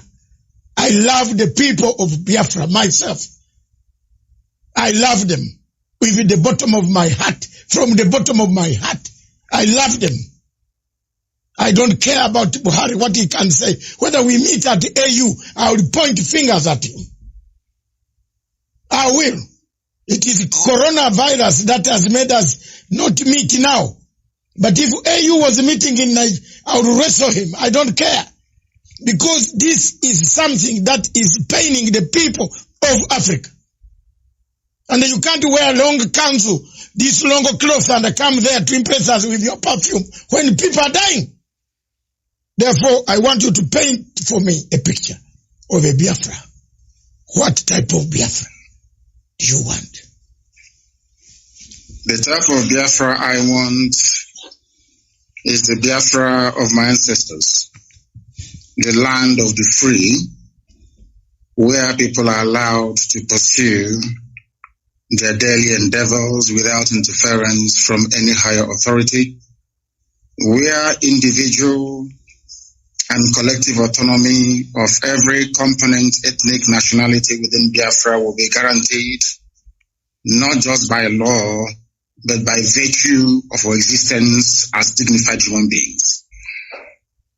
A Biafra that will be demilitarized, a Biafra that will be forward-looking, innovative, creative, run on clean, green energy, not reliant on gas or petrol.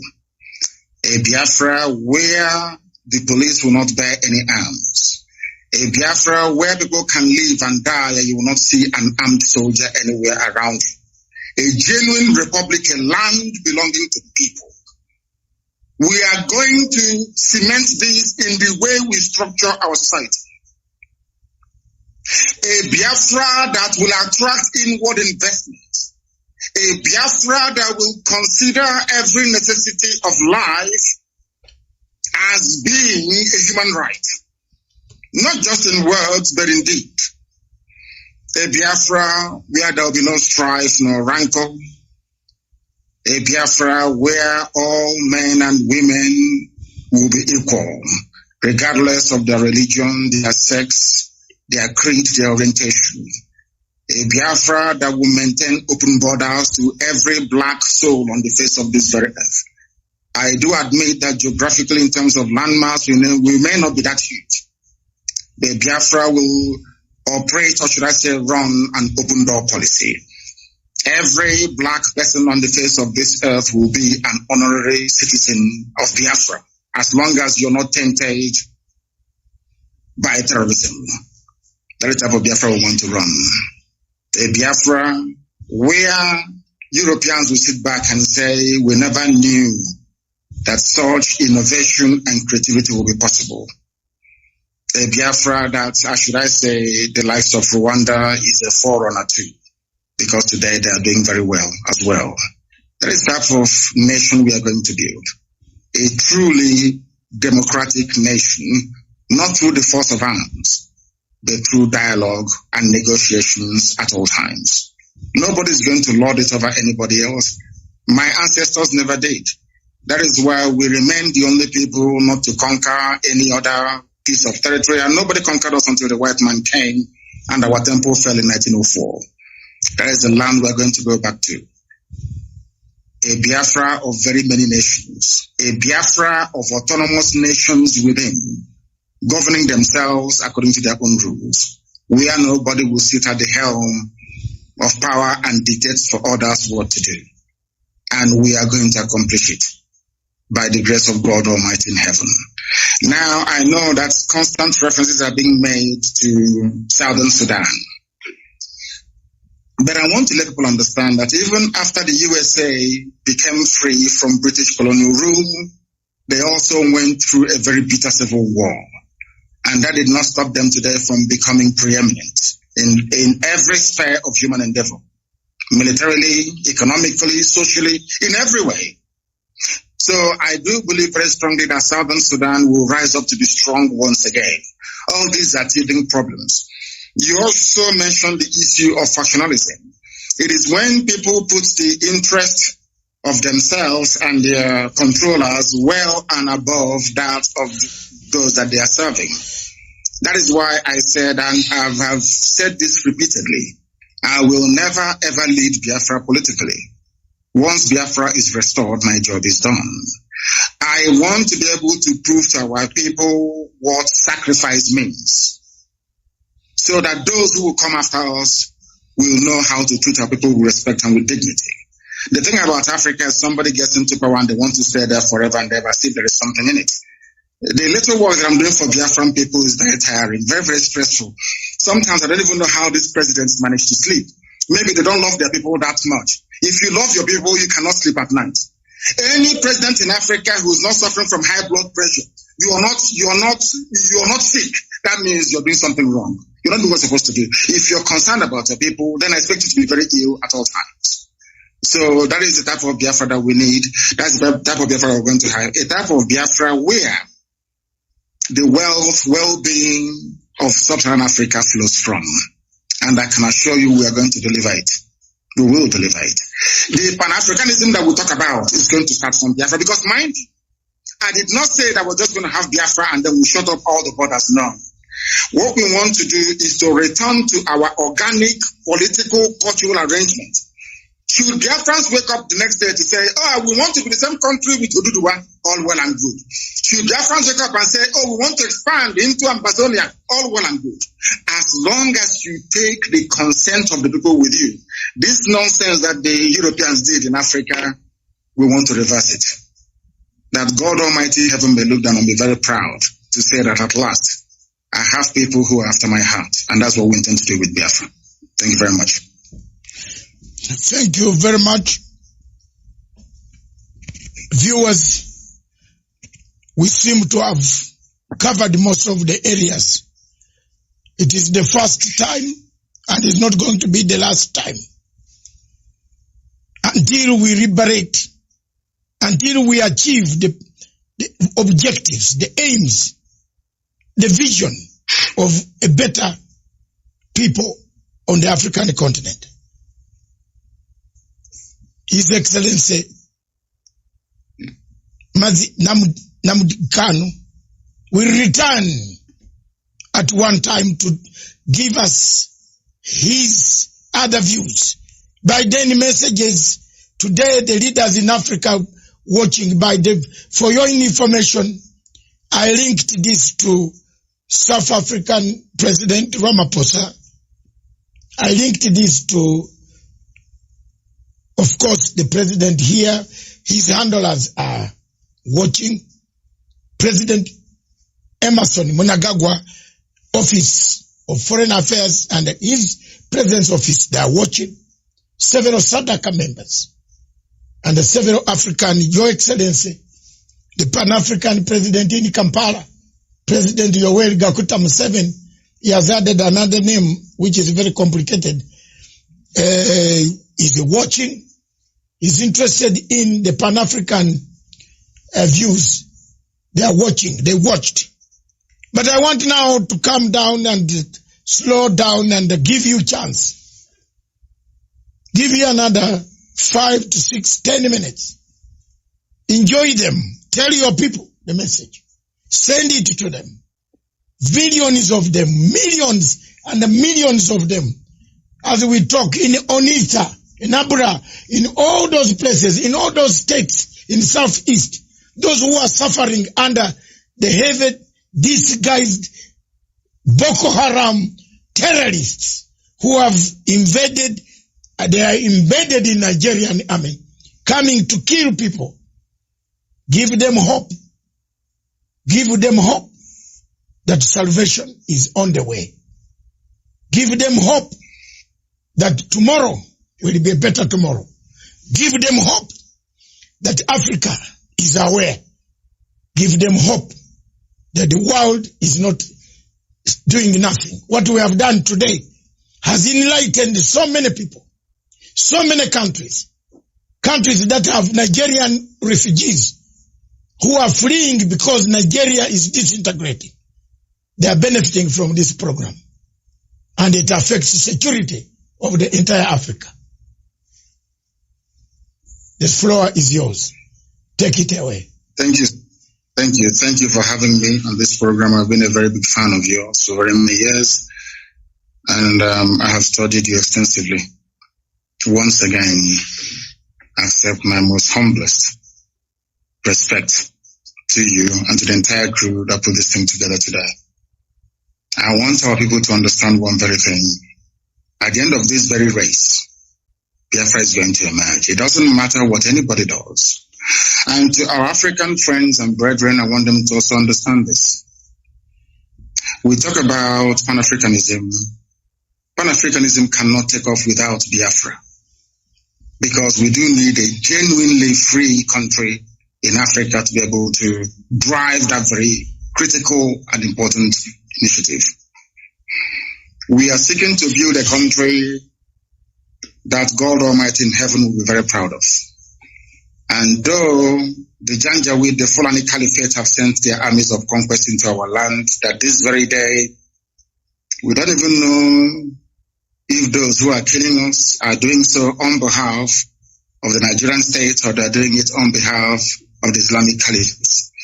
Because as we well know, ISIS is now in Niger State. Very soon they'll be in Kogi, and then from Kogi they'll come into Anambra, and the real war will begin. Remember, very many years ago, I told you one very critical point for you to bear in mind at all times. So basically to guide you in all your deliberations and your thinking about Biafra. They are going to kill us. That is true. But that is not going to stop Biafra from coming. We are going to do all we can to defend our land and to defend our people. The whole world may appear to be against us, but we have done nothing wrong. That is the most frightening thing about this whole thing. If you ask the world, what did Biafra do wrong to you? Nobody can tell. Nobody can actually explain to you properly. Because they want a world where very illiterate, nomadic set of people will be in charge of governance, where you have refineries and they're no longer working, where you produce oil and gas but still import kerosene and fuel for your cars, where they want to impoverish the people. For those who may not be acquainted, or should I say familiar with the book that one of our very good friends wrote in years gone by, Walter Rodney, He was at Dar es Salaam University where he was assassinated by the CIA very many years ago. Walter Rodney wrote a very compelling book called How Europe Underdeveloped Africa. What we are witnessing today is precisely what he was trying to explain to us. If you allow yourselves to be taken over by greed, by self-preservation and the trappings that you find in North America and in Europe and in Far East Asia, you will never ever develop your land. We are fighting for Biafra that we may restore our lost dignity. We are fighting for Biafra that black people all over the world may be set free at last. We are fighting for Biafra not that we may have or commence the building of a large empire, not at all. We are asking for a Biafra where we can live and die with a semblance of dignity. Because right now people are dying, but there isn't any dignity. We must stand very tall and very strong, resist our enemies. That thing that we are thinking now that is impossible to accomplish very soon, you will say it. We must remain resilient. We must remain devoted. We must remain unflappable. We are not going to retreat, not one iota.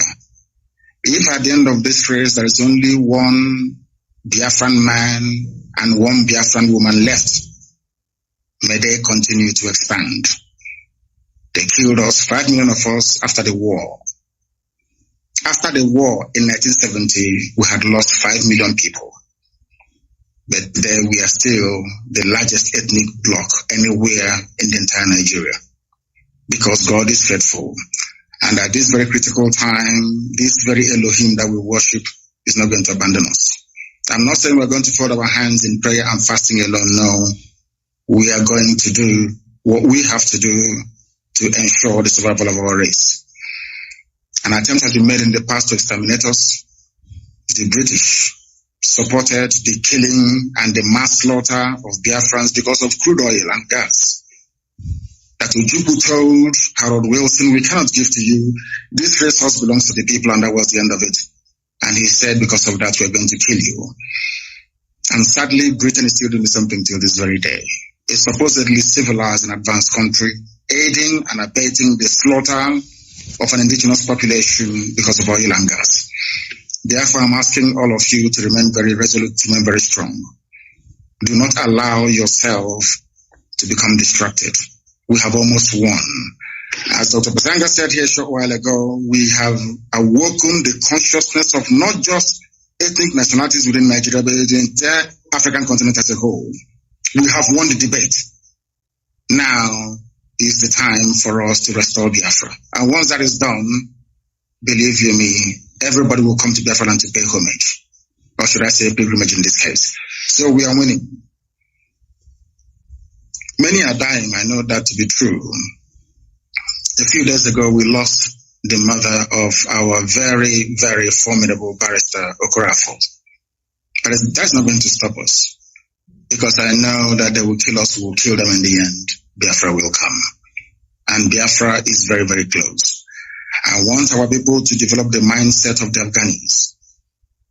Never say die. There were a group of people called the Mau Mau in Kenya. There were a group of people called the Kumeko in our land. These are the two people that forced the British to a standstill. Go and ask anywhere. And the remnants, of course, of Benin Kingdom, we must acknowledge them because they also fought very gallantly as well. We did not fight because we didn't like the Bible that the white man brought to us or the whiskey that accompanied it. We fought because we are free people. The time has come for us to restore the kingdom of heaven upon the face of this earth. The time has come for Biafra to be reestablished.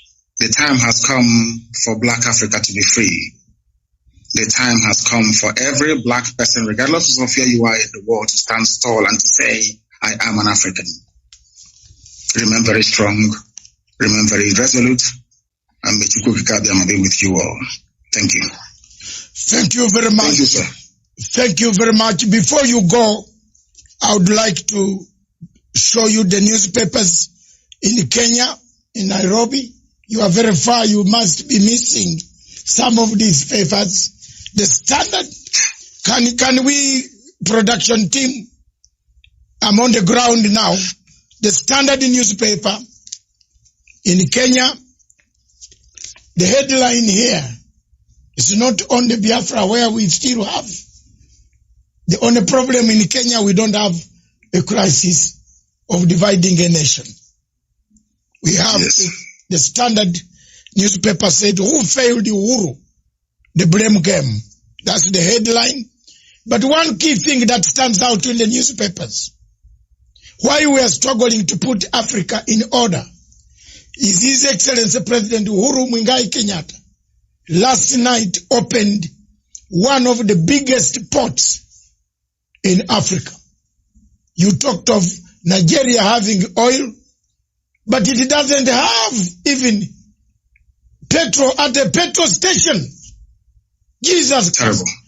But President Uhuru Kenyatta, while yesterday opening the the port in Lamu, he said this port will connect the east to the west, east to the north, east to the south. That is the thing that we have here now in Africa, in East Africa. We want to thank President Uhuru Kenyatta again for putting infrastructure for people to get in a car and drive take 10 days and arrive in Anambra. Is it Anambra? Yes. That's right. Yes, that's right. That's yes. I have been sent so many messages from Dubai. People saying in Anambra, they are married there. Kenyans, Nigerians have married a lot of our people from East Africa. And I hope one day for us, my children, also one of them, my daughters, is married to an Igbo person from Onitsha. Wonderful. We know how to take care of our wives. We are united. Another newspaper says good things about Africa. The Ram Port roars to life with the president is good. You can see it. Yes, yes. That's it. And another good thing in Africa, I'm looking for Africa